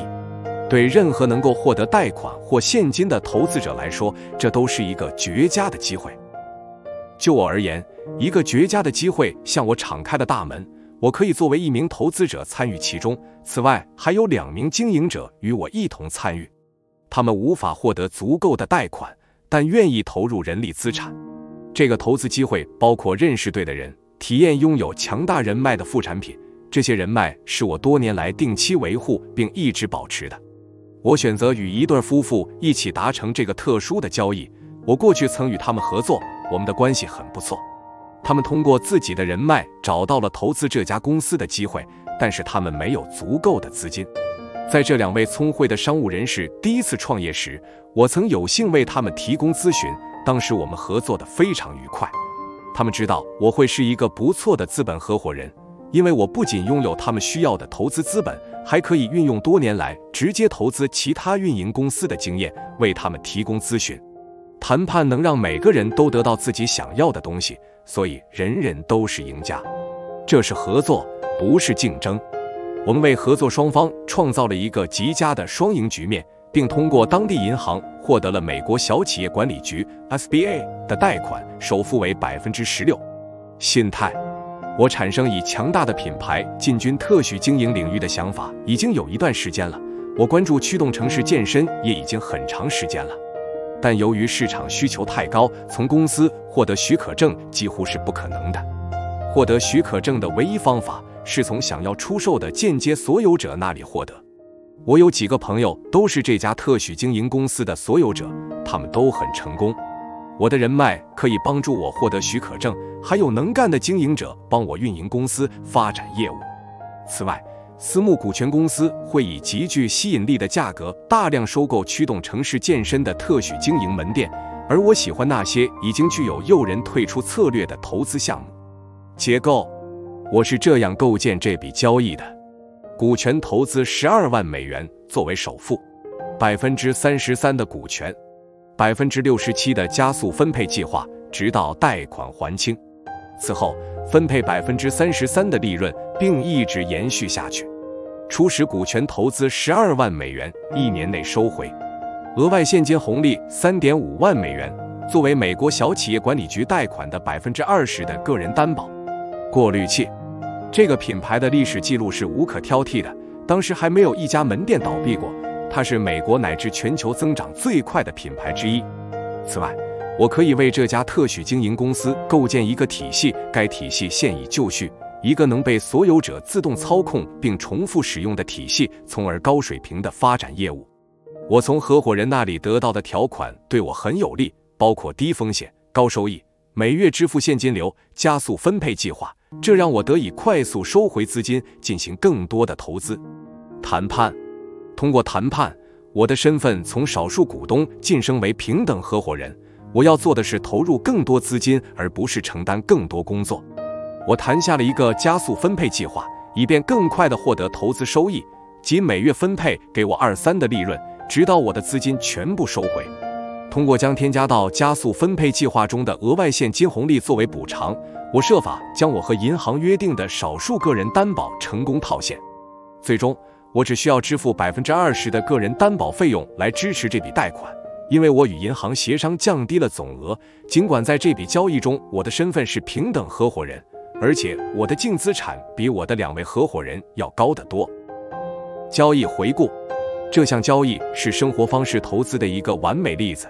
你的钱为你打工，你不需要耗费精力和时间打理，所以你最有价值的资源时间被节省下来了。你拥有每月现金分配、长期股权，有极好的机会在将来华丽退出和额外的特许经营权。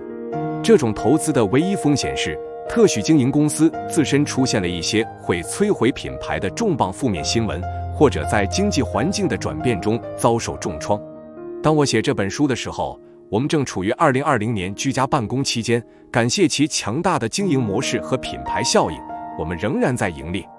另外，我最近和这2位商业伙伴一起投资收购了另一家运营公司，地点离我们的驱动城市健身门店很近。我们在一起工作得非常愉快，想一起扩大我们的投资组合。我再次成了资本合伙人，而我的健身门店的2个合伙人中，一个已经开始打理新公司，另一个则继续运营驱动城市健身门店。得益于强大的财务实力、品牌实力、优越的地理位置和优秀的经营者，这笔交易成为一次很棒的投资。在这笔交易中，我也找到了好几种给交易加码的方法。我使用了一个加速分配计划，使我的总收益率翻了一番，所以我在拥有特许经营门店的第1年就快速收回了本金。我和我的合作伙伴用从特许经营门店中获得的利润收购了另一家公司，其现金流甚至比驱动城市健身门店还要可观。此外，我还让银行将个人担保从100%降低到20%，从而消除了这项投资的大部分风险。最后，这笔投资款来自我用终身寿险保单作为抵押物借到的贷款，这使我得以用同一笔钱获得了2笔收益。第14章，戒律8：减少脂肪。要留意细小的开支，须知千里之堤，溃于蚁穴。本杰明·富兰克林。当你发现你买贵了东西的时候，你感觉如何？比如，你去一家高档珠宝店花$7000买了1枚戒指，然后你在开市客看到同样的戒指只要$300-200，而且质量更好。你如果是一位收藏家，就会明白拥有一个人脉广的朋友多么有价值。他会到处搜集信息，拨打电话，为你找到你想要的稀有或珍贵的物品，并为你节省40%的钱。基于这项服务的价值，你很乐意付给对方一笔可观的佣金，可能还会预付一笔费用，而且你会一次又一次请这个人帮忙。从很多层面来说，你都会很重视你们的关系。让我把这个故事扩展到投资领域。我们先回顾一下前面提到的我的投资经历，然后正式进入本章的内容。如果你已经阅读了前面的章节，你应该对我的很多投资项目有所了解。在我的前3个移动住宅园区交易中，我没有找经纪人，我的部分或全部购房资金是通过卖方融资解决的。那个时候，我的时间比我的钱充裕。我发现了这笔交易，花时间与对方洽谈条款，不请经纪人，这让我省下了一大笔佣金，使我的口袋中多出了$10万。通过卖方融资，我谈下了15%的小额首付款，利率为5%，贷款期限为10年。这使我在修缮园区、提高租金之前就获得了及时现金流和净利润。后来，当我的钱比时间充裕的时候，我学会了利用中间人和经纪人办事。我很乐意付给他们一些费用，以节省我的时间，使我不必再花时间去做那些我在职业生涯初期所做的事。人脉资源。当你手头宽裕而且想节省时间的时候，你可以使用下面这些寻找资源的小诀窍来获得一些不错的交易。优秀的经纪人会给你介绍你不知道的交易，并介绍你进入你无法进入的人脉网，这将有可能为你节省数十年的时间。优秀的理财顾问和保险专家会向你介绍你从未想过或听说过的金融产品，这些产品通常很少有人知道。优秀的银行家和金融从业者会向你介绍一些金融工具，如果没有他们的解释，这些工具对你来说也许十分晦涩难懂，难以接近。拥有这些资源对你来说，就相当于将质量最高、最精确的工具人脉添加到你的投资工具箱中了。将人脉与你的其他工具相结合，你能获得更大的交易、更多的杠杆、更好的条款，以及你在其他地方也许永远接触不到的想法和理念。投资、财富增长和净资产成了一个游戏。本书的所有工具是我10多年的积累。我投资了近100万美元用于个人成长，支付了数十万美元的法律和专业服务费、教育、培训和辅导费用。这些投资帮助我创建了一个数千万美元的投资组合。然而，如果没有打造狮网这个几乎可以抓住任何机会或处理任何交易的超级团队，我就无法获得这样的成果。投资好的顾问，在你所有的人际关系中，有的对你有益，有的则不然。投资人脉和中间人也是如此，所以你要谨慎。你要多和那些能成为收益放大器或合作伙伴的人结交，少去搭建那些成本大于价值的人脉。赚钱最快的方法就是永远不要把钱花在不必要的地方。开市客、沃尔玛和山姆会员店都想出了减少中间商、保持更多利润、增加销量，以更低成本为顾客提供更多产品的妙招。亚马逊找到了去除中间商，并在1天内把产品送到顾客手中的好办法。一个价值大于成本的中间商和一个成本大于价值的中间商之间的区别是你需要了解的。当你能够识别并去除不必要的成本时，你就更强大了。下面列出了几种中间商，你可以分析一下他们的价值和成本。有些可能会增加脂肪，引发不满。他们不会成为你的资源，反而会消耗你的资金，并且会因各种费用和佣金而让交易变得无利可图。理财顾问、经纪人、贷款人、保险销售人员、基金经理、普通合伙人、资金筹集人、银行和金融机构、所有中间人。免责声明：如果能安排好交易协议和条款的结构，那么在上面列出的职业中有不少都是我喜欢的。我有很多朋友是理财顾问、经纪人、贷款人和保险销售人员，他们会为客户着想，表现极佳。但并不是所有的理财顾问、经纪人、贷款人和保险销售人员都是一样的。怎样才能辨别脂肪和肌肉？下面是我的减脂工具箱和测评系统。经检验，它们能在几乎所有情况下帮你增加股息和收入。你可以使用这些工具来解锁最佳交易，避开脂肪。找到脂肪。一，你在亏损而他们在赚钱吗？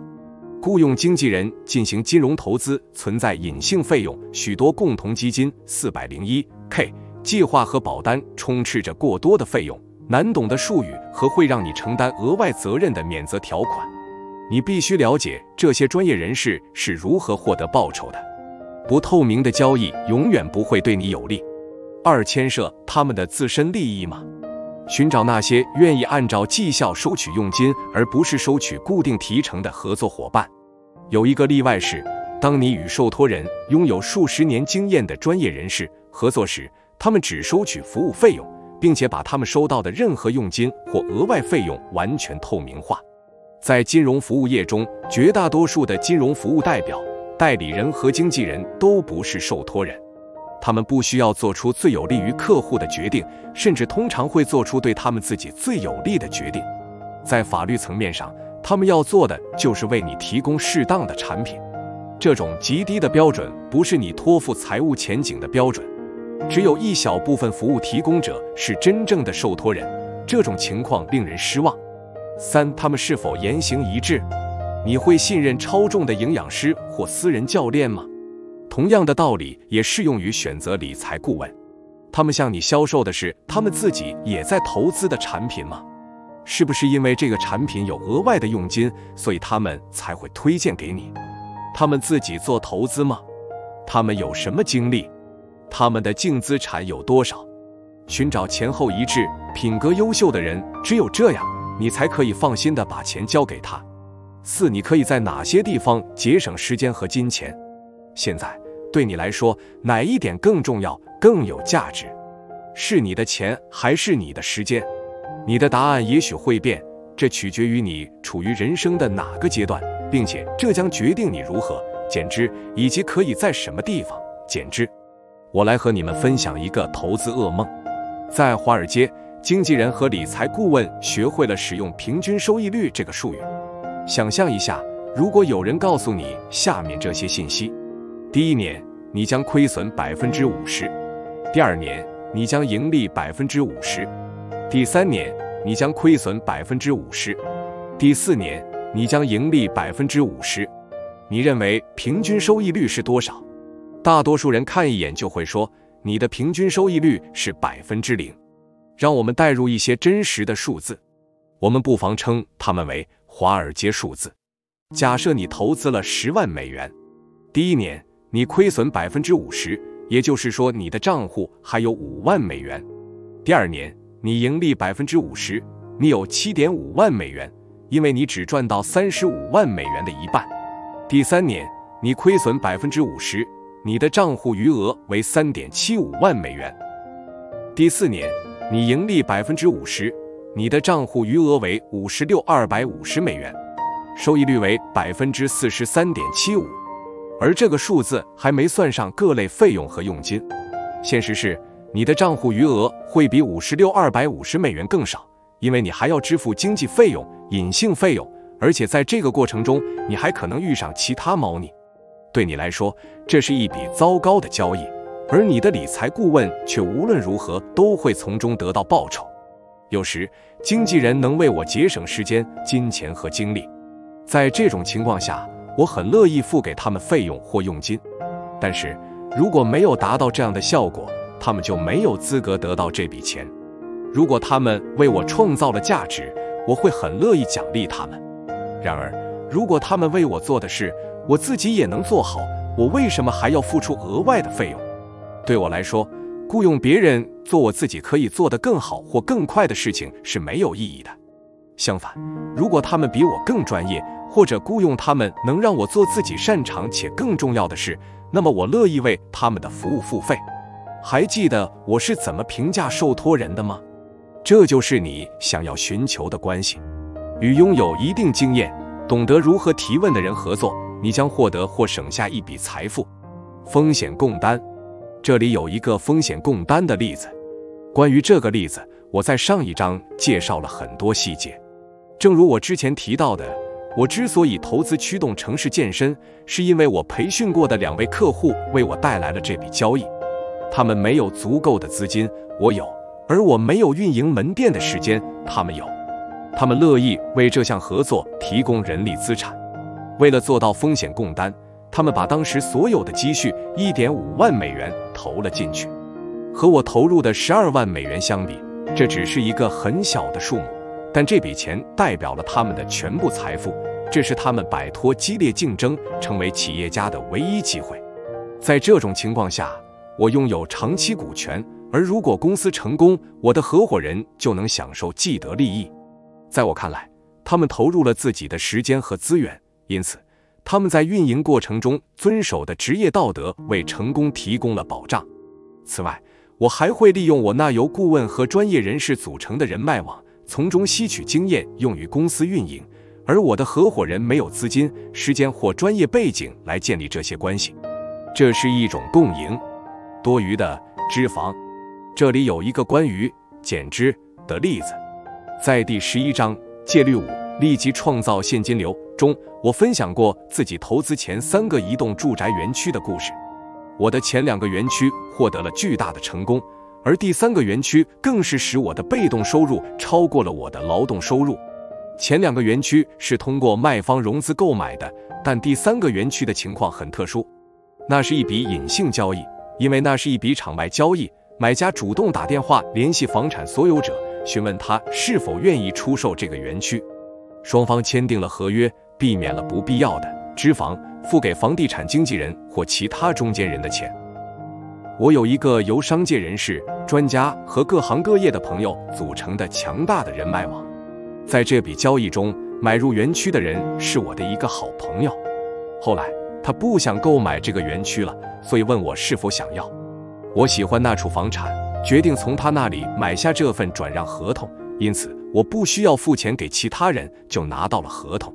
转让是指一方订立了购买一项财产或资产的合同，例如一份购销协议，却没有完成交易，而是决定将合同的权利转让给第三方。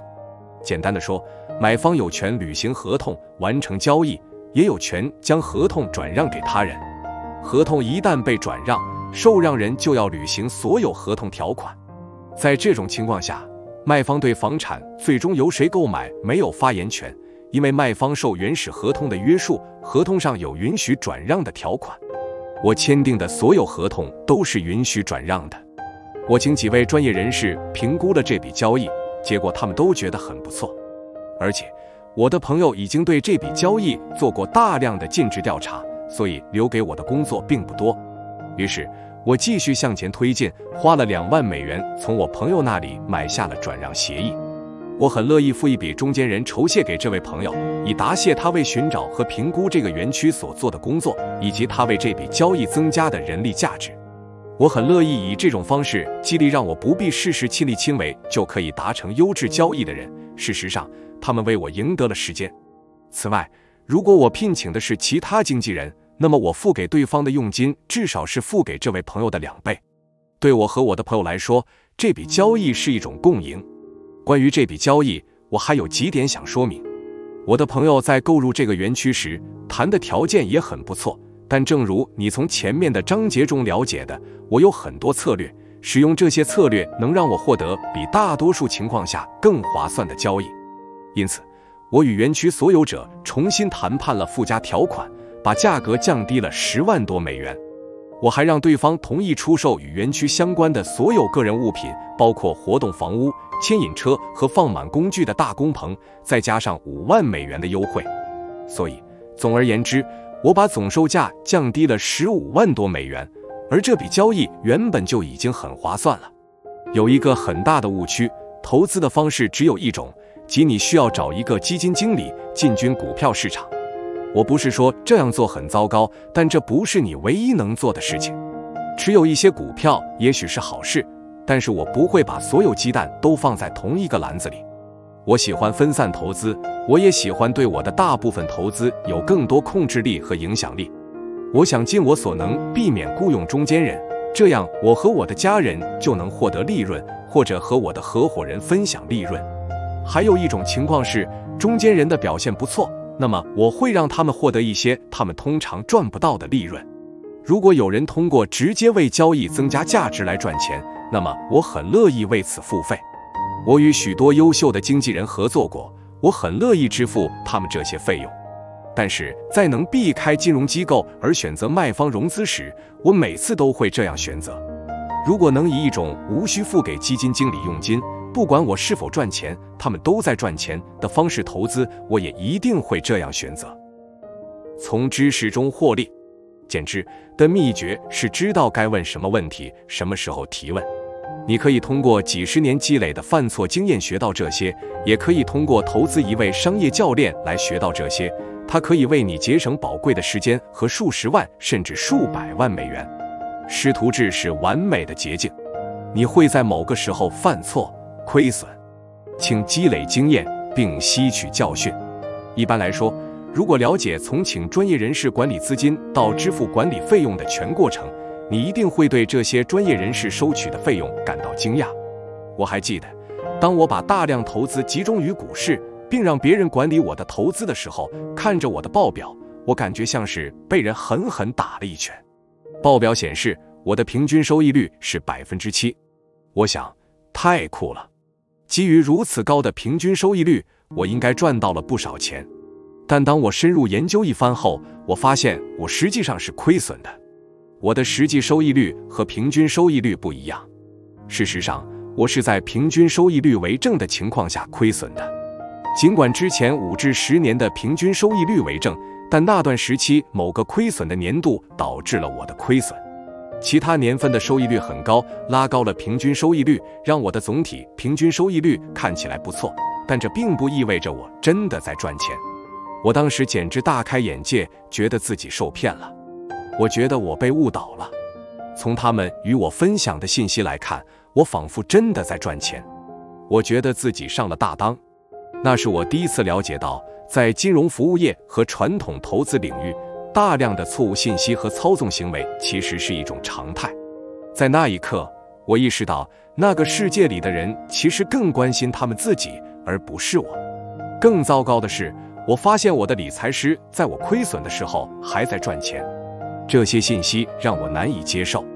那一刻是我投资生涯的转折点，我决定把一切掌控在自己手里，认真学习金融知识。我开始投资自己，从人脉中获利。除了学习如何减脂，选择和谁共度时光，专注于与你最欣赏、最想共度一生的人共度高质量时光也很重要。你会在不知不觉中与周围的人越来越相似，所以明智的选择人际关系是很重要的。我喜欢与人接触，我花大量时间与其他投资者、企业家会面。在与这些投资者、企业家交谈的过程中，我学到了不少能够付诸实践的新策略。除了结识新朋友，我还参加了好几个投资小组。我想认识志趣相投的人，但我也想认识与我想法不同的人，即在人生游戏中比我段位更高的人。我不断挑战自己，超越现状，提高对自己的要求，继续成长，无论在个人生活方面还是在职业生涯方面，并经常性地持续不断地升级我的游戏角色。最后那句话的意思是，通过导师、同伴、书籍和播客，让自己精益求精，做得更好。当我为创业者提供咨询、培训或指导企业主、企业家时，用心经营这些人际关系对我来说也很有帮助。长期以来经营的关系，能让我带着积累多年的投资经验出现在众人面前。我将这些专业知识与在阅读、学习和独立实践中获得的经验结合起来，并与别人分享。换句话说，我把我对学习和成长永不满足的渴望和我与他人分享知识的热情结合起来，使每个人都能从中受益。接下来，我将介绍几笔交易，它们完美地诠释了我的投资方法。第一笔交易是投资运营公司，第二笔交易是对一个软件公司投资组合进行的一次特别的投资，这些公司已经吸引了一些战略性买家。投资运营公司，下面这个例子说的是一项大多数人从未考虑过的投资，而且即使有人考虑过，他们也很可能不知道如何安排这样的投资。众目睽睽之下隐藏着众多的收益放大器，这究竟是什么投资呢？通过增加企业的价值并获得报酬，你可以在资本很少或没有资本的情况下进行投资并大赚一笔。当企业被出售时，你可以获得一大笔收益，让你的收入大幅增加。你一旦开始投资并了解交易模式，综合利用你的经验和人际网络去解决问题，找到收益放大器会变得越来越容易。你可以凭借一定的现金或资本，一个优秀的团队、了不起的人际网络和丰富的经验来达成一笔交易。有了你和你的专业知识，企业可以增加收入、利润，并且让买家更愿意购买它。这是多方共赢的好事。这样，你只需要付出一点点努力，就可以一次又一次地赚钱。此外，你可以在没有经纪人、基金经理、普通合伙人、投资顾问或金融机构介入的情况下进行谈判，构建交易结构。当有必要时，你也可以寻求专业人士的帮助。不过，跳过这些专业人士，直接投资一家公司可以为你减少开支。实例：投资运营公司。在过去10年里，我曾多次投资运营公司，你可以把这些例子作为自己交易的模板。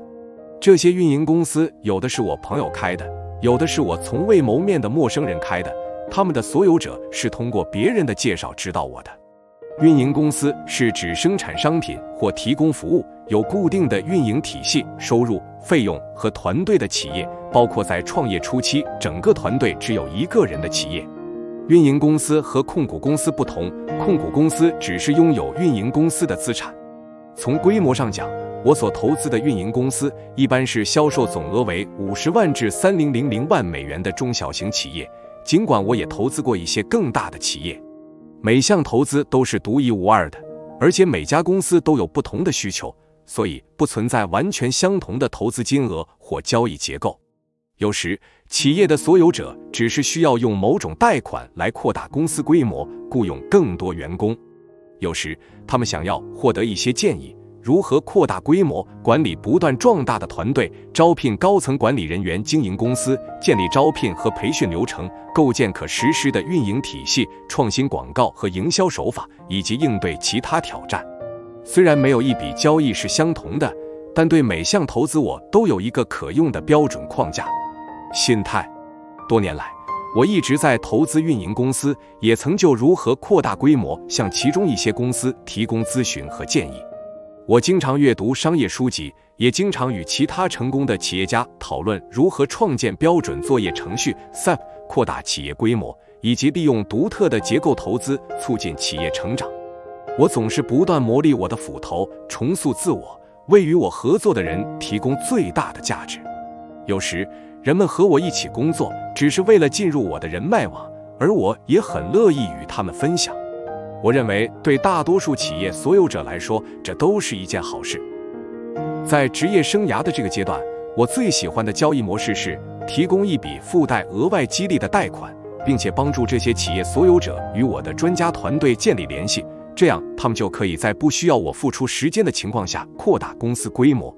这样，我的资金就可以为我打工，我可以在享受我努力创造的生活方式的同时，获得巨大的收益。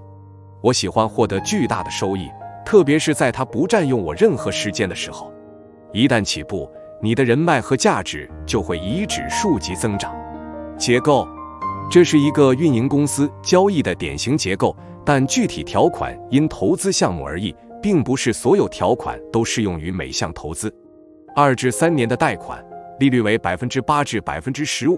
我总会让我的朋友做成好买卖，这就是我的利率起点较低，但利率范围很宽的原因。1年内只付利息，在这方面我可以灵活一点，但我想为我投资的企业创造一个舒适的贷款偿还方案，并降低风险。在剩下的贷款期限内支付本息，在贷款期限内按月付款。以应收账款、房地产、存货、设备、知识产权、股票和其他资产做抵押的贷款，这些抵押物的价值需远远超过我的投资额，即使企业清算，我也能收回投资。我也经常请企业所有者签署个人担保函，为贷款提供双重保障。在某些情况下，我会洽谈股权投资，并附上加速分配计划，以便在更短的时间内收回本金，并享有月度分配。0.5% 至 10% 的营收分成取决于对方希望我参与的程度。0.5% 至 10% 的股权取决于对方要求的工作范围和职责。过滤器，其中一些公司在我投资的时候已经经营了20多年，并且获得了稳定的收入和利润。在我投资这些公司时，许多公司都有稳定的表现，下行风险很低。他们最多只是没有实现增长，或没有以企业所有者希望的速度增长。他们维持现有产量或增加产量的可能性非常高。我喜欢能控制下行风险，同时也有机会获得上行收益的投资。谈判，这样的交易大多数不需要进行太多的谈判，因为这些企业所有者是别人推荐来的，并且他们已经知道我与其他企业会签订什么样的条款。然而，还有一些要点需要先说清楚，尤其是当他们想要的不仅仅是贷款的时候。有时我会根据总收入来确定交易结构，因为我更满意在整个运营期内都能提供月度现金流的条款。其他时候，我会争取获得该公司的股权，特别是在有大量的分配机会或者公司有快速增长潜力、未来估值可能极高的情况下。有时我们会约定分成和股权。我还知道，我可以对该资产拥有优先留置权，以减轻下行风险。再说一次，在投资中，我处于最安全的位置，我将是第一个得到收益的人，这是投资时最重要的考虑因素。在第7章，我谈到了应钱贷款，这是优先留置权的另一个例子。我的目标始终是创造一个企业所有者和我共赢的局面。交易回顾：山中无老虎，猴子称大王。这句谚语的意思是，如果你对这些交易很有经验，消息一传开，很快你就会收到其他企业所有者的合作邀请。你做的交易越多，你的价值增长得越快，获得的经验也就越多，这让你拥有了更多的影响力。每位企业所有者都会成为你的良师益友。我经常从企业所有者、商业伙伴和其他企业家那里得到这样的反馈：我提供给他们的贷款或投资的确可以帮助他们的公司发展壮大，但事实证明，我的咨询能力和我的人脉网比我提供的贷款或投资的价值要高得多。换句话说，比起贷款或投资，我建立的人际关系和我分享的关于如何实现公司发展的创意，对他们来说价值更高。我提供的建议和我分享的想法都是独一无二的，我所带来的朋友、熟人，最后成了跨多个品牌和行业的宝贵战略合作伙伴。这种能力也会慢慢地、自然而然地出现在你的身上。从每一项投资中学习提升，问问对方，告诉我你为什么会做出这个投资决定。记住，当你刚开始做投资的时候，你的时间可能比你的钱充裕，所以简直最快的方法就是自己多做一些事情。我在刚开始的时候就是这么做的，因为那时我的时间比金钱更多，也更廉价。此外，在任何情况下，你都应该了解别人是如何赚钱的，这样你就可以在谈判时要求对方共担风险，并提供尽可能多的价值。最后，请记住，新手投资者可能犯的最大的错误是没有提出足够多的问题，从而弄清真正的脂肪在哪里，以及各方是如何赚钱的。根据我的经验，最好的办法就是多问一些问题，找出脂肪所在，然后洽谈条件，让卖方、经纪人和银行从业人员只有在你赚钱的时候才能赚钱，并且他们只有在履行了自己的承诺后才能得到报酬。一旦开始赚更多的钱，拥有更多的资产，你就会发现，在做某些交易时，你愿意多付一些钱与这些专家合作，因为这样你可以做更多的交易，你获得的收益足以弥补额外的开支，而且还有盈余。此外，你未来交易的规模将越来越大，你将拥有合伙人和给你带来影响的雇员，因此你能在保护自己时间的同时继续盈利。实例：软件公司投资组合。在上一个实例中，我分享的更多的是我投资运营公司的方式，而不是具体的案例，因为每一项投资的情况都不一样，条款也各不相同。现在，我想向你介绍我投资一家具体公司的例子，以及我洽谈的一些独特条款。这家公司的结构与上一个例子不同，但该交易仍然体现了书中提到的大多数戒律。如果你有机会投资一家这样的运营公司，那么对该寻求什么？如何安排投资结构，你将有更多的选择。心态：我投资了一家软件公司的孵化器公司，并战略性地投资了这些软件公司的股权头寸。孵化器公司是一种旨在以低于市场价格提供一系列商业支持资源和服务来加速创业公司成长和成功的组织。该公司的利基市场是软件及服务 SaaS 公司及软件授权公司。我喜欢软件及服务行业，因为在各类企业中，它退出时的企业价值倍数是最高的。企业价值倍数是指通过简单计算，将财务报表上的某一特定项目乘以另一数字来确定资产总价值的绩效衡量方法。通常，企业价值倍数是根据息税折旧摊销前利润 EBITDA 及未计利息、税项、折旧及摊销前的利润计算的。息税折旧摊销前利润是衡量公司利润的一种方法。然而，软件及服务公司往往以根据收益计算得到的企业价值倍数出售，这意味着投资退出金额要大得多，因为其价值是基于扣除费用前的营收计算的。软件及服务投资退出的企业价值倍数可能是年度经常性收入 ARR 的8至20倍，甚至更多。年度经常性收入或年度运行率是来自企业现有认购的年度收入。高增长的公司甚至可以根据月度经常性收入 MRR 出售，投资者发现这更容易预测。运行率越高，当前月增长率越高，企业价值倍数也就越高。大多数企业的企业价值倍数通常是息税折旧摊销前利润的1至4倍，因此，软件及服务公司的企业价值倍数不仅高于大多数企业，还是根据营收而非息税折旧摊销前利润或利润计算的。我喜欢在我的投资组合中纳入一部分技术公司，因为它们有很大的上升潜力。结构，在投资这家孵化器公司的时候，它一共有7家投资组合公司，估价总计$600万。我在投资时想办法获得了36%的估价折扣。此后，这一投资组合公司的价值增加了，所以这部分谈判是一次重大胜利。我还谈下了母公司每$10万1%，每$5万0.5%的认股权证结构，并能永续。这意味着，只要7家投资组合公司的任何一家出售，我的投资者团队就能从中分一杯羹，不管这家公司实际需要多长时间售出。我们的计划是每6至12个月有一家投资组合公司出售，这样就会出现多个流动性事件。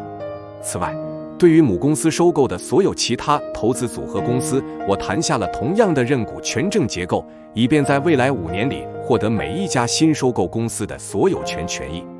为了明确起见，我对前7家投资组合公司的投资是永久的，只有这7家公司之外的其他投资组合公司才适用于较短的5年期限。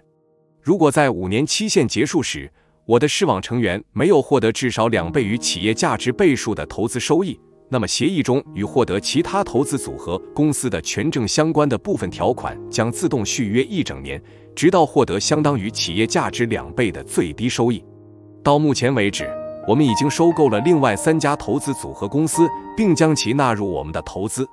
我们顺理成章地得到了这3家新投资组合公司与前7家相同的认股权证结构。这样一来，此次投资的投资组合公司总数达到10家，未来还会增加更多。过滤器，大多数时候，当你投资软件公司或者软件公司的风险投资基金时，这是一种长期持有。这意味着你的投资在7至10年甚至更长时间里都不会获得收益。对我来说，收回投资或获得收益的时间太长了，我等不了，因为我想把同一笔钱同时利用多次。例如，如果在每次投资的2年内收回本金，我就可以用同一笔钱在10年内进行至少5项不同的投资，同时获得至少5种不同的收益，并可能拥有至少5种不同的股权头寸。至于这种投资，第1年退出的可能性非常大。只要你明智地做出选择，并按照我向你展示的方式洽谈条款，你很有可能在头2年就退出。对你来说，这真的很不错。此外，发生流动性事件的机会很多，因此在整个投资期中，你可能会多次获得收益，甚至1年1次。谈判，为了降低风险，我提出了若干战略性条件。第一个条件是看跌期权加上20%的利息。如果我的投资团队不满意公司的发展方向，那么我们可以在任何时候收回我们的投资，并获得期间的20%的利息。第二个条件是首次清算优先权，这样首次退出将全额收回我们的本金，无论出售价格是多少。即使出售的金额低于我们基于认股权证的投资，我们也有合同保证，我们能在公司其他人取出任何资金之前，先获得全额投资收益。此外，如果业主筹到更多资金，那么我们仍然处于偿付的第1顺位。交易回顾，我喜欢具有巨大收益潜力、多个退出机会、强大的下行风险保护的投资。这种方案对投资者来说是非常友好的。在第1年内至少赚回本金的可能性极大，然后我可以从交易中收回所有的钱，并继续参与未来几年的上行收益。即使目前的10家投资组合公司只有1家售出，我仍然能收回投资额并获得较高的收益。如果有2家或更多公司退出，我就能获得指数级增长的收益。2家或多家公司出售的可能性非常大，因为已经有一些知名的战略性买家咨询过购买这些投资组合公司的事宜。此外，公司所有者已经在讨论在当前的投资组合中增加几家公司。整个投资组合的规模可能会扩大到30多家公司，我的视网成员将获得认股权证比重。不管投资出于何种原因表现不佳，我们都可以执行看跌期权，并加上20%的利息，获得丰厚的收益。关键是，这家孵化器公司是一个很好的投资机会，能够简之以所有者风险共担的方式投资，并且该交易符合包括投资者在内的所有人的利益。第15章，戒律9，善用杠杆。成功的交易80%靠心态，20%靠技能。托尼·罗宾斯。我常听人们说，他们没有钱，无法投资房地产，这完全是一个思维误区。你并不需要有那么多钱。根据我的经验，当你手头有好交易时，钱会从四面八方向你涌来。因为投资者想找到好交易，所以如果你能找到一笔好交易，从他们那里筹钱就很容易。老练的投资者一眼就能认出好交易，并且想加入其中。我喜欢把银行作为投资的资金来源，但只有在银行向我提供优惠的条款时，我才这样做。如果不是这样，我就会把他们从我的交易中剔除。在某些情况下，当购买房地产或投资其他资产时，我会寻求银行的帮助。传统上，银行放出的是有追索权贷款，这意味着无论我因何种原因违约，银行都可以追索我的资产。对于这种贷款，你要谨慎一些，要清楚你签的是什么样的合同。在多数情况下，作为抵押物的资产本身的价值足够高，因此可能不会产生其他追索。如果出了什么岔子，银行拿走这项资产，这样你就可以翻篇了。然而，从法律上讲，银行有权追索你的全部资产，直到收回所有贷款。如果你与银行合作一笔房地产交易，那么你通常能以20%至25%的首付购买一处房产。这是一个好办法，这样做可以增加你的净资产，并使你拥有一项主要用别人的钱购置的，能够为你带来收入的资产。此外，你还可以获得资产的增值，修缮房屋，通过收取更高的租金，在现金流收益的基础上赚更多钱。另外，你的房子一直都在出租，你可以用租客付给你的租金偿还你的抵押贷款。这只是一个例子，这个例子足以说明该如何让你的资产增值，并且你只要付20%至25%的首付就可以买下这一资产，你的首付甚至可以更少。如果你可以谈成一笔卖家融资的交易，或找到合适的银行与你合作，你可以抵押一笔贷款以获得更优惠的条件。如果这样，你不必花那么多钱就能得到一项具有内在价值的资产。由于你只需要支付很少的首付就能拥有这一资产，因此杠杆作用被放大了。有的人不投资房地产的另一个原因是，他们认为风险太大了，这也是一个完全错误的想法。事实是，他们不投资是因为他们对房地产不够了解，也没有投入时间去学。我不会因为希望什么资产会增值就购买什么资产，我购买资产是因为我知道从今天开始我就有现金流了。房地产投资并不难学，尤其是房地产租赁。我经常关注那些别人认为风险太大而放弃的交易。当评估他们时，我常常发现我可以在几乎没有风险的情况下获得这笔交易，并谈下更好的条款。因为所有那些在我之前接触这笔交易的人，都只是看到对方的第一次报价就放弃了，而没有和对方谈判。限制存在于心里，大脑设想你能做到，你就能做到，只要你100%地相信你的大脑。阿诺德·施瓦辛格。在这种情况下，唯一受益的是卖方，所以买方没有进一步谈判就放弃了。只有让买卖双方都受益的交易才是好交易。我选择了那些被别人放弃的交易，谈下了更好的条款，几乎可以零风险的赚钱。成功来自你如何带着共赢的思路去组织交易结构，与对方谈判。投资者因拥有了这一资产或获得了更多股权而受益，而卖方因获得了他们满意的价格和条款而受益，所以大家都赢了。借贷选择。让我们来讨论一下各种借贷选择，每种贷款都存在哪些风险，以及如何利用不同类型的杠杆。前两种贷款属于直接贷款，这意味着贷款人最终会直接提供资金。1. 卖方融资，这是我最喜欢的直接贷款选择。它比传统的贷款产品要快得多，而且你通常可以谈下最优惠的条款。这种贷款通常是无追索权的，这意味着如果出现任何问题，贷方只能收回合同中约定的资产，而不能追索你的其他资产。借款人不承担偿还贷款的个人责任，这是我想要的很好的保护措施。2. 传统的银行贷款。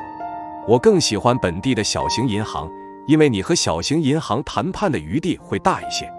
这些银行通常会主动寻找发放贷款的对象，而且往往比大型银行更了解当地的房地产市场。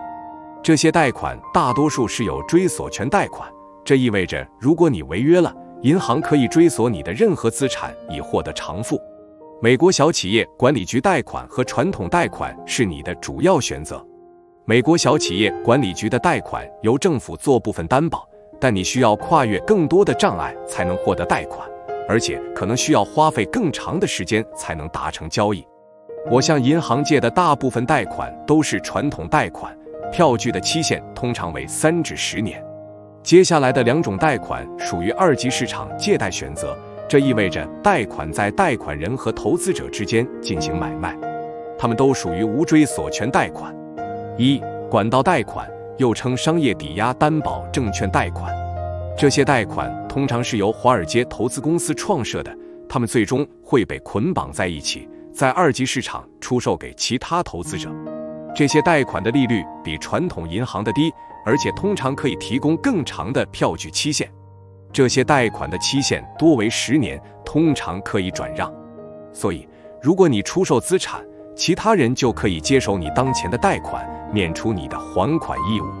这一点可能对新买家颇具吸引力，特别是在其利率低于市场利率的情况下。管道贷款的缺点是，贷款一旦发放就缺乏灵活性。这些贷款是为长期持有而准备的，所以如果打算在几年内转手房产，你就不必考虑这种贷款了。另外，你还要考虑一些费用问题。如果你提前出售房产或为房产重新贷款，贷方就会收取一定的费用，这种费用被称为费约费。或者，如果你提前偿还贷款，贷方也会收取费用，这一费用被称为收益率维持费。新买家如果想要接手贷款，通常需要支付一些费用。一般来说，设立管道贷款的费用是在交易完成时预付1%。2. 机构贷款。这些贷款由政府资助的机构发放，如联邦国民抵押贷款协会、房利美和联邦住宅贷款抵押公司房地美。这些贷款也被捆绑在一起，在二级市场上出售给其他投资者。这些贷款和管道贷款有许多共同的优点和缺点，例如无追索权，费用结构相似，但这些贷款的主要优点是，你通常可以获得30年的固定利息。对以购买和持有资产为策略的投资者来说，这些贷款是非常合适的。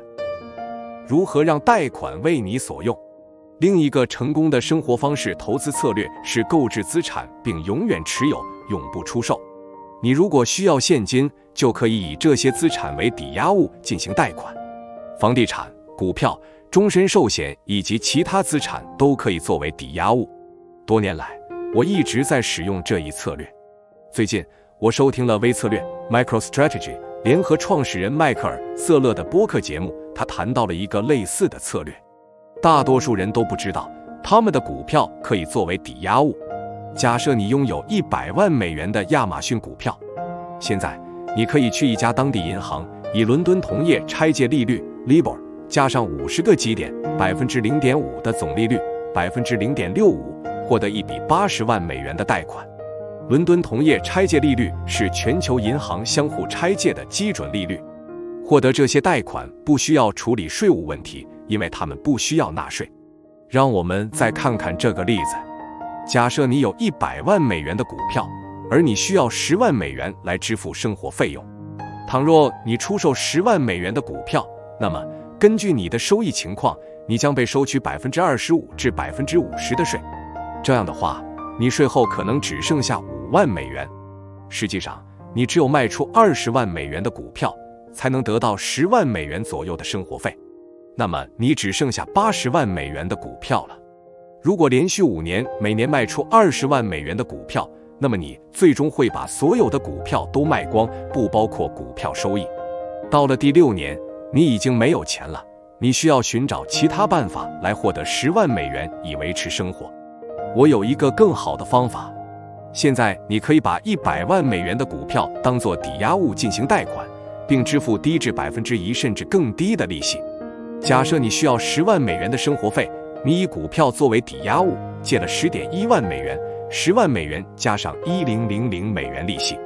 在这种情况下，由于你有一笔贷款，而且你没有出售资产，你不需要为股票缴税，因为你没有与股票相关的收入或资本收益。此外，只要股票持续增值，你就可以一直这样做。如果你的资产每年增长10%，你就可以以增值部分作为抵押物不断贷款。换句话说，如果你有100万美元的股票，且它每年上涨10%，也就是说每年会上涨10万美元，你就可以每年以10万美元为抵押获得贷款维持生活。对于房地产，你也可以如法炮制。当你的房地产升值时，你可以去银行重新贷款，以免税的方式支付生活开支。你没有资本收益，是因为你没有出售任何东西，你没有从中获得收入，因为你只是将它用于抵押借款。负债抵消了资产。此外，房地产可以传给你的继承人，这样他们也可以一直做同样的事情，并把房地产再次传给他们的继承人。这个例子展示了每个老练的房地产投资者都会做的事情。随着政府不停地印刷钞票，你的房地产将继续增值。随着货币供应量的增加，你的资产也会增多。假设你拥有一处1000万美元的房产，那么你可以将它用于抵押贷款800万美元。你不会考虑卖掉房地产，因为你要缴税。相反，你可以继续抵押它以获得贷款，获得免税收入。如果你继续用你的房产净值重新贷款，除了利用这笔收入维持生活，你还可以用这笔收入购置更多房产，把它们作为抵押物，贷更多的款用于生活。为了让这一策略奏效，你需要一个低利率的贷款环境，并与一些优秀的银行家建立牢固的关系。你还希望货币供给继续增加，这样你的资产就会继续增值。然后你可以利用杠杆获得更多资产，然后以这些资产为抵押物进行贷款。与其赚取必须纳税的收入，不如像沃伦·巴菲特说的那样，拥有会增值而无需缴税的房地产，最好是永远持有它。所有这些都是可能的。即使你的房地产没有带来现金流，也能为你的生活方式和财务状况增加更多的选择。你也可以使用同样的策略，以终身寿险为抵押物进行贷款，这可能比上面2例中使用股票和房地产作为抵押物获得免税贷款用于生活的潜在利益更大。生活方式投资如何运作？下面的例子运用了本章提到的若干策略，堪称生活方式投资的完美范例。在本书中，我一直在使用移动住宅园区投资的例子，因为它们都是真实的交易，让我踏上了成功之路，赚了不少钱，而且它们都属于非显著投资。下面我想从杠杆的角度分析一下这个例子。我这样做是为了让你看到我的投资是连贯的、连续的、自律的。如果你找到了好交易，那么我鼓励你像我一样自律，并把本书所有的原则、过滤器和戒律融会贯通。实例：移动住宅园区。这笔移动住宅园区交易是我在购买这个园区之前的近5年，在打电话给这位陌生的业主时发现的。我与业主、他的妻子和他们的女儿搞好了关系，帮助他们管理园区的日常运营。这些年来，我经常和他们保持联系，因为我希望他们在有什么好交易时能第一时间想到我。另外，这处移动住宅园区和我投资的另2处园区在同一条街上，所以当去那2处园区时，我也会时不时亲自去那儿看看。我知道业主早晚会卖掉这个园区，因为他年纪越来越大了。但这个园区是他一手创建的，他对这个园区充满了眷恋，因此不舍得出手。最终，这位业主去世了，但他的家人还记得我。到了出售这处园区的时候，我就成了他们的第一选择。心态：我喜欢投资移动住宅园区，原因是多方面的。只要你购置这些园区的方法正确，他们的风险就会很小。你很容易通过他们获得融资，因为他们是所有房地产中违约率最低的，而这正是贷方喜欢的。你可以通过任何一种方式，如卖方融资、银行融资、管道融资和机构融资购买，只需要支付20%的首付，条款也很不错。从你拥有这些园区的第一天起，它们就会产生现金流。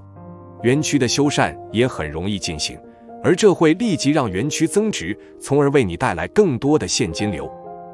廉价住房的需求通常很大，而且几乎不受经济衰退的影响。每个人都需要一个住的地方，而移动住宅园区是最便宜的住房，它还比公寓拥有更多的设施。移动住宅有一个院子，没有人住在你家楼上，也没有一天到晚传递噪声的共用墙壁。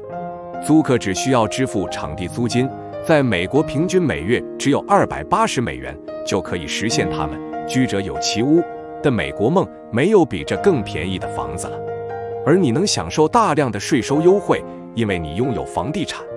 结构，我是这样构建这笔交易的：购买价格为$270万，并从当地银行获得贷款，20%54万美元的首付，剩下的$216万以利息为5%的10年期债券的形式支付，按25年摊销，根据25年贷款支付。月度现金流，按揭贷款的数额很低，从拥有这处园区的第1个月开始，我每个月都有可观的现金流。除了大额票据，再加上$15万的附加贷款，我可以用这笔钱重新铺设园区道路，并同样在25年内分期偿还这笔钱。进行资本改良的一个战略性方式是使用银行的资金，而不是你自己的资金，没有首付，每月只有一笔小额支出，能享受巨大的税收优惠。园区的估价远远高于买入价，所以我知道我是在以低价购买这处房产，并且几乎可以消除所有风险，但我确实以卖主的要价买下了园区，所以这是共赢的交易。第1年的利润为$22.4万，第1年的现金收益率为41%，第2年的利润为$32.6万。我们修缮了园区，并向居民收取了水费和排污费。2年内盈利$55万，首付只有$54万。第3年继续修缮园区，提高租金，园区租金仍低于市场价，因此盈利能力持续上升。由于与地方银行建立了良好的关系，我洽谈了贷款修改，以确定更好的条款，并在购买园区1年后，从园区抽出了近$100万的房产净值。贷款修改类似于重新贷款，但它便宜得多，而且非常迅捷，只需要几天时间就能搞定。过滤器，这笔交易我一开始就觉得很合理，因为这是一笔场外交易，我可以直接与业主洽谈价格。我知道我买到的园区是以低价买入的，所以很容易获得贷款。我知道这个园区的现金流足以支付我所有的开销，让我能维持甚至超越现在的生活品质。这次投资让我实现了再也不需要依赖劳动收入的目标，它也成了更多能带来可观现金流的交易的催化剂。超过生活支出的额外现金流被投到更多能产生现金流的资产上，提高了这一投资的总收益。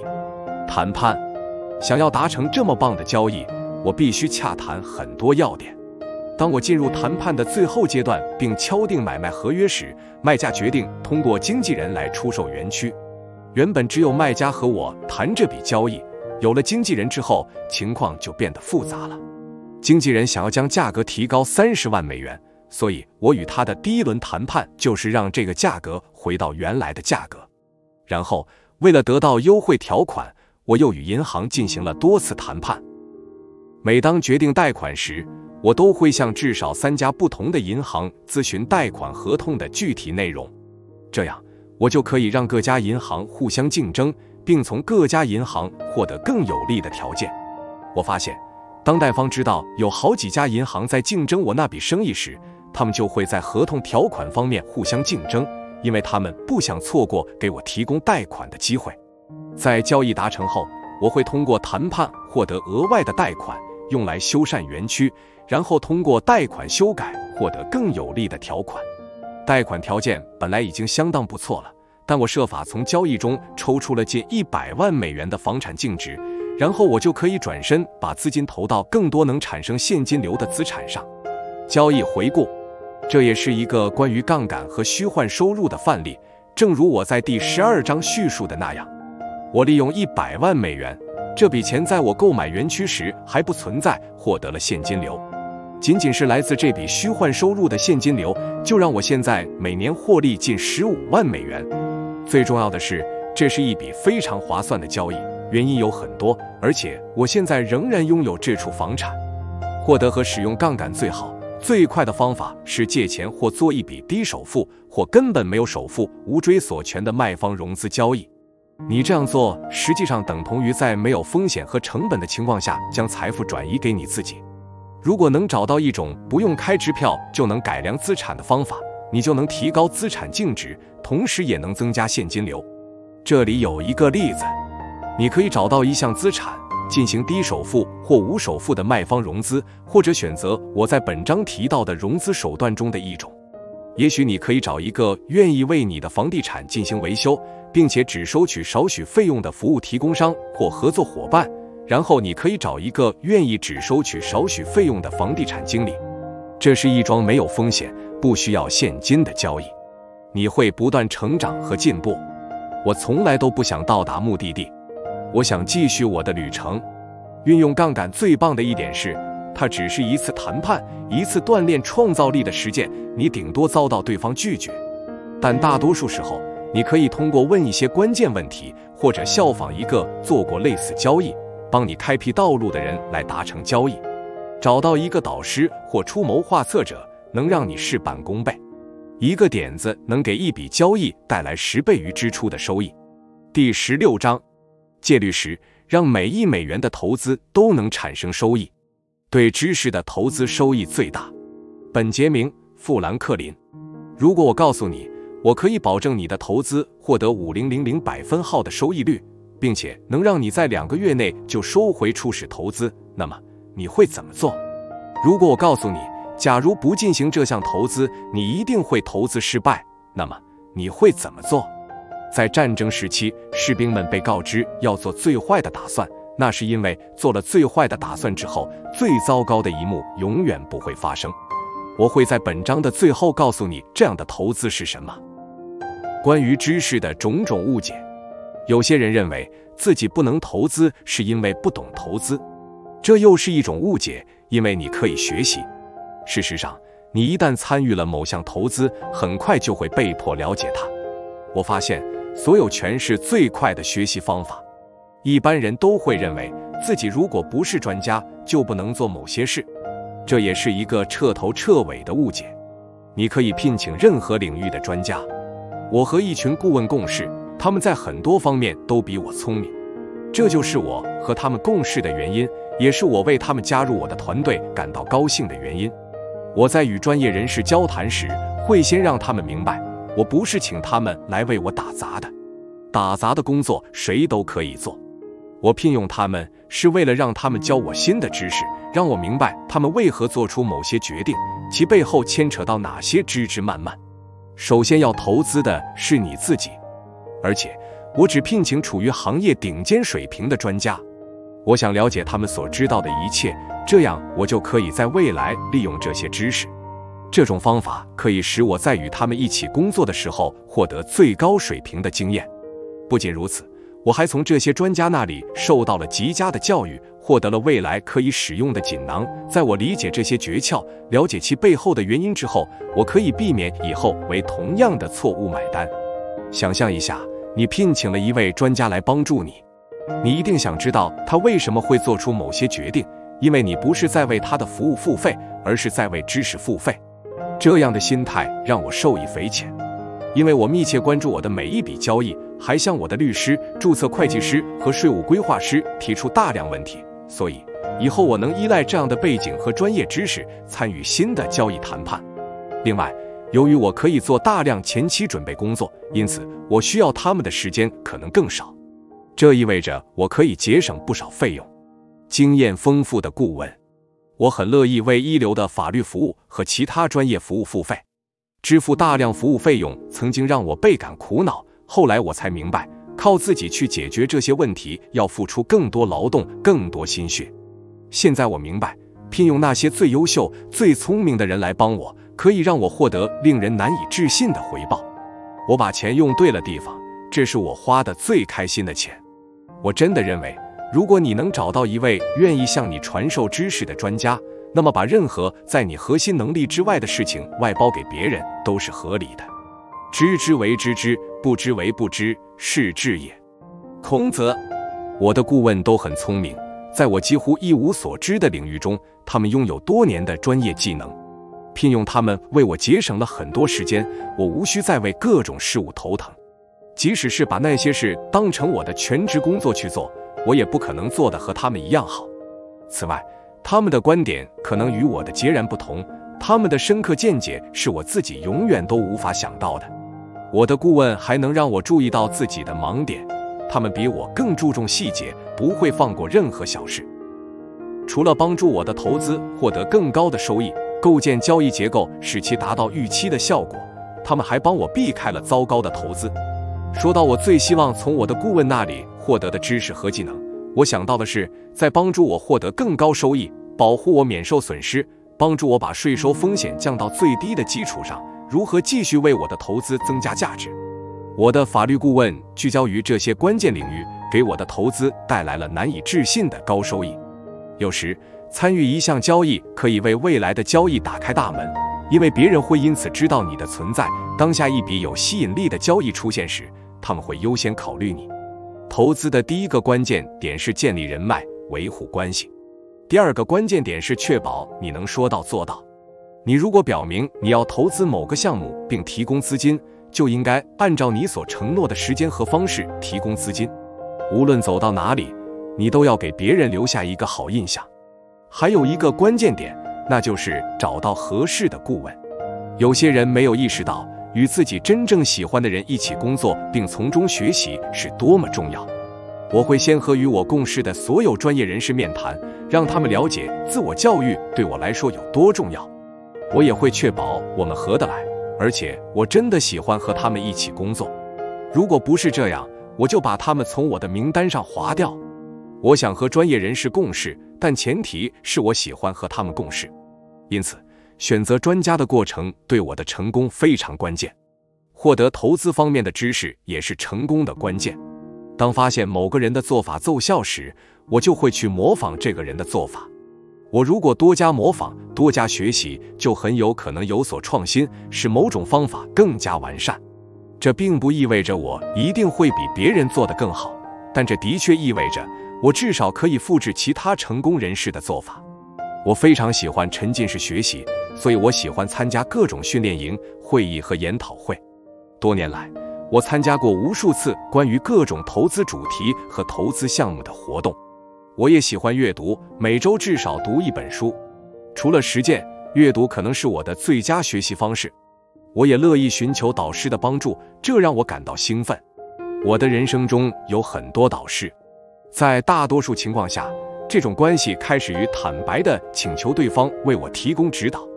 顺便说一下，我很乐意接受这样的指导。多年来，我一直在为各种各样的指导投资，因为我知道得到的回报是付出的10倍、20倍，甚至更多。罗伯特·清崎的《富爸爸财务自由之路》是一本非常重要的书，它教会了我思考，作为雇员、个体经营者、企业所有者或投资者，我处于现金流象限中的哪个位置。在创业初期，我以为自己是一名企业家，因为我经营着一家小公司。但是那时我还不是这家企业的所有者，我只是自主经营。正如罗伯特·清崎在这本书中阐释的那样，如果一名企业所有者停止经营企业1年以上，而这段时间企业能在没有他的情况下继续增长，这家企业就是一家真正有作为的企业，而不仅仅是一家自主经营的企业。换句话说，一个真正的企业所有者拥有让企业成功运营的体系和团队，因此即便本人缺席，企业也能成功运营。而当时我的情况是，如果离开这座城市一段时间，我的生意就会垮掉。这一重大发现让我意识到，我必须打造一家更优秀的企业，它不依靠我也能运营和扩大规模。这是一个大多数企业家从未实现的充满挑战的任务。然而，我最大的感悟是，我终于明白了，我以为自己想要成为一名企业家，但实际上我想成为一名投资者。只有成为一名投资者，我才能把我的时间和我的收入真正分开。从那时起，我的重心转到了如何让自己处于现金流象限中的投资者象限去投资或收购企业，而不是创办和经营企业。多年来，我一直在努力朝着这个目标前进。那么，我在本章开头提到的能获得5000百分号的收益，能在短短2-3个月收回本金的投资是什么？你能做的最大、最佳的投资，就是通过投资一名优秀的商业教练来提升你的知识水平和能力。一名商业教练，一名优秀的商业教练可以阻止你犯下愚蠢的错误，比如聘用不合适的员工，并帮助你在最短的时间内建立一支高水平团队。你不需要学习他们所知道的一切，他们可以给你带来你无法找到的交易和机会，帮助你构建交易结构，考虑合适的谈判方式。你可以这样想，如果回到20年前，那么你会投资苹果和谷歌吗？如果你在当时投入几千美元，那么现在这些投入已经价值数千万美元，甚至更多。找到一名伟大的教练，就像钻进一台时光机，没有人能剥夺你的大脑或让它破产，也没有人能夺走你的知识和经验。你也许听说过，有的亿万富翁一次又一次失去全部财富，又一次的脱胎换骨，再创辉煌，其中的秘密就在于此。下面这个简短的例子可以告诉你投资机会是如何出现的，以及这个例子为何值得你回味。实例：维修供应公司。我和2个商业伙伴通过我们共同拥有的另一家公司投资了一家维修供应公司。进行这项投资的母公司希望通过 A 轮投资筹集资金。A 轮投资通常是第一轮重要的风险资本融资。风险资本融资是私募股权的一种形式，是投资者向被认为具有长期增长潜力的初创公司提供资金的一种融资方式。在此之前，我已经售出了我在那家母公司的部分股权，并收到了部分分期支付的款项，但在那家公司的账簿上欠我的票据未付余额看上去仍是债务，这使他很难通过 A 轮投资筹集资金。在那段时间里，我的2个参与母公司经营的合作伙伴和维修供应公司的所有者发生了冲突。在双方多次尝试重新谈判后，我们投资的维修供应公司似乎不想偿还合同中体现出的欠款，也就是说，也许只有打官司我们才能拿到这笔钱。我真的希望这个问题能够以友好的方式解决，所以我介入了，并谈妥了一份协议。我免除了母公司仍然欠我的票据余额，清理了妨碍他们筹集 A 轮融资的债务，目的是从对维修供应公司的初始投资中获得权利金协议的全部权利。权利金协议基于销售总额的最高水平。我设法降低了维修供应公司应支付的总金额，帮助这2位业主和他们的公司打造一个更好的现金流方案。这对3方来说是真正的共赢。心态。我花了一些时间和我的律师一起分析我的投资状况和现金流。他帮助我和他的律师事务所的许多同事取得了联系，为我目前的几项投资征集专家建议。在一次头脑风暴会议上，我们看到了与母公司合作的巨大机会，这可以帮助我解决合作伙伴与维修供应公司之间的冲突。这是一次打破常规的机会，我们也找到了打破常规的解决方案。这个例子完美地展示了拥有一个强大的、有创意的、战略性的、心态与你不同的法律团队的力量。我了解了一些独特的契约机制和一些有创意的想法，这些可以帮助我以中间人的身份促成更好的局面，使双方达成协议。仅靠我自己，我可能无法做到这些。结构。以下是这份协议的结构：投资0美元。但我确实免除了母公司欠我的近50万美元的票据，主动提出帮助维修供应公司通过谈判解除原来的合同，签订对双方更有利的新合同，避免引起诉讼，占销售总额的一定比例，按月分配。如果维修供应公司出售，那么认股权证基于销售总额。当该公司出售时，享有清算优先权。过滤器，这是一笔很不错的交易，因为维修供应是一个蓬勃发展的行业，有无限的增长潜力，不需要我投入太多时间和资金，我可以通过创造每月现金流来维持一家人的生活品质，最终为我赢得更多的时间。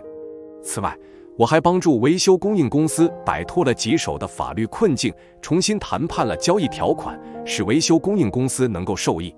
展望未来，我知道随着这家公司规模的扩大，我可以成为这家公司的一种资源，这对各方来说都是共赢的局面。谈判，我谈下了按营收的一定比例分成和按月分配这2项条款，这一直是我最喜欢的投资结构。即使该公司选择在未来出售也没有关系，因为我谈下了额外的权证，而这一权证基于销售总额而不是净收入，这是非常重要的区别，类似于营收分成模式和利润分成模式的区别。收入分成比利润分成创造的收入更多，因为前者是在扣除支出之前计算的。同样，销售总额比净收入带来的收益更高。我还谈妥了，在所有者提前出售公司的情况下，投资者能获得基于收入分成的最低保证收益。交易回顾，如果积累了足够的知识，召集了优秀的顾问和专业团队，并参与了足够多的交易，你就能找到大量机会，能以一种有利于交易各方，能获得长期现金流和股权的方式优化交易，甚至重新谈判。然而，如果没有别人的知识和经验，没有参与的机会，那么这样的共赢投资机会永远不会出现。要想运用这些学到的技能，你需要迈出第一步，做出承诺，然后追求你的梦想。在与我最喜欢的一位私人教练客户，我们就叫他 JJ 吧，进行了战略性会谈，似乎只有10分钟后，我们享用了庆祝晚宴。我们构建了一个符合他的生活方式投资目标的完美投资组合。我与他仅仅合作90天，他就投资了近10笔交易，每一笔交易的金额都达到了6位数或7位数。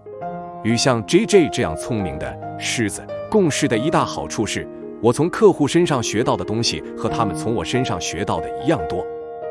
在那次战略性会谈后的第2天，我在日记中这样写道：昨天和 JJ 进行了一次有趣的战略性会谈。JJ 的学习欲望和记忆能力给我留下了深刻的印象。他不仅非常聪明，还很投入。我很欣赏他的思想深度和战略眼光。我觉得他能比大多数人多思考好几步。他对知识产权的了解令人印象深刻。他不但为他最近投资的公司创造了非常多的价值，而且真的在帮助这些公司发展壮大。他不仅在自己的第1家公司成功实现了重大的战略性退出，还在努力建立下一家公司，以获得更好的退出机会，并为高管和其他所有者提供了非常多的智慧。我很期待今天的第2轮会谈，到时候我将详细介绍我使用的许多具体策略。我觉得 JJ 会从我们共度的时间和我们的友谊中受益良多。我也很乐意学习，了解他的观点和见解。对我们来说，这将是有趣的1年，而且不止于此。在本书的开篇，我和你们说过，富足的生活离不开富足的心态。关于这一点，我怎么强调都不为过。富足的心态意味着置身一个由拥有富足心态、虚心受教的思考者构成的富足的投资环境中，这些思考者能够发现共赢的机会。投资不是零和博弈。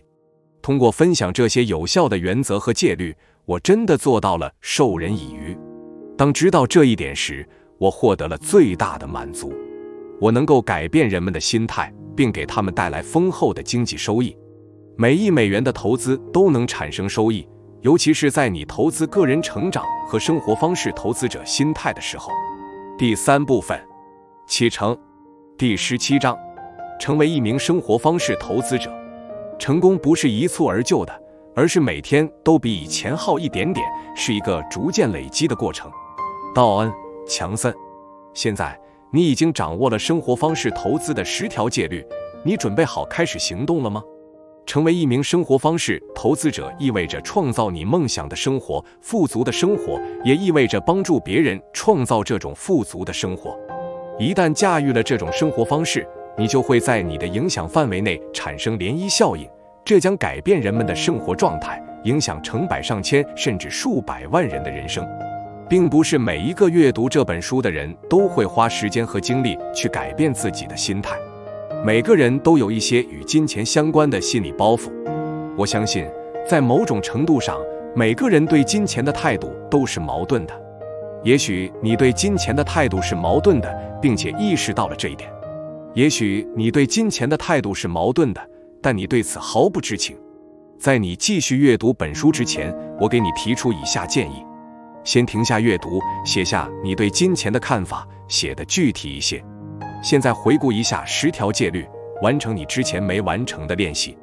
我的目标是让你在本书的一些地方做标记，因为你会经常回顾这些戒律。你可以写下你的想法、问题和观点，还可以写日志。随着你对这些策略的运用，你会逐渐成为生活方式投资者中的一员，时刻观察你的进展。一些重要事项。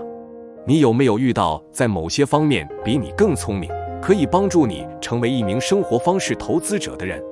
找个导师怎么样？把你想到的人列出来。接下来，计算出你最简单、最基本的生活开支。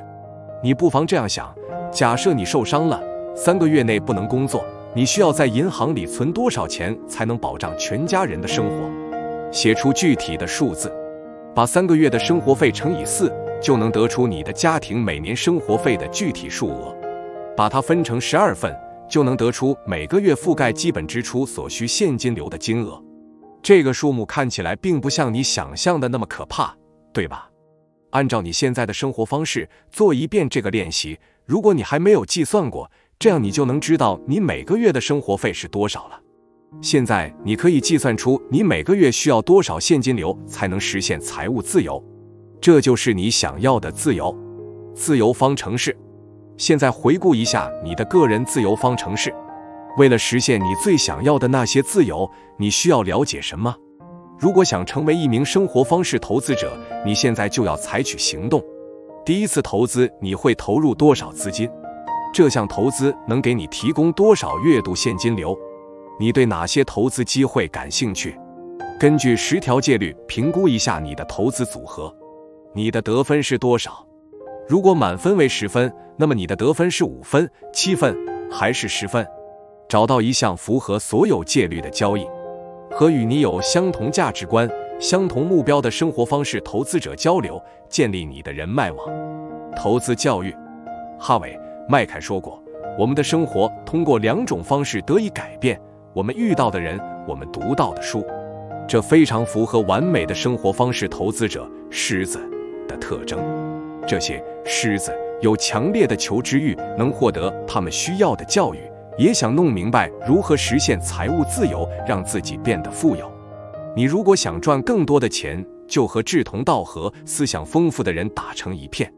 正如托尼·罗宾斯用他的人生经历教你的那样，把和你相处时间最长的5个人的收入加起来，再除以5，可能就是你的收入。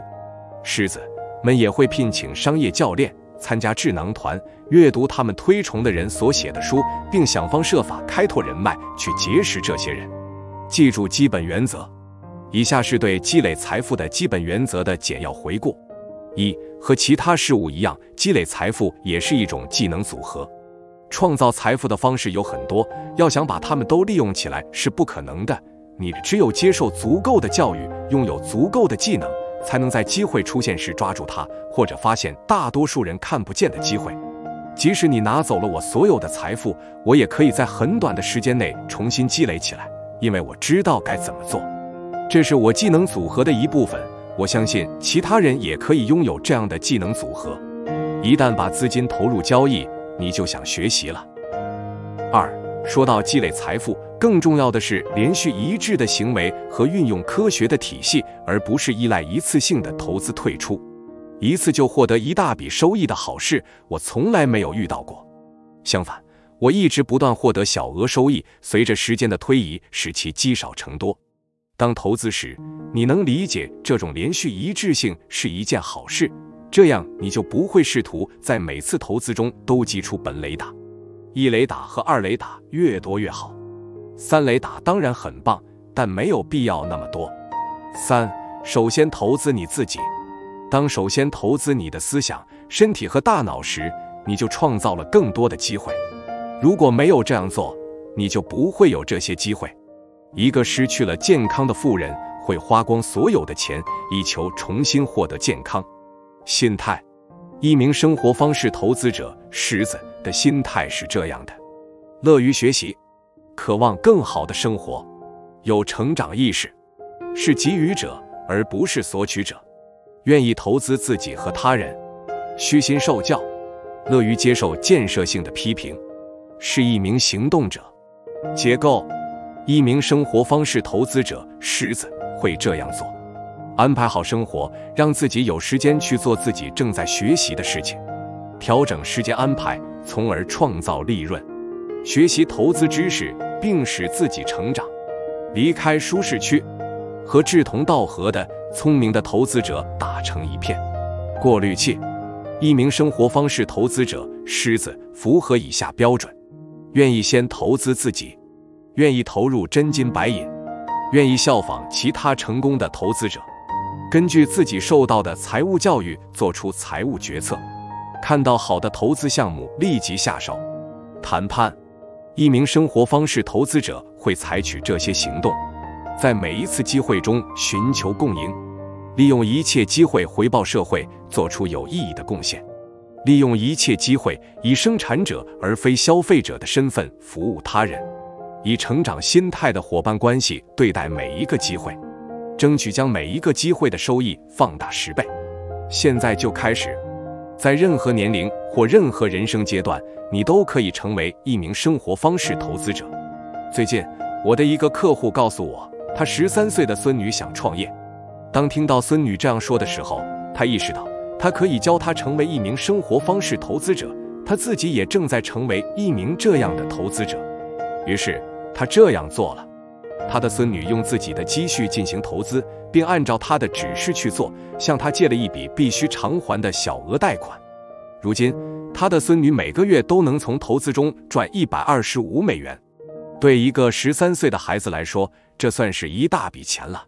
所以他教他如何将赚到的现金流分成3部分，进行储蓄，继续新的投资，偿还贷款。他让孙女明白了成为狮子的益处，因此他也会把一部分钱花在他喜欢的有趣的事物上。这个故事体现了令我满意的行为和态度。一个人学会了如何成为一名生活方式投资者，然后把这些知识传授给另一个人。让我特别兴奋的是，我能看到这一家人的行为会对未来几代人和身边的朋友产生什么样的影响。无论现在多大年纪，你都可以成为一名生活方式投资者。你应该采取正确的心态，踏上这段旅程，这是最重要的。第18章，准备出发。自行规划完美的一天，评估对你最重要的自由价值，创造鼓舞人心的自由愿景，并开始试着用生活方式投资者的心态思考，想象一下这样的人生会是什么样的。回顾本书关于心态的内容，为实现你的梦想做好心理准备。我希望你能看到你从未见过的机会，创造你想要拥有的人生。为此，我鼓励你执行接下来的6个步骤。1. 重读戒律1生活方式第1中你的自由愿景。作为一名生活方式投资者，你有什么愿景和梦想？现在是抓住你的愿景和梦想的最佳时机。你比你想象的更接近财务自由，你可以拥有充足的每月现金流和被动收入。2. 收听生活方式投资者播客，拿出你的最佳状态。你应该获取技巧和原则，学习如何思考和投资能有效控制风险，使可重复的收益最大化，并通过使用被动收入现金流策略来实现你的生活方式目标。你可以在我的网站上找到这些播客。3. 观看我的视频，了解更多生活方式投资者课程。如果你正在阅读本书，那么一定是因为你在寻找实用的、战略性的资源和工具，让他们帮助你寻找一条成为生活方式投资者的捷径。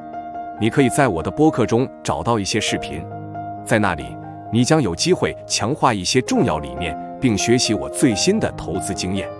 我在不断寻找更多的投资项目，并不断发现学习新的方法，以抓住不可思议的机会。无论有多少资金，你都可以学习我的方法。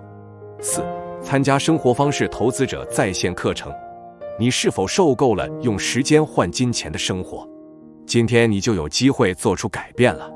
生活方式投资者课程是一个为希望现在享受被动收入的生活方式，而非等待未来积蓄的投资者准备的深度在线项目。它是一个教那些想拥有更多自由时间的人如何投资的培训项目。去我的网站看一看吧。5、申请加入投资者智囊团。如果真的想成为生活方式投资者，渴望学习和构建一个现金流组合，想要进入我的人脉网，认识那些专家和顾问，你可以通过结识一群志同道合的成功人士来做到，这样能为你省下数十年的时间。你可以在我的网站上提出申请。6、申请成为私人客户培训项目中的狮子。如果我在书中分享的例子和故事让你产生了共鸣，如果你有至少25万美元的投资资金，如果你虚心受教，那么你可以让自己少犯几年错，或者避免数百、数千、数万甚至数百万美元的经济损失。加入我的私人培训小组是一个好机会，你可以和我1对1交流，创建一个符合你想要的生活方式，由有趣而令人兴奋的投资项目组成的投资组合。这些投资项目将为你提供长期现金流，并让你获得参与重大退出的机会。准备好了吗？出发。术语表：加速分配计划，一种加快投资或贷款偿还速度的方式。一般来说，这包括在一段有限的时间内分配给投资者的利润比典型的合伙企业股权分割占比更大，直到投资者收回初始投资。合格投资者在收入、净资产、资产规模、管理水平或专业经验方面至少满足一项要求，因此才被允许投资某些项目的个人或企业组织。实际收益率反映在一定时期内相对于初始投资成本的投资实际收益或损失的公式。它是衡量实际投资收益的首选方法，因为它不是基于平均百分比，而是基于相对于原始成本的实际投资收益。小心平均收益率，它可能会误导你。精算师评估和管理金融投资、保险契约和其他潜在风险投资的专业人员。机构贷款，联邦政府的某个机构，例如房利美和房地美，提供给投资者的贷款。另类投资不属于传统的股票、债券或现金类别的金融资产，包括私募股权、风险资本、对冲基金、房地产、艺术品、古董以及大宗商品等等。摊销，在一段时间内逐步偿还债务，如每月偿还抵押贷款。通常，摊销期限比实际贷款期限长，以降低月还款额，从而提高盈利能力，创造更多的现金流。放大器叠加，为了获得更高的预期收益，在同一笔交易中洽谈多个收益放大器。天使投资人指高资产净值个人，又称私人投资者、种子投资者或天使资金人。他们为小型初创公司或创业者提供金融支持，通常以此换取所有者权益。天使投资人提供的资金可能是帮助企业起步的一次性投资，也可能是持续注资，以支撑公司度过艰难的早期阶段。年度经常性收入 ARR 显示企业产品或服务年度收入的财务指标。在本书中，它特指现有认购收入，通常也被称为年度运行率。套利，为了从不同市场之间的资产价格差异中获利而购买或出售资产。它是一种利用不同市场或不同形式的相同或相似金融工具的价格差异而获利的交易。套利是市场无效率的结果，因此，如果市场都是完全有效的，那就不存在套利交易。资产现金流与企业资产相关的所有现金流的总和，用以确定在一家企业的经营活动中被剥离或被使用的现金净额。资产类别，一组表现出相似特征并受相同法律、法规和市场力量支配的投资。转让，将权利或财产让与另一个人或另一家企业。这种选择存在于各种商业交易。对投资者来说，最典型的例子是购销协议 PSA 转让。受让人有义务履行合同的各项要求。其他商业交易也可以被称为转让。非对称风险收益，非对称风险是指投资者在从标的资产向一个方向移动所获得的收益与反向移动所造成的损失显著不同时所面临的风险。非对称收益是指投资者从标的资产向一个方向移动所获得的收益与反向移动所造成的损失显著不同时所获得的收益。平均收益率反映投资或资产的收益与初始投资成本的百分比。要小心，因为这个指标可能具有误导性，不一定反映实际收益率。参见实际收益率的定义。气球膨胀是付款在贷款期限结束时多于平常数额的一次性付款。基点 BPS， 金融中利率和其他百分比的常用计量单位。一个基点等于1%的100或0.01%。受益人，从某事中获得好处或利益的人。在金融界，受益人通常只有资格根据信托、遗嘱或人寿保险单获得利益分配的人。过桥贷款，在个人或公司获得永久性筹资或清除现有债务之前使用的短期融通资金。过桥贷款是短期的，通常最长为1年。资本改良，在使不动产大幅增值或者明显延长不动产使用寿命的情况下对不动产的增补或变动。资本合伙人，所有已为合伙企业出资的合伙人。这个词通常指为合伙企业贡献最多资本的合伙人。附带权益，支付给私募股权投资或对冲基金投资的投资经理或普通合伙人的投资利润份额。无论是否付出了初始资本，他们都能获得这笔报酬。现金红利，定期或在某一特定投资期结束时付给投资者的一笔钱，作为对其投资的激励。大多数现金红利在期末支付一次，但可根据不同的投资而变。有时，现金红利奖励与投资项目或公司每年的业绩挂钩。这些奖金从几百美元到数百万美元不等，取决于协议条款和公司的发展状况。现金流，从投资和其他资产中获得的收入。现金流投资持续不断，定期支付的来自资产或投资的现金流。通常分配或利息是按季度或按月支付的。现金收益率，一种收益率，通常适用于房地产交易和其他产生收益的资产。它测算的是投资于该资产的现金所获得的现金收益。现金收益率衡量的是投资者相对于投资的现金数额获得的年度收益。它被认为是最重要的房地产投资收益率计算方式之一。共同投资，由投资者与私募股权基金经理或风险投资公司做出的对一家公司的少数投资。股权共同投资使投资者在不需要支付私募股权基金通常收取的费用的情况下，就能参与潜在的高利润投资。股权共同投资机会通常仅限于已经与私募股权基金经理建立业务关系的大型机构投资者，小型投资者或散户投资者往往无法获得这些机会。抵押，只用有价值的资产来获得贷款。如果借款人违约，贷款人就可以扣押该资产并将其出售，以弥补损失。资产抵押为贷款机构提供了防范违约风险的足够保障。它还能帮助一些有不良信用记录的借款人获得贷款。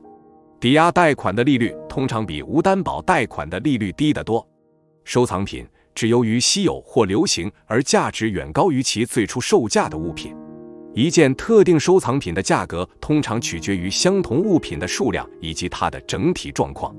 常见的收藏品包括古董、艺术品、硬币、历史文献、酒、玩具、漫画书和邮票。商业抵押担保证券贷款，只受第一顺位商业抵押贷款支持的商业房地产贷款，由商业银行、投资银行或管道贷款机构持有和出售。此类贷款针对的是公寓、酒店、仓库、办公室、零售地产或任何被其他需要此类空间的公司或企业使用的房地产。资金集中风险，投资组合因集中于单一订约方、行业或国家而产生的风险水平。这种风险来自这样的观察结果：越集中的投资组合，其多样化程度越差。因此，这些标的资产的回报相关性更强。管道贷款，一种从华尔街金融机构筹集资金用于私人房地产投资及其他类型投资的手段。做假账、俚语，只利用会计手段使公司的财务业绩看起来好于实际情况。通常情况下，这包括操纵财务数据来虚增收入、缩减开支，以抬高收益或利润，让公司看起来价值更高。关联性资产，一种价值与传统市场，如股票市场的较大波动挂钩的资产。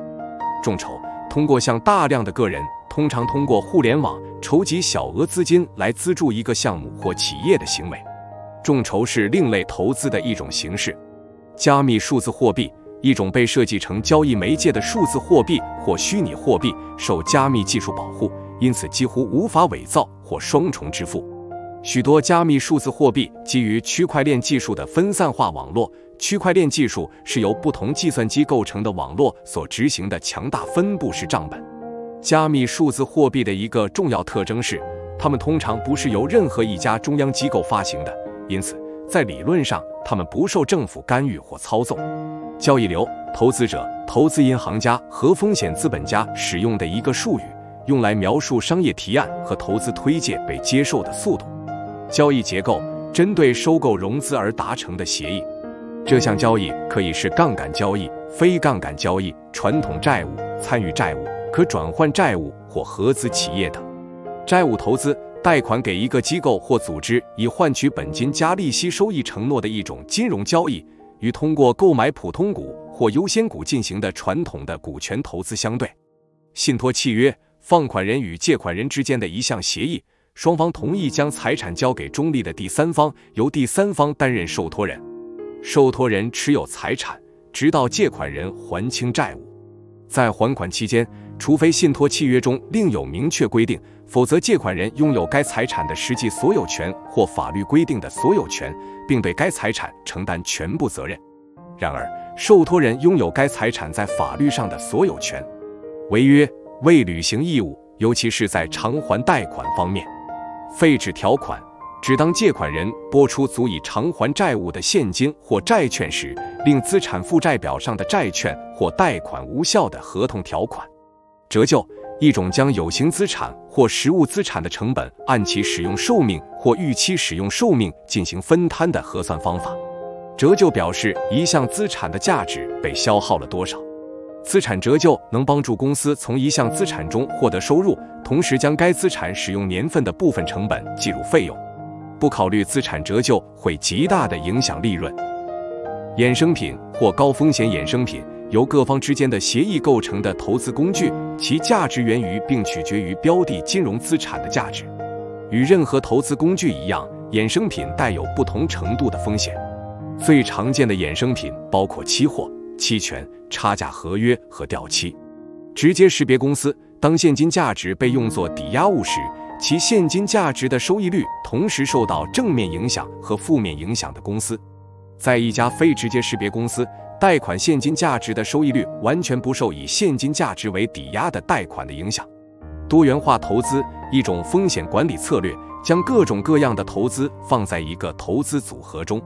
多元化投资组合包括不同资产类型和投资工具的组合，从而避免任何单一资产的暴露或风险。其背后的基本原理是，平均而言，一个由多种不同资产构成的投资组合将产生更高的长期收益，并降低任何单一股份或证券的风险。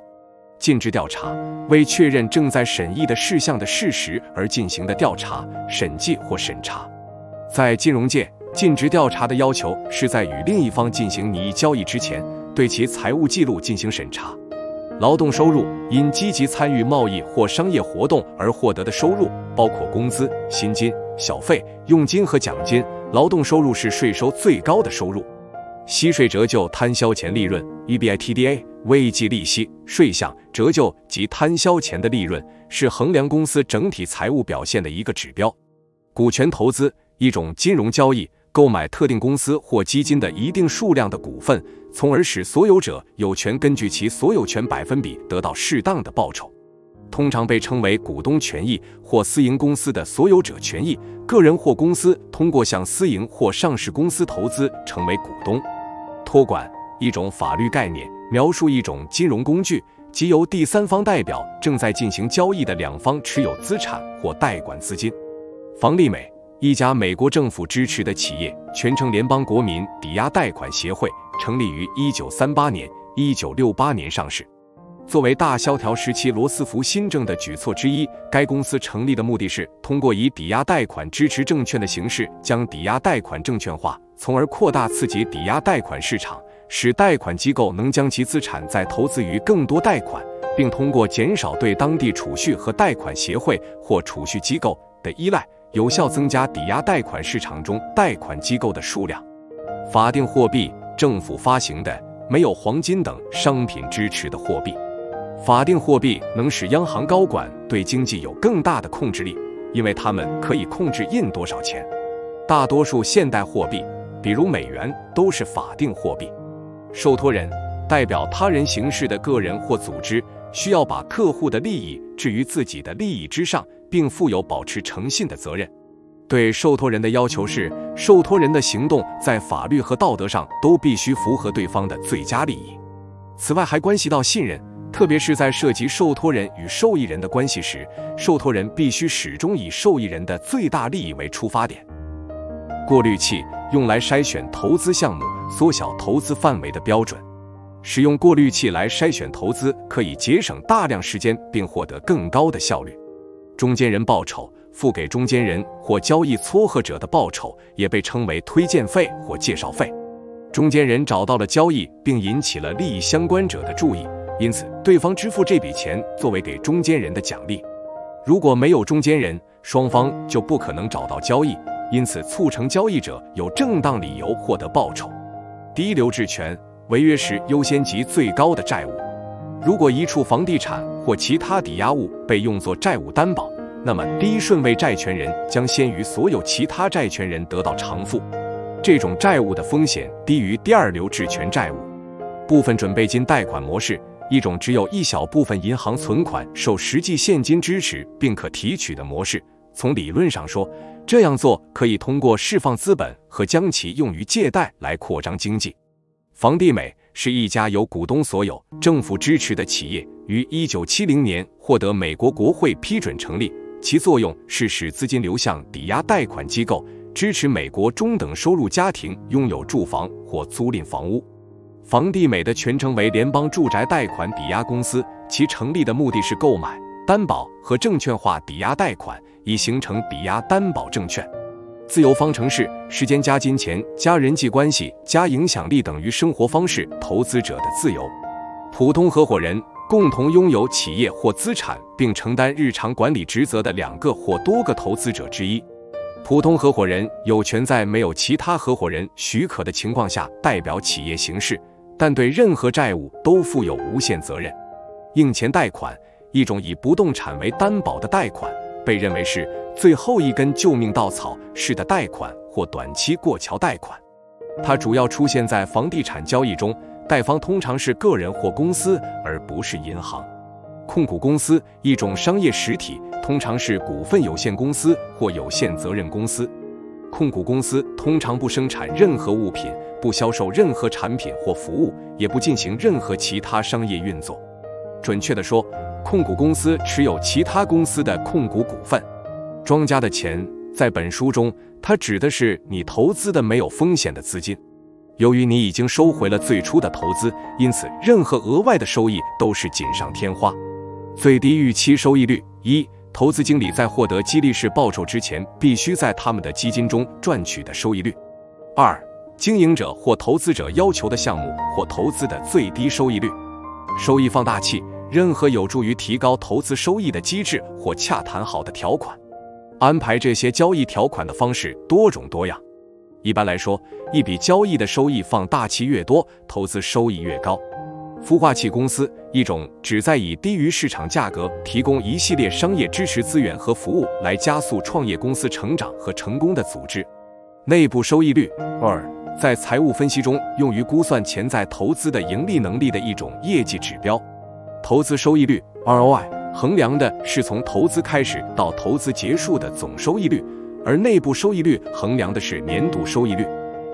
隐性交易通常不为公众所知，即使被人们知道也可能无法获得的交易，由于具有排他性，因此很难获得，但可能与新兴市场、新技术或某种颠覆性趋势有关。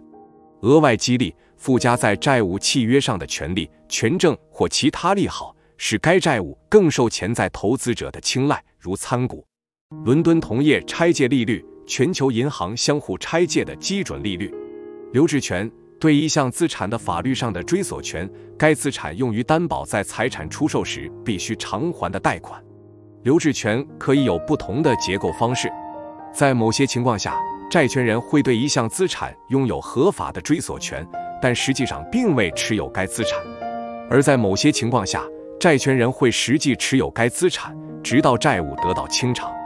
当所涉资产是生产性资产时，前者是一种更常见的安排，因为债权人宁愿资产被利用并产生一系列的收入以偿还债务，而不是仅仅拥有它而不加以利用。生活方式投资者用心创造美好生活，能够通过投资赚取被动收入，而非从工作或生意中获得收入来支持自己生活方式的人。有限合伙，当两个或两个以上合伙人经营企业，并对不超过其投资的金额负有责任时，即构成有限合伙。普通合伙人负责监督和经营企业，有限合伙人不参与企业管理。普通合伙人对债务承担无限责任，而任何有限合伙人的有限责任都不超过其投资额。有限合伙与有限责任合伙 LLP 不同。清算优先权合同中的一项条款规定了公司在出售或清算，如公司出售、首次公开发行或其他清算支付时所得收益的支付顺序。通常情况下，如果公司必须进行清算，那么公司的债权人有权比优先股股东先拿回资金，而优先股股东比普通股股东先拿回资金。流动性事件指收购、合并、首次公开发行或其他使公司创始人和早期投资者能将部分或全部所持股份套现的事件，被认为是非流动性投资的退出策略。也就是说，它是对那些几乎没有或根本没有交易市场的股份而言的。公司的创始人理所当然会推动流动性事件。与此同时，投资者、风险投资公司、天使投资人或私募股权公司都希望或期待在初始投资后的合理时间内出现流动性事件。最常见的流动性事件是首次公开发行，其他公司或私募股权公司直接收购该公司。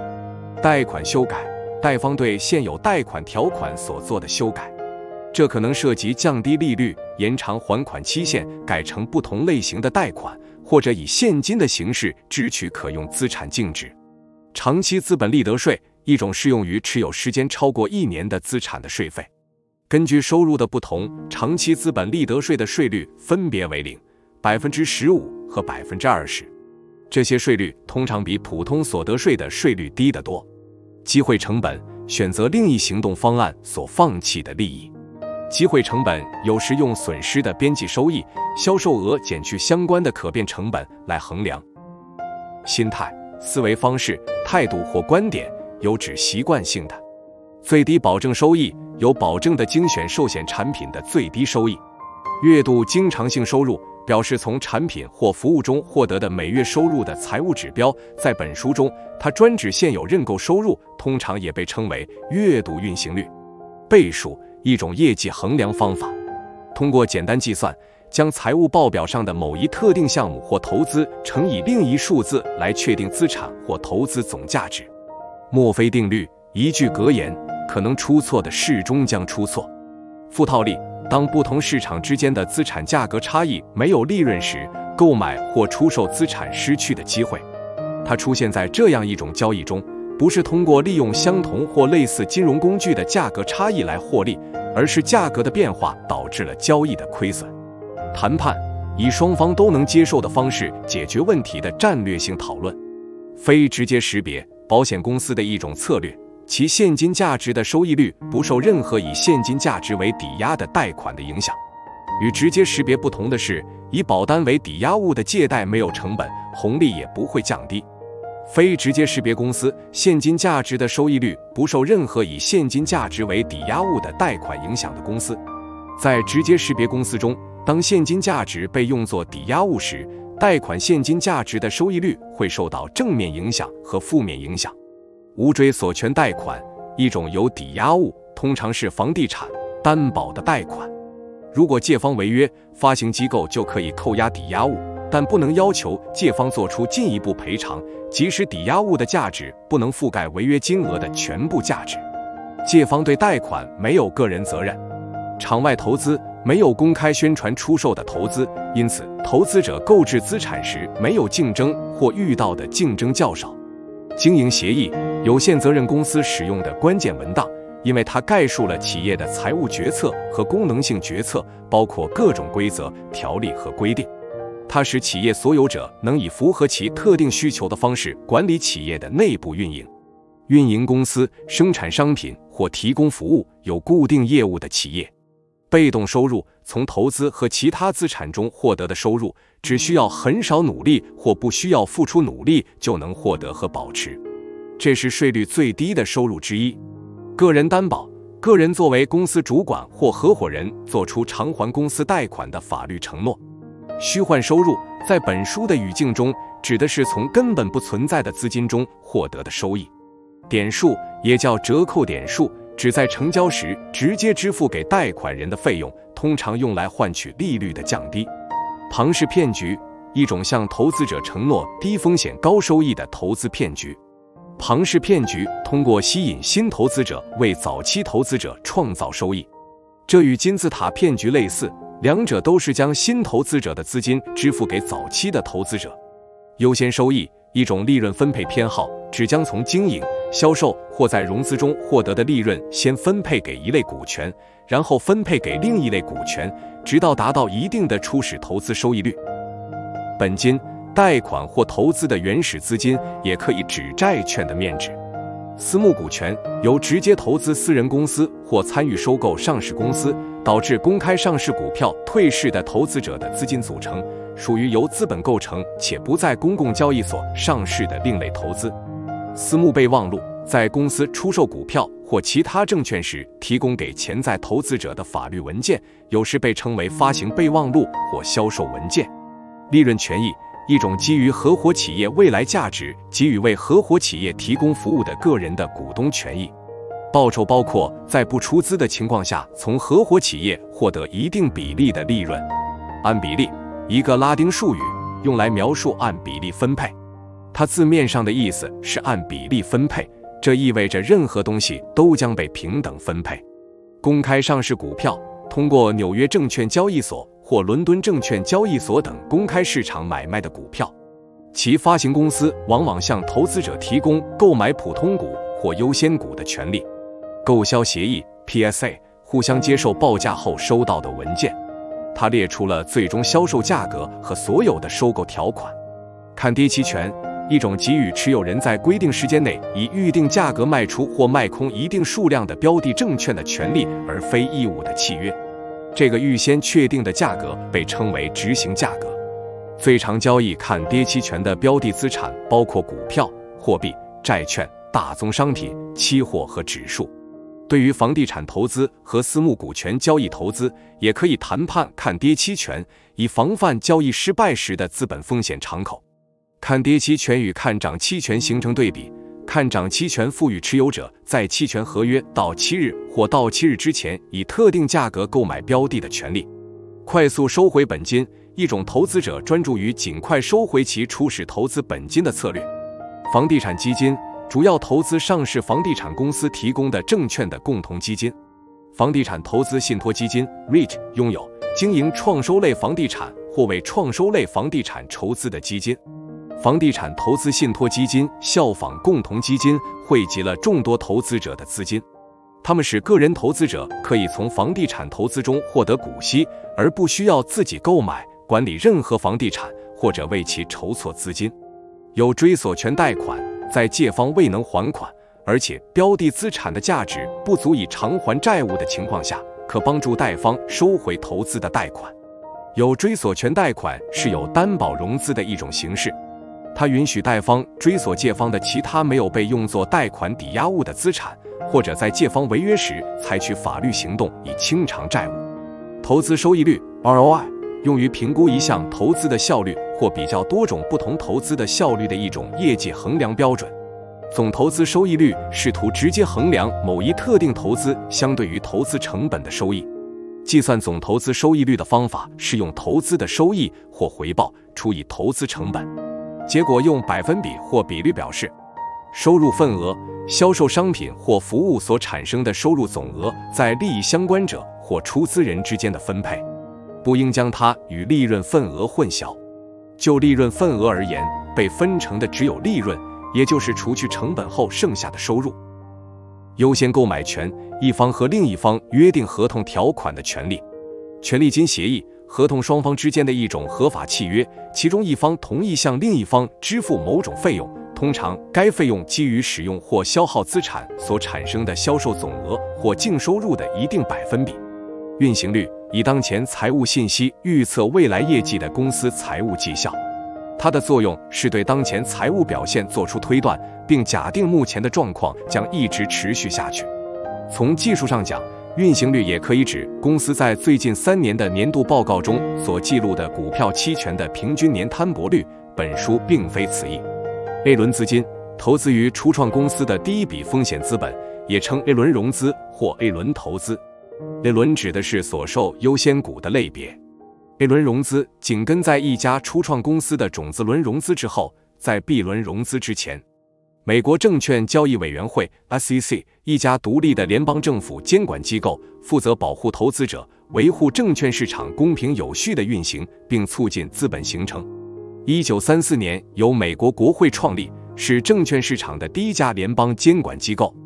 种子轮，初创公司获得的第一轮正式股权融资。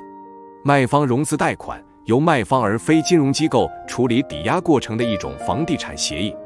买方与卖方签订抵押协议，而不是申请传统的银行按揭贷款，又称业主融资或推迟支付。优先债务，对公司现金流有优先债权的公司欠下的债款，也被称为优先债券，它比从属债务，也被称为次级债务等其他债务更安全。优先债务通常以资产作为抵押物，如果公司未能履行其还款义务，贷方将获得对公司财产、厂房或设备的优先留置权。短期资本利得税，对出售持有时间少于1年的资产所获得的利润征收的税费。设立短期资本利得税的目的是，在联邦纳税等级中，投资者支付的税率与他们支付的普通所得税税率相同。侧挂车协议，其中一个定义是，比大多数投资者在投资某一特定投资项目或基金时获得的条款更优惠的预先商定条款的协议附录或协议。只为单个投资者或为一群投资者更常见改进投资的一系列特殊的增强型条款。软件及服务，一种软件交付和授权的方式。根据这种方式，软件是通过在线订购获取的，而不是用户购买并安装在个人计算机上的。偿债能力比率，衡量企业偿债能力的一个关键指标，潜在的商业贷款方常常会用到这个指标。偿债能力比率预示着公司的现金流是否足以偿还其短期和长期负债。偿债能力比率越低，公司拖欠债务而违约的可能性越大。标准作业程序 SAP 在执行指定的操作时或在指定的情况下例行遵循的既定或规定的方式方法。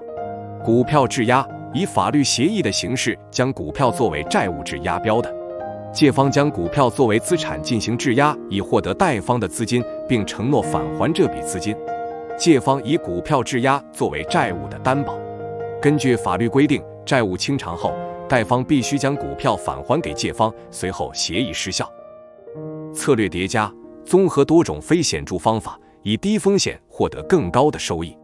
执行价格，在行使衍生品合约时可买卖衍生品的固定价格。